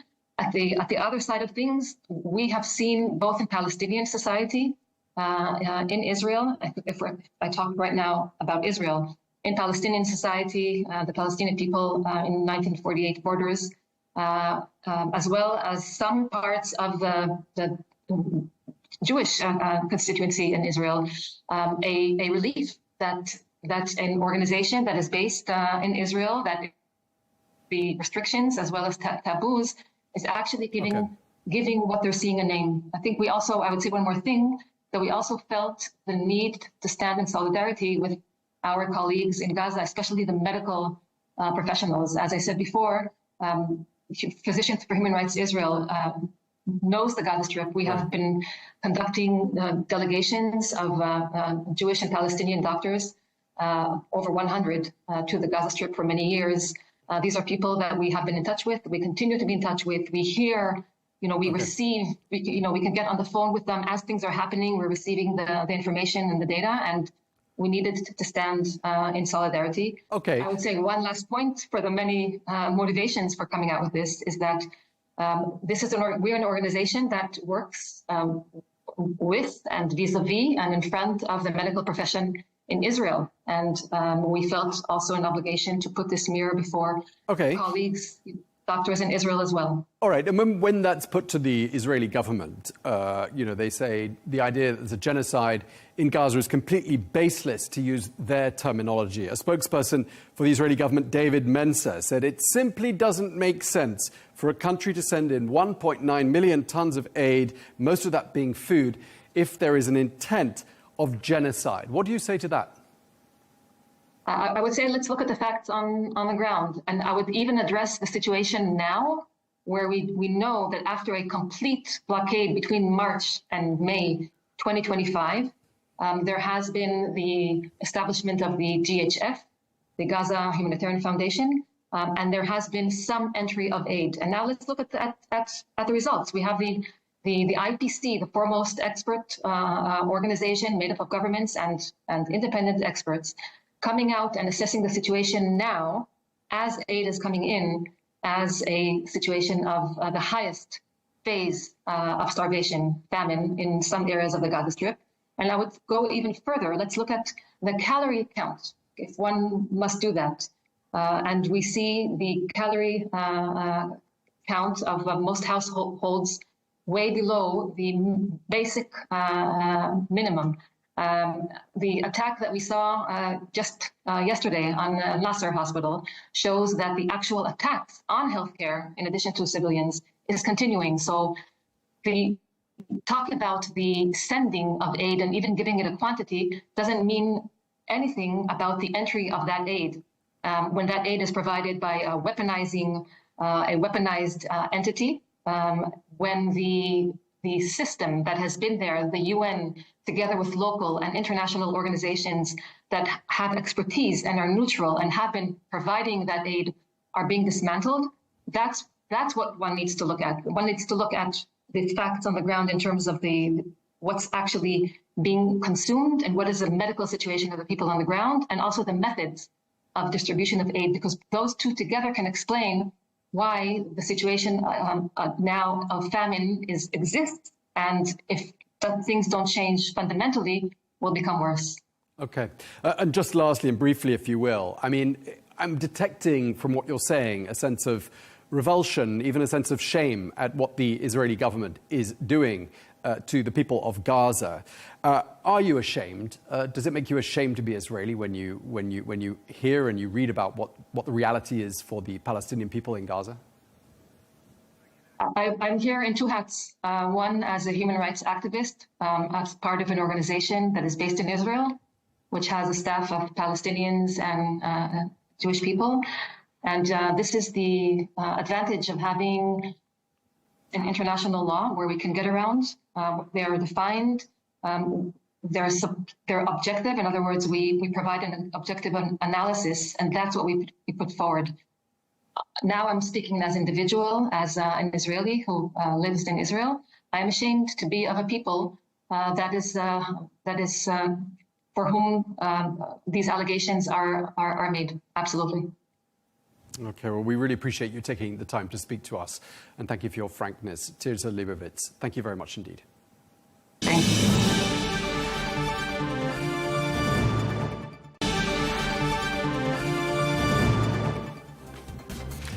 That is all we have time for on Global News today. Thank you very much indeed for watching. Be sure to join us again tomorrow for more exclusive interviews. Until then, bye-bye.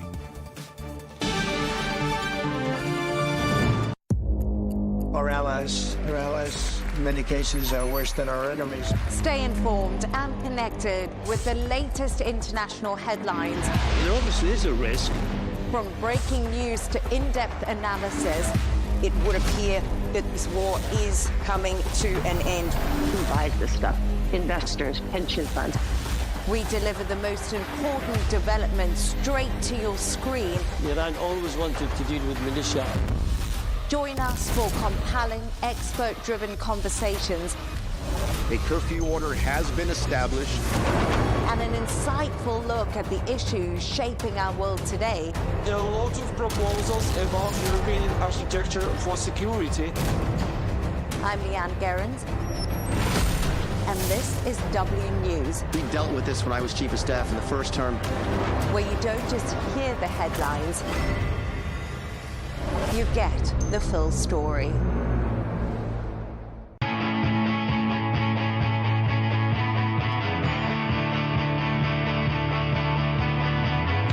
Welcome to the metropolis,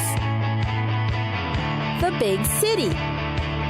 This is where tech, trends, and culture meet. Meet the people. See the sights. Walk the city streets. And experience the lifestyle.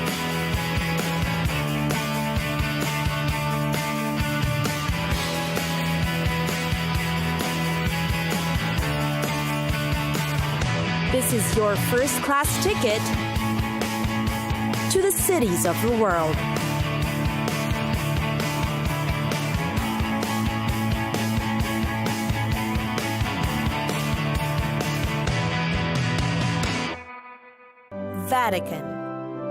Vatican City, or the Holy See. It gained independence from Italy on the 11th of February in 1929. The sovereign independent state has a population of less than 1,000, yet it is one of the most popular cities for tourists. The Holy See, which is surrounded by Rome, has been the home of the Pope since 1378 and is considered the seat of the Catholic religion. And then, of course, there are the very popular Vatican museums, which is mainly why most people fly in for a visit. There's the Sistine Chapel, which is considered the private chapel of the Pope. This is also where cardinals meet to vote for a new Pope. Its ceiling frescoes feature paintings by the great Michelangelo, and the biblical scenes on the wall are by several artists, including Perugino and Botticelli. The gateway to Vatican City is St. Peter's Square and Basilica. It is built on the site that covers St. Peter's tomb. It is considered one of the largest churches in the world. Michelangelo's famous Pieta is also featured in this church. Italian masses are held here every Sunday. Visitors are allowed, but must follow the strict dress code, no bare knees or shoulders. Another attraction unique to the Vatican is the Swiss Guard. They have been guarding the Vatican City since 1506, and today would still dress in the traditional costume. These guards are Roman Catholic Swiss nationals, between 19 to 30 years old, and are high school graduates. On the Tiber River, there's a Castel Sant'Angelo. It was built as a tomb for Emperor Hadrian in the 2nd century. It was built over the Roman walls and has an underground passageway to the Vatican. During summer, concerts and other special events may be held there. It's a great place also just for strolling and enjoying the view by the river. For great eats, the popular ones are also within the Vatican museums. There are cafeteria-style restaurants, a bar, and pizzeria. You'll also find a courtyard with an Italian-style bar with alcoholic beverages. Meanwhile, there are more must-try treats outside the walls of the Vatican. You'll find high-end restaurants that serve sushi, fresh fish, and more. Places that serve quick bites, like cheese and cold cuts, can also be found here. There are also Sicilian restaurants, or Rome-based ones, each with impressive menus to choose from.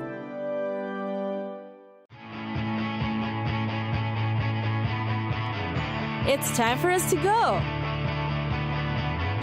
Pack your bags and get your tickets ready.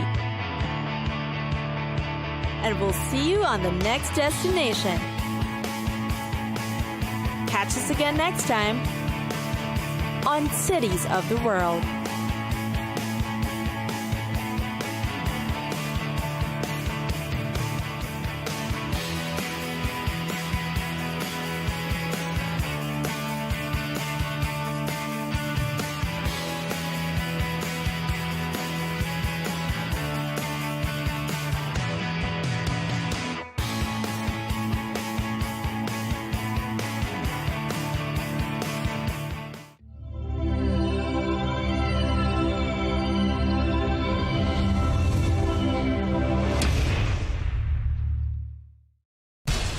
We have to take care of our people, and we're going to take care of our people first. For in-depth analysis and all the latest developments across the globe, make sure you join us every weekday. President Trump is trying to negotiate a ceasefire. With so much happening, so much information, and so much noise, International law will have no part in his administration. It can be hard to keep track. Tariffs will just fuel inflation. We're going to fight these tariffs. But you can count on us to tell you what you need to know. We stand by your side. Join me, Tom Burges Watson, for Global News Today, right here on Al Arabiya News.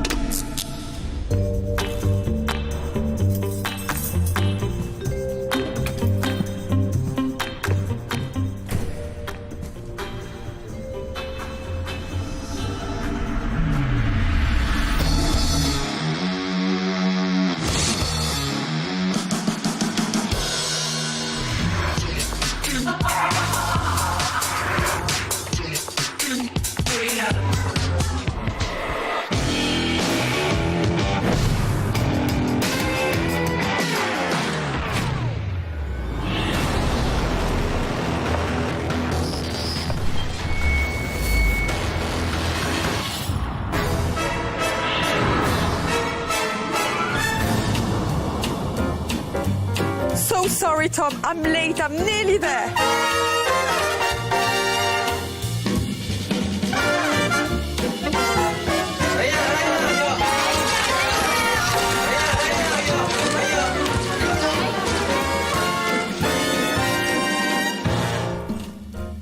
Talking about iconic locations, I know the film was shot in Abu Dhabi and also in Wadi Rum in Jordan. Where did you get to go and what did you think? We were in Wadi Rum together in Aqaba.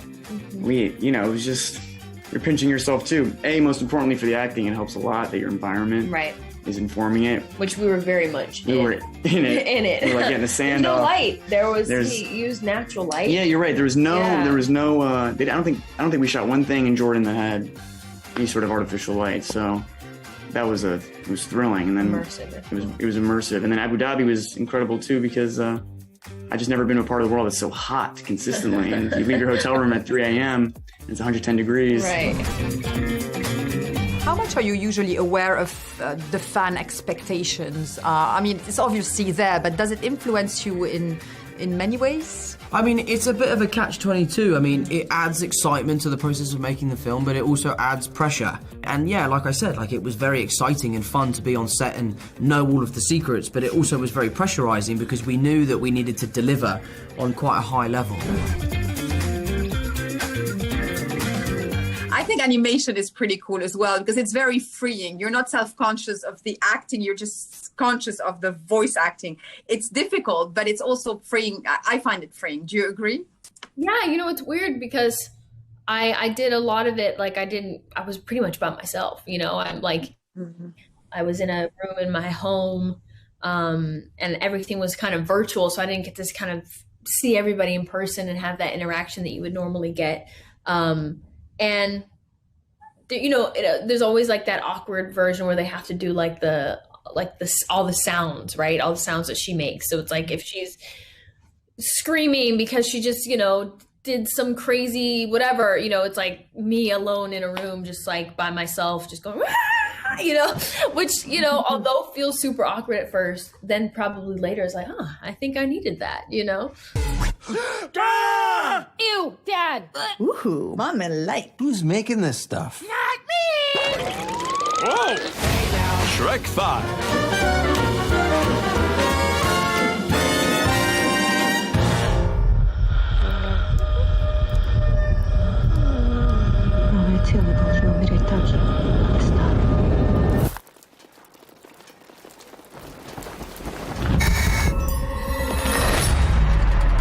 Was it a little bit more daunting to do the follow-up to Talk to Me just because of the runaway success of the first one, and there's just a little bit more responsibility when it's successful before? Yeah, 100%. It was way more stressful, way more pressure. We still feel that pressure because the movie hasn't come out just yet. It hasn't come out yet, and the biggest pressure is letting either A24 or Sally Hawkins down, because they both trusted us so much, and we feel like very inferior to them. It's that thing is, no one expected anything from Talk to Me. So now that, you know, you have this pre-established, you know, these eyes on you and this expectations, yeah, it gives it way more pressure. This is my new sister and brother, Oliver. Oliver lost his family just like you guys. Needed someone that could keep in special care. We're on set. Do you scare the actors? Do you scare yourself? Is there an atmosphere where, you know, it's inherent to the film? What is the atmosphere like on set? Is it funny and goofy, or is it scary? It's never scary, and it's mostly a fun time, but there's times when there's serious scenes happening in terms of conversations between people, and you need to let the actors have that space, and you can't be jumping around when they're trying to hit beats emotionally. But as soon as those scenes are done and we know we've got it, we do a joke take at the end of it to pull everybody out of that, that wallowing misery.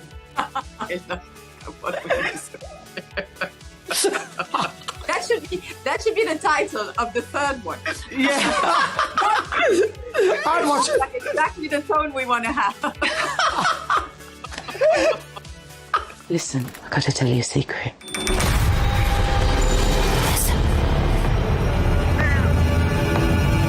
It's like a little angel. It's a beautiful angel. I do believe that even, you know, in the horror genre, even in the most, you know, fantasy elements of the horror genre, there's always like the human elements. And for that, how important is it to find the right actors for those types of roles? Because they need to render that kind of emotion. You just need to find people that you know are right. And like for the younger actors, you know from their audition tapes, when you see them, you know that they're that character. It hits straight away. And then there's performers like Sally Hawkins. You can just picture them embodying anything. And like once I start getting obsessed with an actor, like looking at their filmography, I can't let the idea go of casting them. And the same with Miranda Otto with our last film, and more so with this film with Sally. It does beautiful things. Listen. Listen. Listen. Obviously, your way of doing horror is very specific to you. How important is the emotion to you when you're filming? It's part of making the characters human, and for you to care. You know, if you care about the characters, once you get to the horror, it'll hit that much harder if you're connecting with the characters in some way. And we wanted to show, you know, Laura is a broken human being. She's lost her sanity, but ultimately it's from love, you know. She's lost her mind. Yeah, we want you to kind of connect with characters even if you don't agree with what they're doing. Some people believe the spirit stays in the body for months after death. It's working! We can bring her back.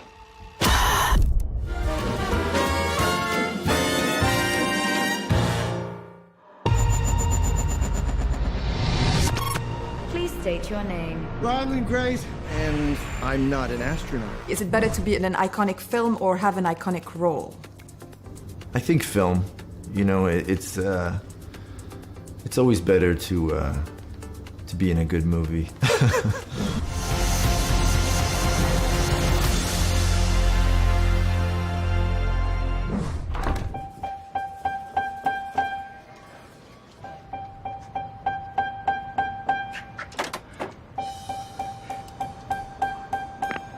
Rise and shine.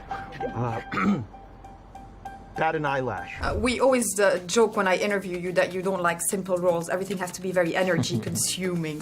Was that a whole other level of energy consumption because it's so full on? This was a huge adrenaline dump. Yeah. I mean, I actually needed to take a year off after this. I did 3 films in a row, but this was the culmination of all, and that was because we had we really had artistic freedom on this film. You know, it allowed us to push the envelope every day, and we were constantly improvising, and it was fueled with energy, this whole experience. Courage.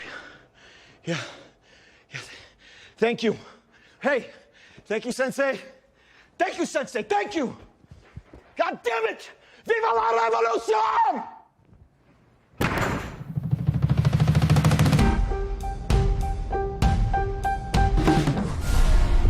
In the world of magic, everything that disappears reappears. It is very good to be back. Open sesame. Way to represent, Merritt. Worth a try, was it? You think it's a little bit the same for illusionists as actors? You know, you're kind of born with the talent of being an actor. It feels inherent to you. I was a very slow learner, and I don't think my talent as an actor was inherent to anyone but somewhere inside me, you know? That's the most important thing. Yeah. I think you do know.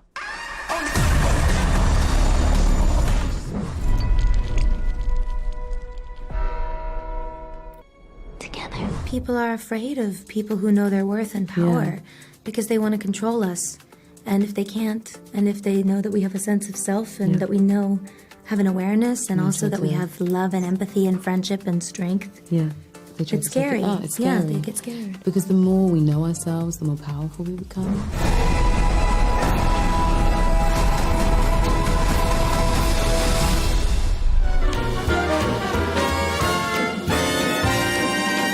Jessica Chastain! What will you remember most about the experience of Interstellar? What will I remember most? Well, it's incredible to be in a film that it forces you to use your brain and your heart. And the visuals are so incredible. I just can't wait for people to see them. There's a water sequence that just makes you hold your breath. It's so exciting and visually stunning. Make it count. Where's the mountains?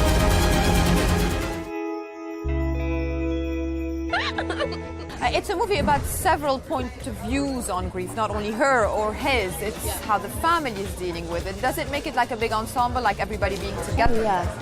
Those are my favorite kind of movies as an ensemble.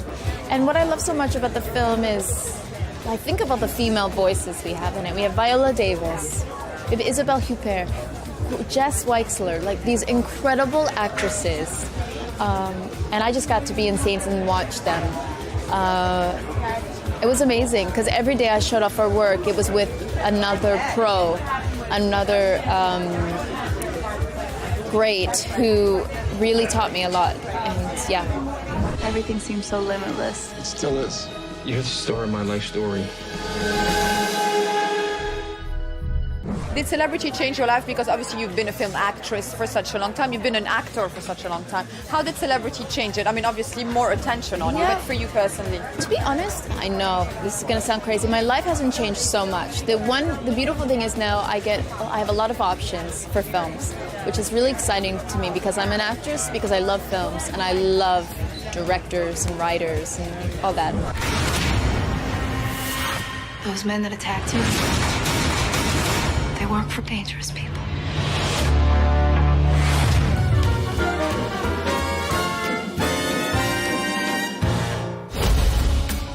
They're going to shut down Police Squad if you do not solve this case. Do this by the book. Show a little respect! Why? Who's going to arrest me?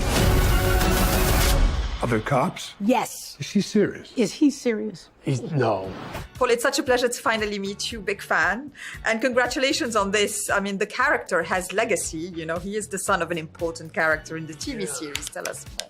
I love the original movies, and I love that sense of humor where you can be silly, where you can surprise people, and have jokes come from out of nowhere. I mean, that's such a fun way to operate.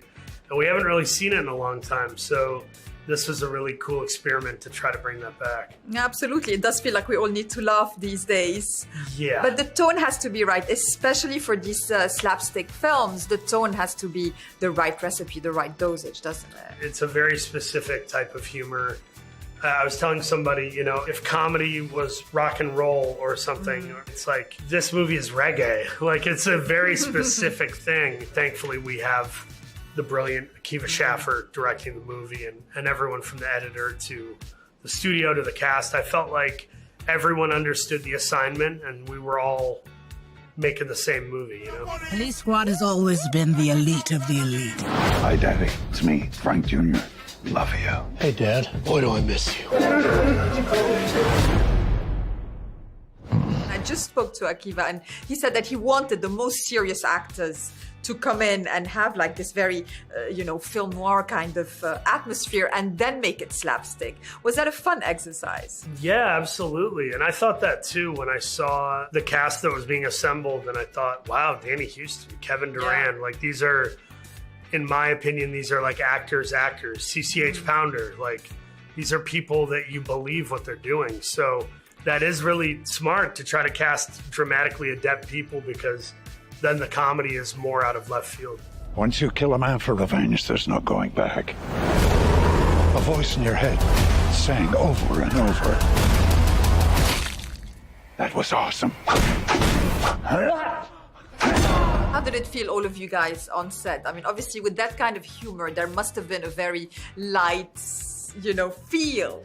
It was a light feel. It was also, it could be heavy at times because I think we all felt the pressure of trying to make it right, trying to make it good. And that can be its own burdensome thing. But any day on a comedy, to me, is easier and more fun than a drama. Dramas can be very taxing and annoying and heavy on people depending what they're doing. Yeah, I mean, especially the ones you were involved in. I mean, they were heavy and taxing. Right, yeah. Blackburn, Richard Jewell were for the viewers as well, not only for you as an acting exercise. Sorry about that, yeah. No, they were quite the opposite.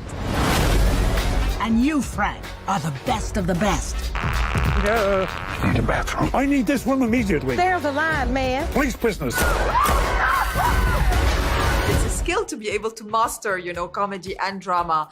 That's what acting is all about. So how much do you enjoy being able to stretch it in all sorts of ways? Yeah, that was always my dream. My dream was to do what I saw like Robin Williams and Jim Carrey do. Even a guy like Philip Seymour Hoffman or John C. Reilly.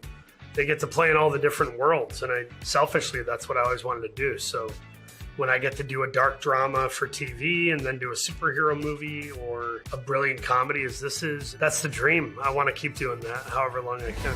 Please, take a chair. Thank you.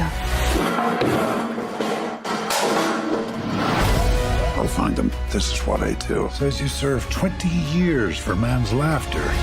You mean manslaughter? Must have been quite the joke. Finally, what are you most looking forward for new fans to discover about the Naked Gun series? More than anything, I really look forward to them seeing how funny Liam and Pam Anderson are. I think their chemistry is dynamite. I believe their relationship, but I love the crazy broad comedy.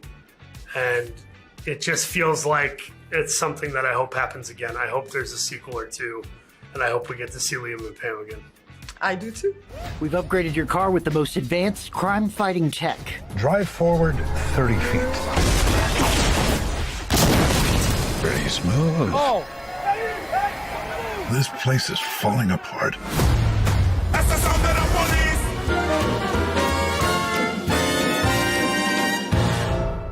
Once you kill a man for revenge, there's no going back. A voice in your head saying over and over, "That was awesome." It's a pleasure to talk to the both of you. You are the duet we never knew we needed. So how did it feel to the both of you when you realized that there was that type of chemistry? It was a lovely wake-up call for me. Not that I went into this thinking, oh yeah, okay, I'll do this, I'll do that. But it's just, I'd never met Pamela before. I'd done 4 movies now with Danny Houston, some of the crew I'd worked with before. But meeting Pamela was just, it was wonderful. I could tell we had a chemistry that was been nurtured, and it was like, I didn't want to analyze it around it. It was just, oh, this is going to work. Over here, Lieutenant. I think someone murdered my brother. Please, take a chair. Thank you. It's important that it worked because of the tone that is needed for those types of films. I mean, it's slapstick comedy, but you have to find the right dosage in a duet. I think that the tenderness in the relationship, the sensitivity, the groundedness of the characters, I think, is a nice base, and then everything happens, but it's nice to see true chemistry. I think that helps, and to play it real. Yeah, play it real, yeah. And you, Frank, are the best of the best. I need a bathroom. I need this room immediately. There's a line, man. Police business. It has all the premise of a very serious crime movie, and then it's the slapstick. How much fun is it to kind of turn it around like that? Well, the script, the original script, was good, you know. Seth MacFarlane, Akiva Schaffer, his co-writers, from this world of comedy, television, movies, you know. So we were in safe hands, you know. But yeah, it was important to have a through line of a story, you know. And especially in this day and age, these billionaires that are changing the world as we speak, or trying to. And Danny Houston's character is that mega rich guy who wants to change the world, you know. So I think the storyline itself has a resonance that we could all see as an audience members, you know, say, oh, yeah, I kind of recognize this guy. Who are you? Driven. Detective Frank Driven. Thanks. Police Squad has always been the elite of the elite. Hi, Daddy. It's me, Frank Jr. Love you. Hey, Dad. Boy, do I miss you. Even though we haven't seen a Naked Gun film in nearly 30 years, it's very present. I mean, people know about it. What do you think makes it so enduring, those types of films? I think it's just laugh after laugh, belly laugh. You know, there's comedies, and then there's these, you know, high comedies that are just so entertaining. Laughter is good medicine. Yeah, it is. We need it. Especially these days. Yeah. They're going to shut down Police Squad if you do not solve this case. Do this by the book. Show a little respect. Why? Who's going to arrest me? Other cops? Yes. How much is LA a character in those types of films? Because of the homage to the, you know, film noir. Again, although it's comedy, there's a lot of tributes to a lot of things. Mm-hmm. Sure. And we shot it in Atlanta, Georgia, you know. And we did. What done? We did a little bit. Yeah, we did a little bit in Los Angeles. Yeah, and it touches on noir, you know. Yes. There's a little homage to that type of film, you know. I thought Akiva did a wonderful job, you know, really. No, he did. It's very pleasant to watch.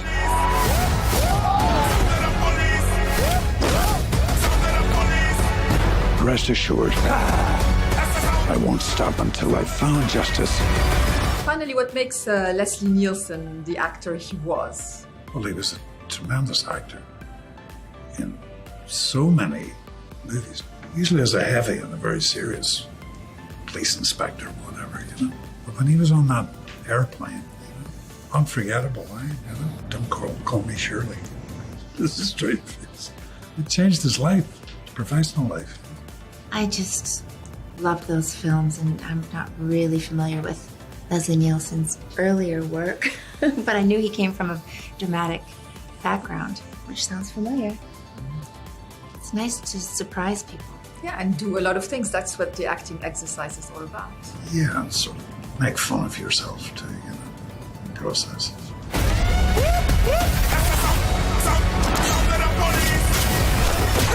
Nobody messes with Police Squad.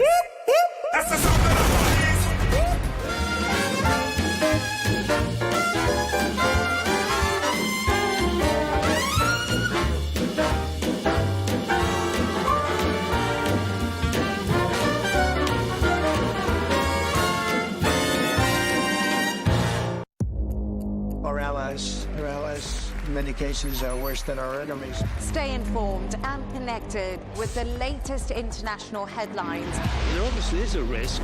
From breaking news to in-depth analysis. It would appear that this war is coming to an end. Who buys this stuff? Investors, pension funds.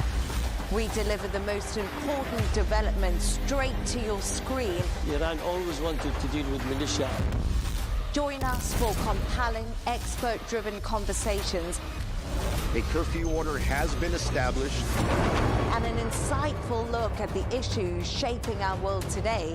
There are lots of proposals about European architecture for security. I'm Leigh Ann Gerrans, and this is W News. We dealt with this when I was chief of staff in the first term. Where you don't just hear the headlines, you get the full story.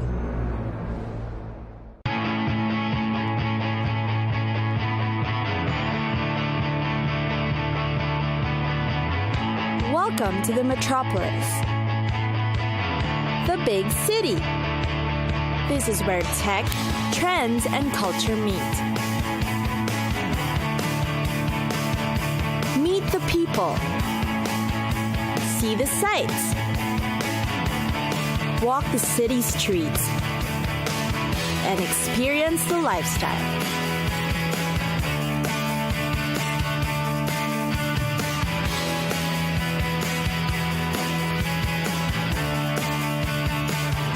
This is your first-class ticket to the cities of the world.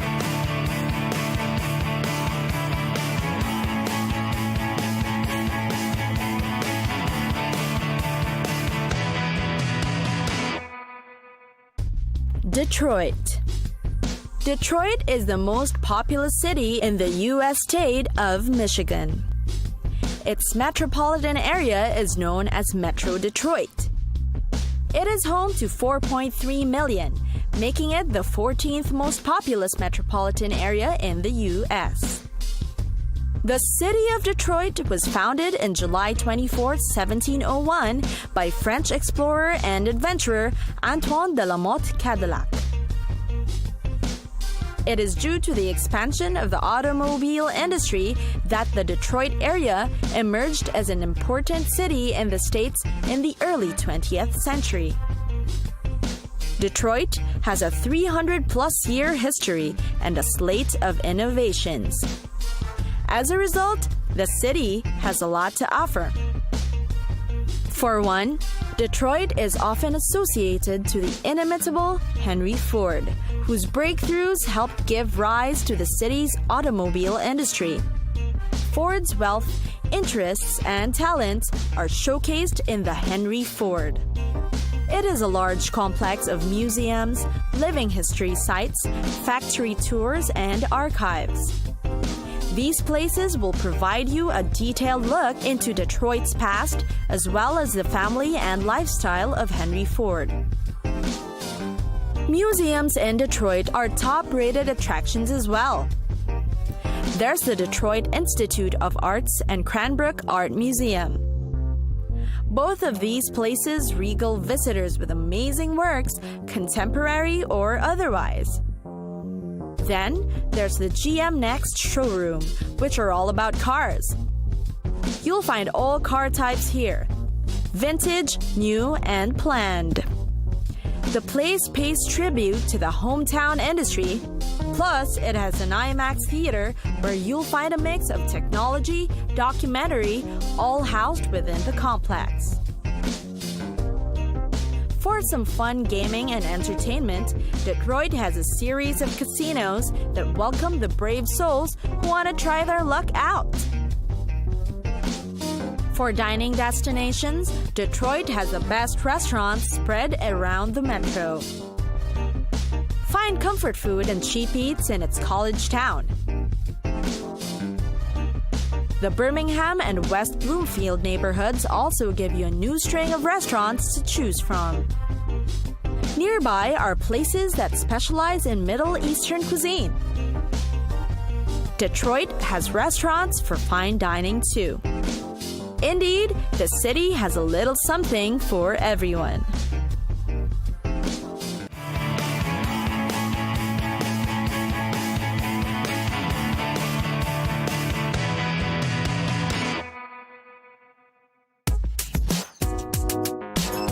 Brooklyn.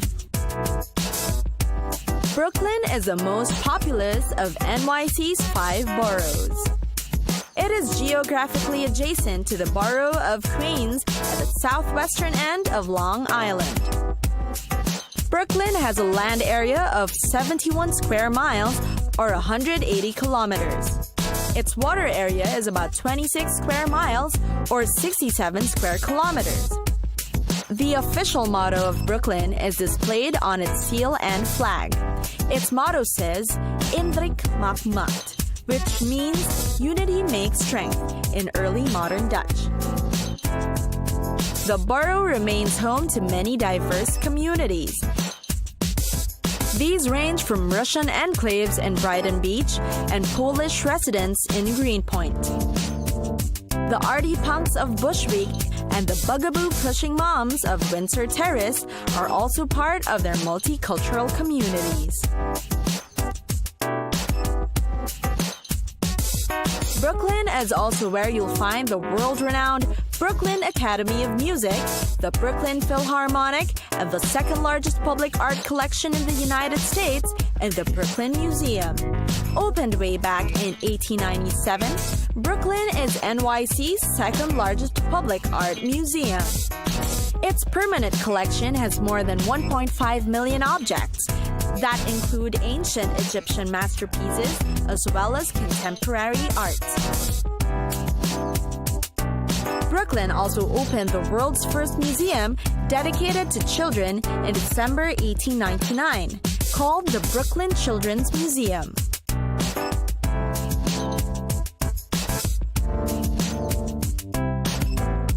It has a permanent collection of over 30,000 cultural objects and natural history specimens. Also part of the top popular attractions in the city is the Brooklyn Academy of Music, or BAM. It has a 2,109-seat opera house, an 874-seat theater, and the art house BAM Rose Cinemas. On the other side of downtown Brooklyn, in the Dumbo Arts District, is where you'll find Barge Music and St. Anne's Warehouse. There's also the Brooklyn Technical High School, which has the second largest auditorium in NYC with its remarkable seating capacity of over 3,000.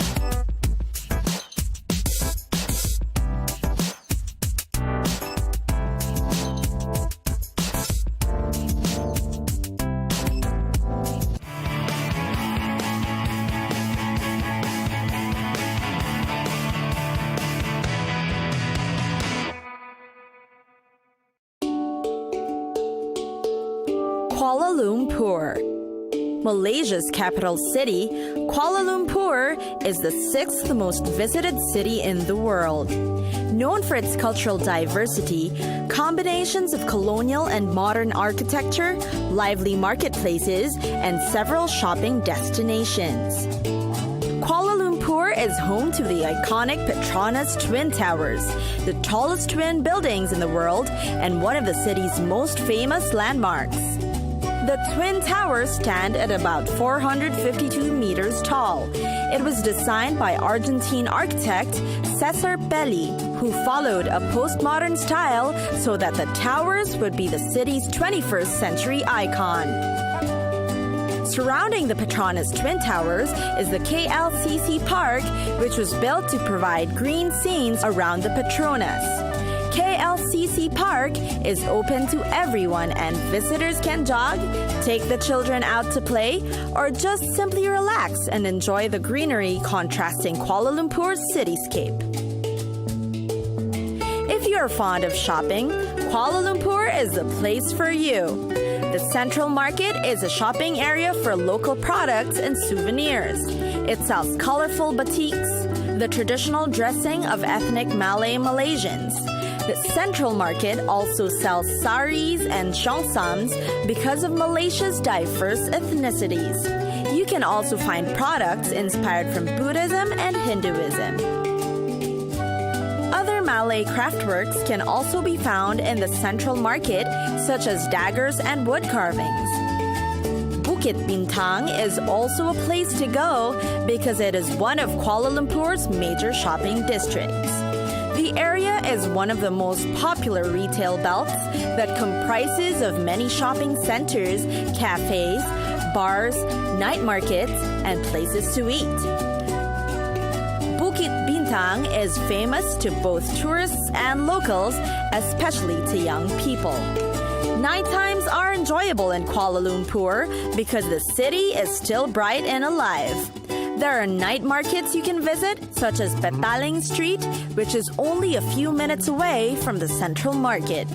Petaling Street is Kuala Lumpur's version of Chinatown. Here, you can find different Chinese food, delicacies, and herbs. It is also where you can buy cheaper versions of Asia's latest fashion.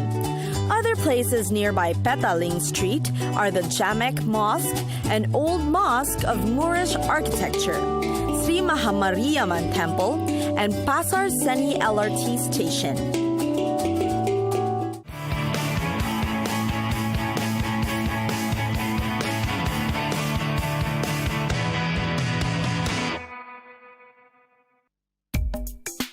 Memphis. The city that is the birthplace of rock and roll, visit Memphis. Memphis is a city located in the southwestern corner of the state of Tennessee, overlooking the Mississippi River. It is in fact the state's most populous city with its 1.3 million inhabitants. Historically, Memphis has served as the commercial center and social center, connecting regions in western Tennessee, the Mississippi, and eastern Arkansas. The city is also known as one of the top producers of cotton for the United States. They don't call the city the birthplace of blues and rock and roll for nothing. It is said that blues pioneer W.C. put down the first rhythm and blues in paper here. Elvis Presley also recorded his first song in Memphis and considered the city his home. Memphis also has one of the biggest guitar factories in the U.S., Gibson's Beale Factory. So what to do in Memphis? Well, for the rock and roll music fan, this is where you'll find anything and everything about the king, Elvis Presley. It's a must to go on a pilgrimage to Graceland, Elvis's mansion and home. You can also visit the legendary Sun Studio, the place where Elvis did his first recording. Tours are done regularly, so be sure to watch out for that if you're in town. For a taste of pre-Civil War society, visit the Hunt Phelan Mansion. You can also check out Overton Park, the city's oasis, which is host to many picnics and outdoor plays. It's also the place where you can find the Memphis Zoo, the Memphis College of Art, and the Brooks Museum of Art. The nightlife scene is very alive in Memphis as you walk down Beale Street's bevy of bars featuring the best in live music. One of the most popular ones is B.B. King's, where the late great B.B. King himself performed regularly. Don't forget to catch the sunset over the Mississippi before you hit the bars and clubs. Now for food. Did you know that aside from music, Memphis is also popular for its amazing and delectable barbecue and Southern comfort food traditions? Look for food stops scattered around the city featuring barbecue, pulled pork, steaks, Southern fried chicken, and even seafood. Don't forget to visit the next time you're in town.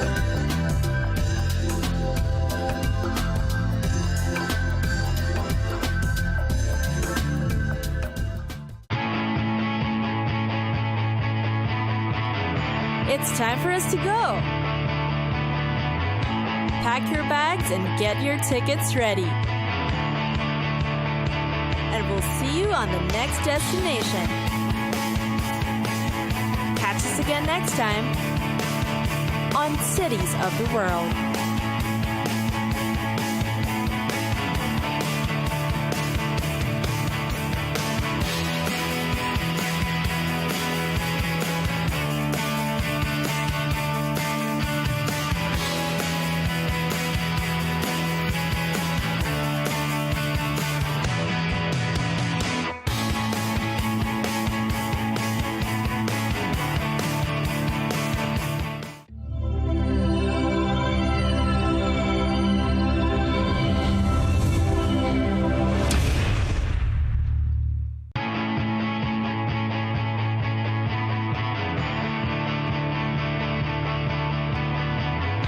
Welcome to the metropolis,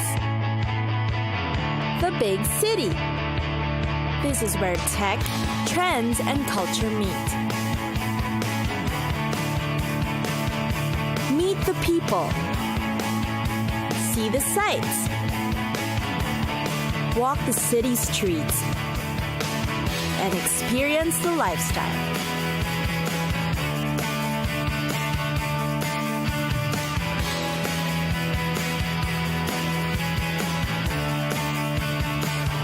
This is your first-class ticket to the cities of the world.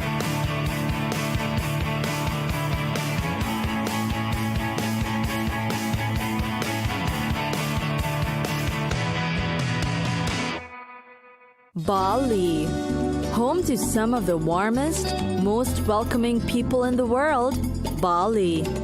Travel the city and you're sure to be greeted with friendly smiles and accommodating locals. The people of Bali are known for being patriotic, and they would go out of their way to make tourists feel comfortable and make sure that they get to see the best of the city. For one, Bali is known for its rich culture and heritage.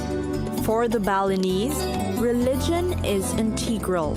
There are in fact over 20,000 temples on the island dedicated especially for spirituality and community. The city is also alive with festivals and ceremonies characterized by traditional Balinese dance, music, drama, and local cuisine that every tourist would definitely want to be a part of. Bali is also known for its breathtaking natural resources.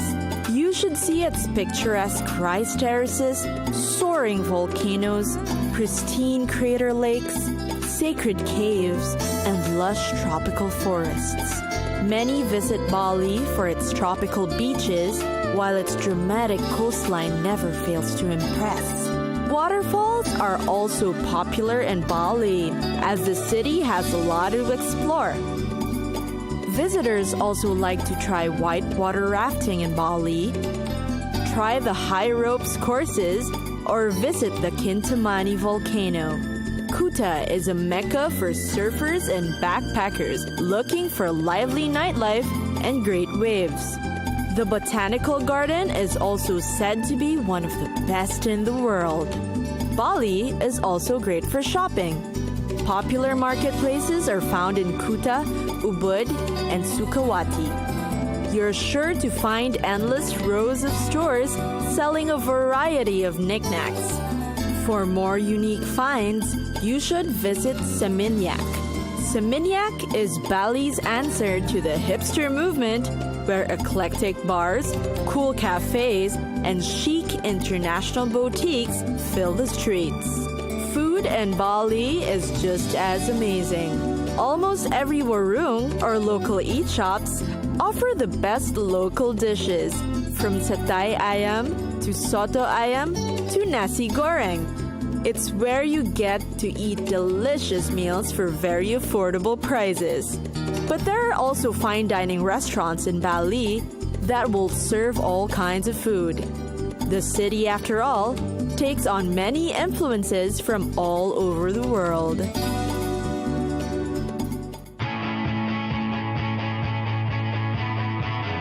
It's time for us to go. Pack your bags and get your tickets ready. And we'll see you on the next destination. Catch us again next time on Cities of the World.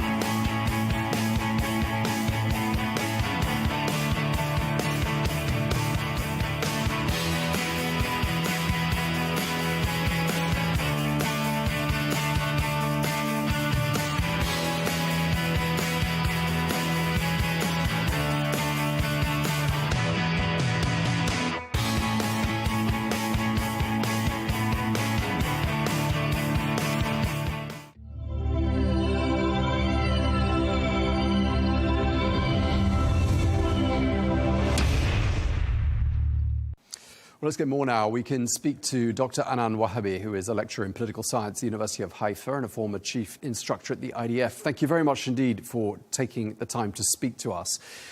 We've heard today from the Foreign Minister of Saudi Arabia, Prince Faisal bin Farhan, saying that the people of the Palestinian people, he said, are facing the most horrific forms of oppression and genocide. How would you respond to those comments? Well, the situation in Gaza Strip is really very dangerous. The civilians are facing a very complicated situation. The military, Israeli pressure on the one hand, and the same strategy of Hamas on the other hand, that is not paying a lot of attention for the needs of the local civilians in Gaza Strip. We are so sorry to see this situation. Yes, there is a very bad situation. We should do more in order to improve the humanitarian situation in Gaza Strip.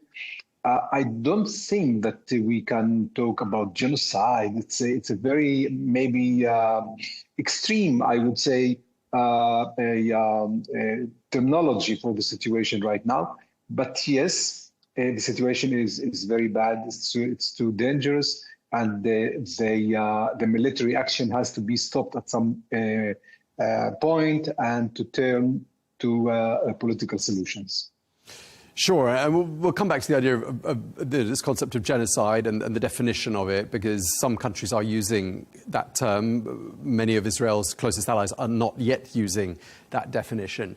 But I just want to go back to what the Saudi foreign minister was saying. He made an important point, saying that what's being done to the people of Gaza undermines prospects for peace and security, not just in the region, but in the world. And, you know, when we think about those 2 million people in Gaza and also people in the West Bank who are taunted or humiliated on a fairly regular basis, I mean, it's very difficult to see a two-state solution ever being workable now. I mean, do you think the two-state solution is an impossibility, given the acrimony, the hatred that must exist really, clearly on both sides?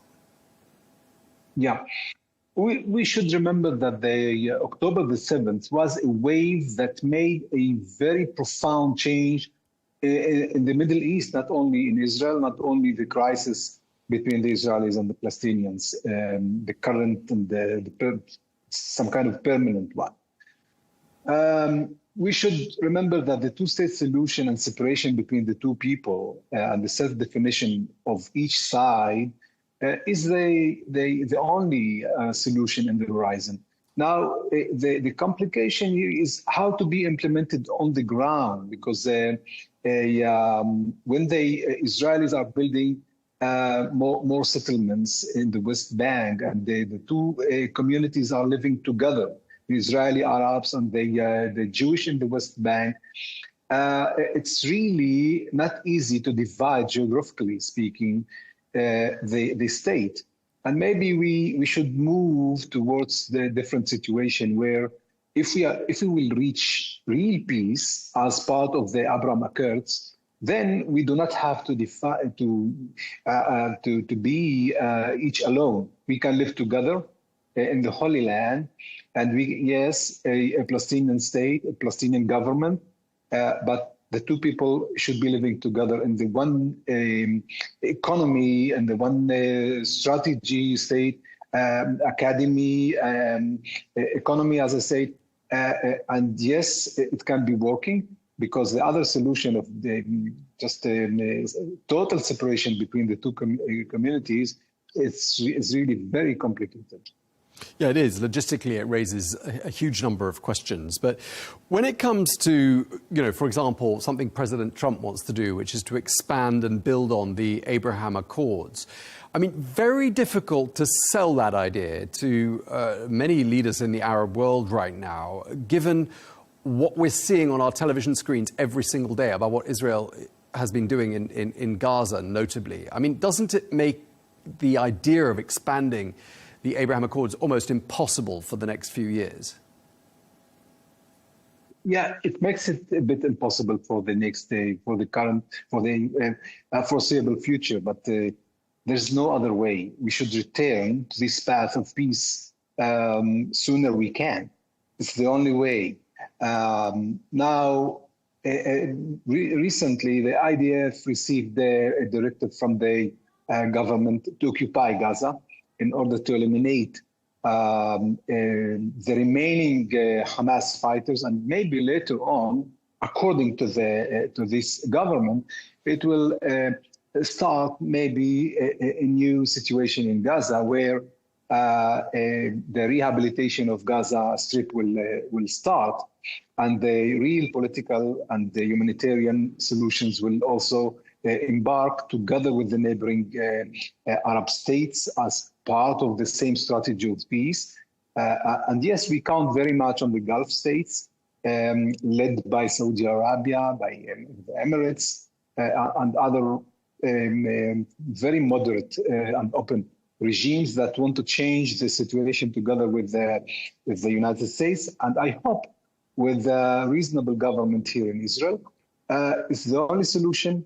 And we are really waiting for this minute to be, the war to be over, to make a prisoner deal, and to start a new situation in Gaza, because it's really the life, it's not fit for a life, Gaza, at the moment. And I'm afraid there should be also evacuation for a while in order to rehabilitate Gaza. Now, in the mind of President Trump, he said, I will own Gaza, I will rebuild Gaza. Maybe he is really dreaming of real rehabilitation of Gaza and building a very beautiful, maybe city-based little state on the Mediterranean. Hopefully that this will work later on, and to improve the Gazan life and to start a new, maybe, future. Yeah, to be fair, I mean, we haven't heard President Trump talking quite in those terms, at least not in the last few months. I mean, does that sound like a realistic proposition, though, what you just described in terms of President Trump's vision for Gaza? Well, President Trump in the second term is rewriting his biography. He wants to be in the history as a peacemaker, to continue the track of the peace accord with the neighboring Arab states, as well with the Palestinians. Yes, time to tell. And I think that he is a man of deals, as we know him. And maybe he's also imagining this kind of deal where Gaza can be rebuilt the way he dreams. Let's talk about what's happening in Gaza today. There were Israeli airstrikes on the Nasser hospital, which I believe is in the south of Gaza near Khan Yunis. At least 15 people killed. It's been reported a number of them were journalists. One of them worked for Reuters. I mean, it's been reported that upwards of 200 people, journalists, have been killed in Gaza these last 22 months. I'm just wondering why such a high death toll of media people. I mean, are they targeted, do you think, specifically because of the work they do? Well, it's not the first time that the Hamas, on the one hand, they exploits the civil infrastructure, hospitals in particular. We know that part of the headquarters were under hospitals in Gaza Strip. And here, where everything starts and ends, and Israel, unfortunately, in a lot of cases, do not act in the perfect way that they can separate between the militants and the civilians.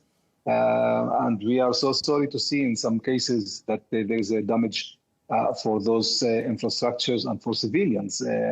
It's part of the price, very heavy price of war that we all are waiting and pray to end this kind of complexity and attrition as well for the civilians, for the IDF on the other hand, and none of the sides is willing to stop this war. Yeah, but I mean, there is this perception. I mean, when you see a death toll, like the death toll we've seen for the number of journalists, and you know, this idea that journalists are not freely allowed into Gaza, although there are petitions and appeals being made by countries to change that. I mean, there's a perception that Israel doesn't want people to see what's happening in Gaza, and journalists who go in there under supervision get told what they can and cannot film.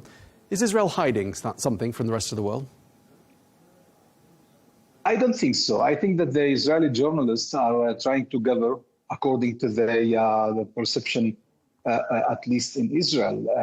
There is the idea and the other idea as part of the Israeli media to hide maybe part of the picture for military needs, but not to hide the total picture. Israel know that she is at war. The attack was done by Hamas from Gaza, and then it's not over yet. And it was too long and should be stopped. That's right. But Israel has nothing to hide. Dr. Anand, you served in the IDF Intelligence Directorate. You commanded operational units and headed Israel's international strategic perception, psychological warfare and cyber warfare efforts. And I want to ask you how it now looks like, while we're talking about public opinion, that public opinion in countries even that are closely allied to Israel now oppose or vehemently oppose Israel's actions in Gaza. Does that worry you? And do you think we're at risk of Israel's international standing being undermined? Yeah, this worries me very much.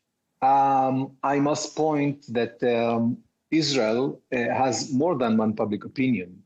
The public opinion in Israel is divided between those who want to stop the war in Gaza and to move forward to an agreement, to prisoners deal with the Hamas, with the Palestinian side, and to start a new situation there.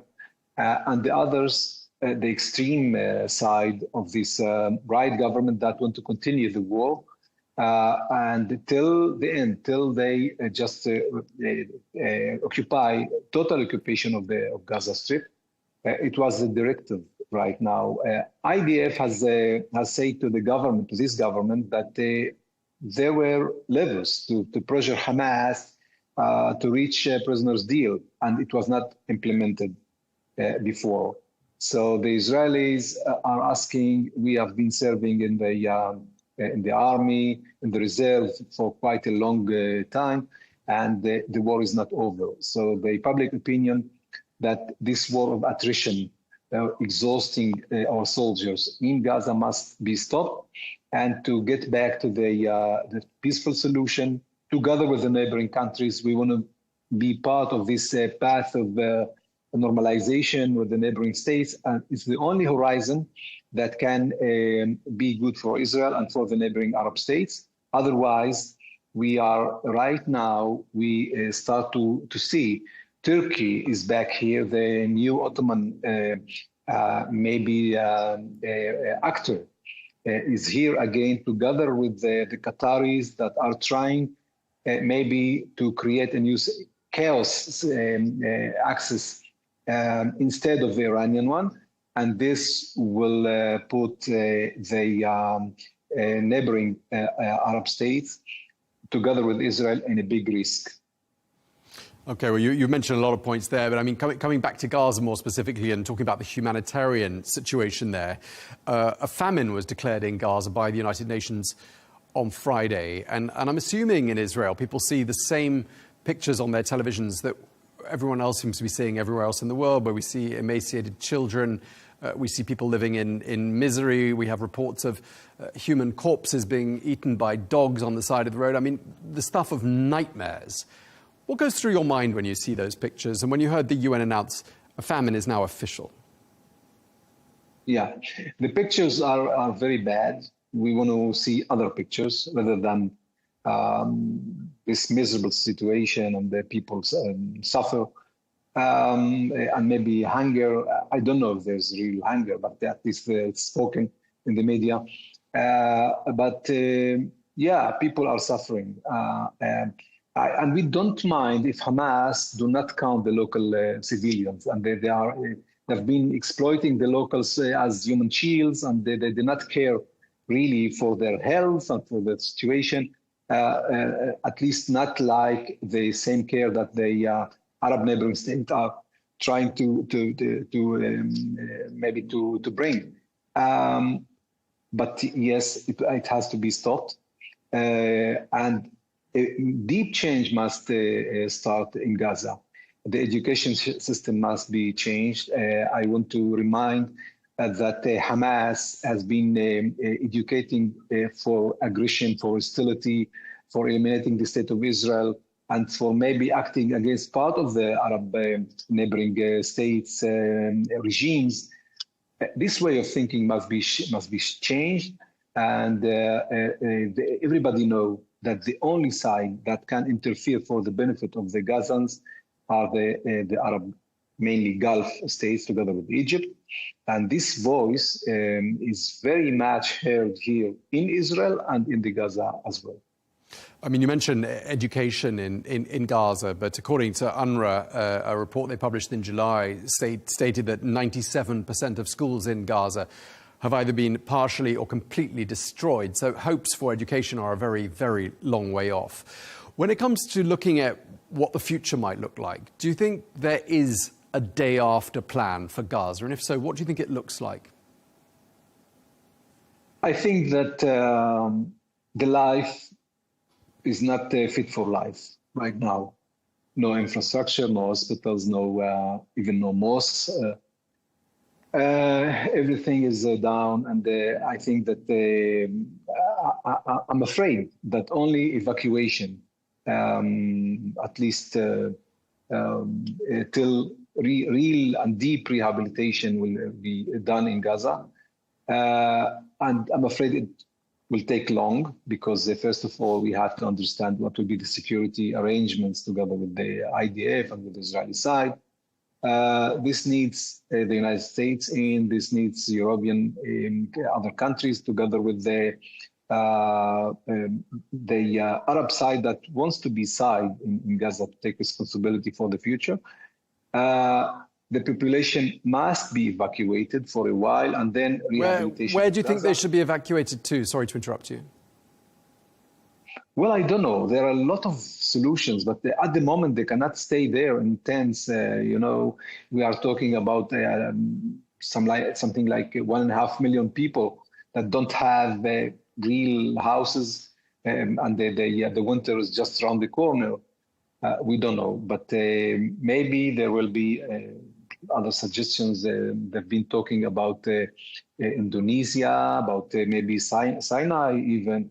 Egypt that can maybe host for a while, But this is their home. They're people from Gaza who live in Gaza. They've been there for generations. The idea of anyone being rehoused in Indonesia who's from somewhere that's tens of thousands of kilometers away is is a very frightening, daunting, and frankly inappropriate idea, isn't it? Maybe, yeah, it's not normal, but the situation also is not normal because a real government would have stopped the war long before in order to achieve a political end state. But when a militia dominates a strip like Gaza, it doesn't really care for the future of the people, and it is the situation at the moment.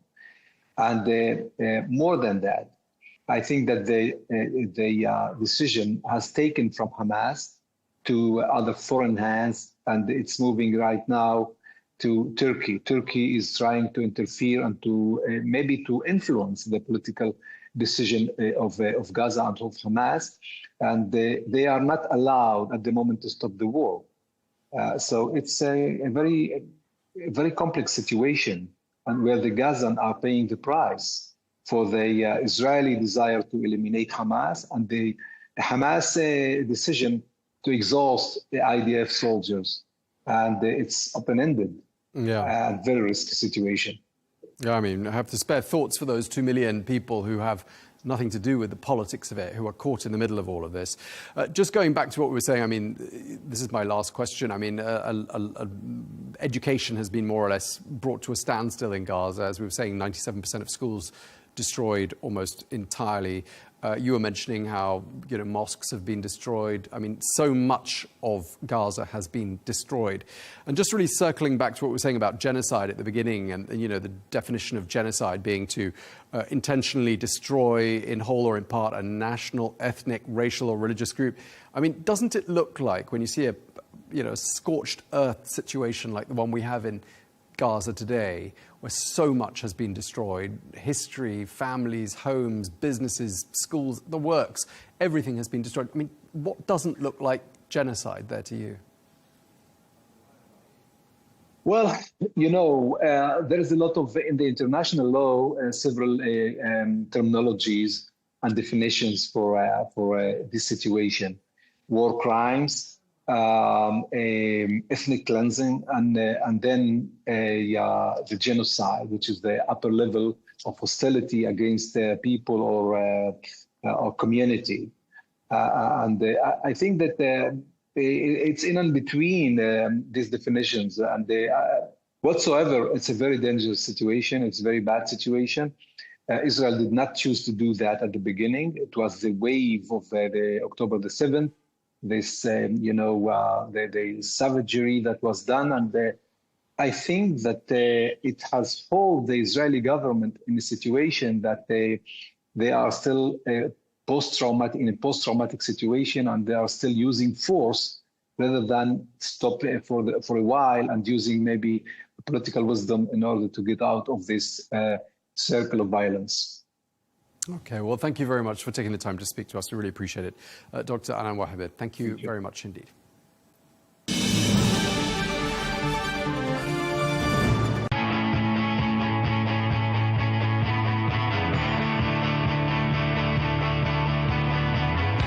Welcome to the metropolis, the big city. This is where tech, trends, and culture meet. Meet the people. See the sights. Walk the city streets. And experience the lifestyle.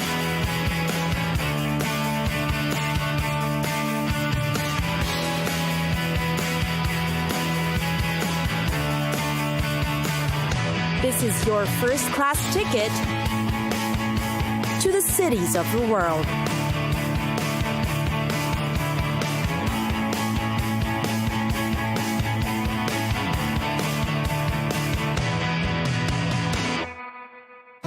Jakarta, the huge, sprawling metropolis that's the capital of the Republic of Indonesia. It is home to about 9 million people. It is located on the northern coast of Java and has expanded through the years, absorbing many villages in the process. You'll know the names of these villages from their main streets. Together with its many suburbs, Jakarta has become a megapolitan city. Jakarta is a conglomeration of villages known as kampungs, now crossed by main roads and superhighways. The city itself lies on a wide, flat delta, intersected by about 13 rivers. Popular is the Bay of Jakarta, with its large number of tiny islands, called Pulau Seribu, or the Thousand Islands. It is a tourist resort for swimming and snorkeling. Nearby are also popular volcanoes, Gede and Pangrango, with cool, majestic mountain resorts located around it. Jakarta is also considered the only seat of the national and provincial government. It is the political center of Indonesia and the hub of its national finance and trade. Because of this, Jakarta has evolved into becoming a dynamic city, often abuzz and full of happening. The city is also lauded for its gigantic malls. Marble-floored and always grander than your typical shopping centers, Jakarta's shopping destinations often have apartments nestled on top of it for convenience. Imagine just going down from your room to shop. One of the most popular is the Mangga Dua district. There are around 173 malls in Jakarta alone, each with a reputation of their own. You go there not just to shop, but hang out at the indoor cafes, restaurants, karaoke bars, or billiard lounges.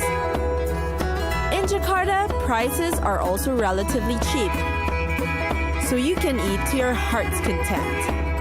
Most recommended are its duck confit, the nasi goreng, or the nasi padang. Restaurants are also managed by young owners, mostly in their mid-20s.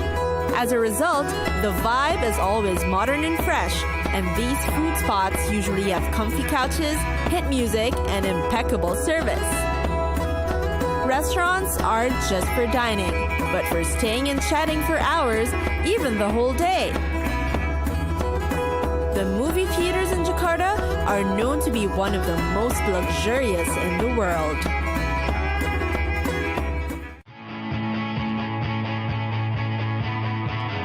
It's time for us to go. Pack your bags and get your tickets ready. And we'll see you on the next destination. Catch us again next time on Cities of the World.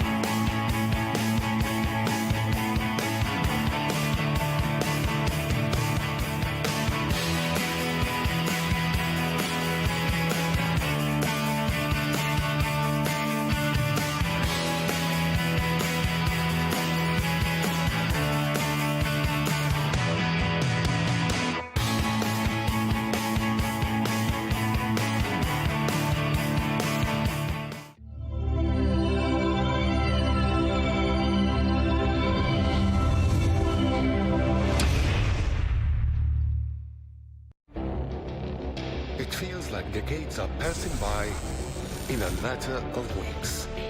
Seismic shifts in the world order. Never, ever will be part of America. With so much happening and so much noise. Whether it's political upheaval, Canada has been ripping us off for years. economic shifts, or social movements, And no one wins from tariffs. I think America can be more friendly to the rest of the world. The in-depth analysis and all the latest developments across the globe. To have an inclusive policy together. The meetings with Hamas gave me some hope. We're in another nuclear arms race. the most important development straight to your screen. Welcome to the dressing room. I'm on my own. I need backup. And an insightful look at the issues shaping our world today. It was not going to happen, that war, and it happened. Join us on Arabiya News, where the world talks.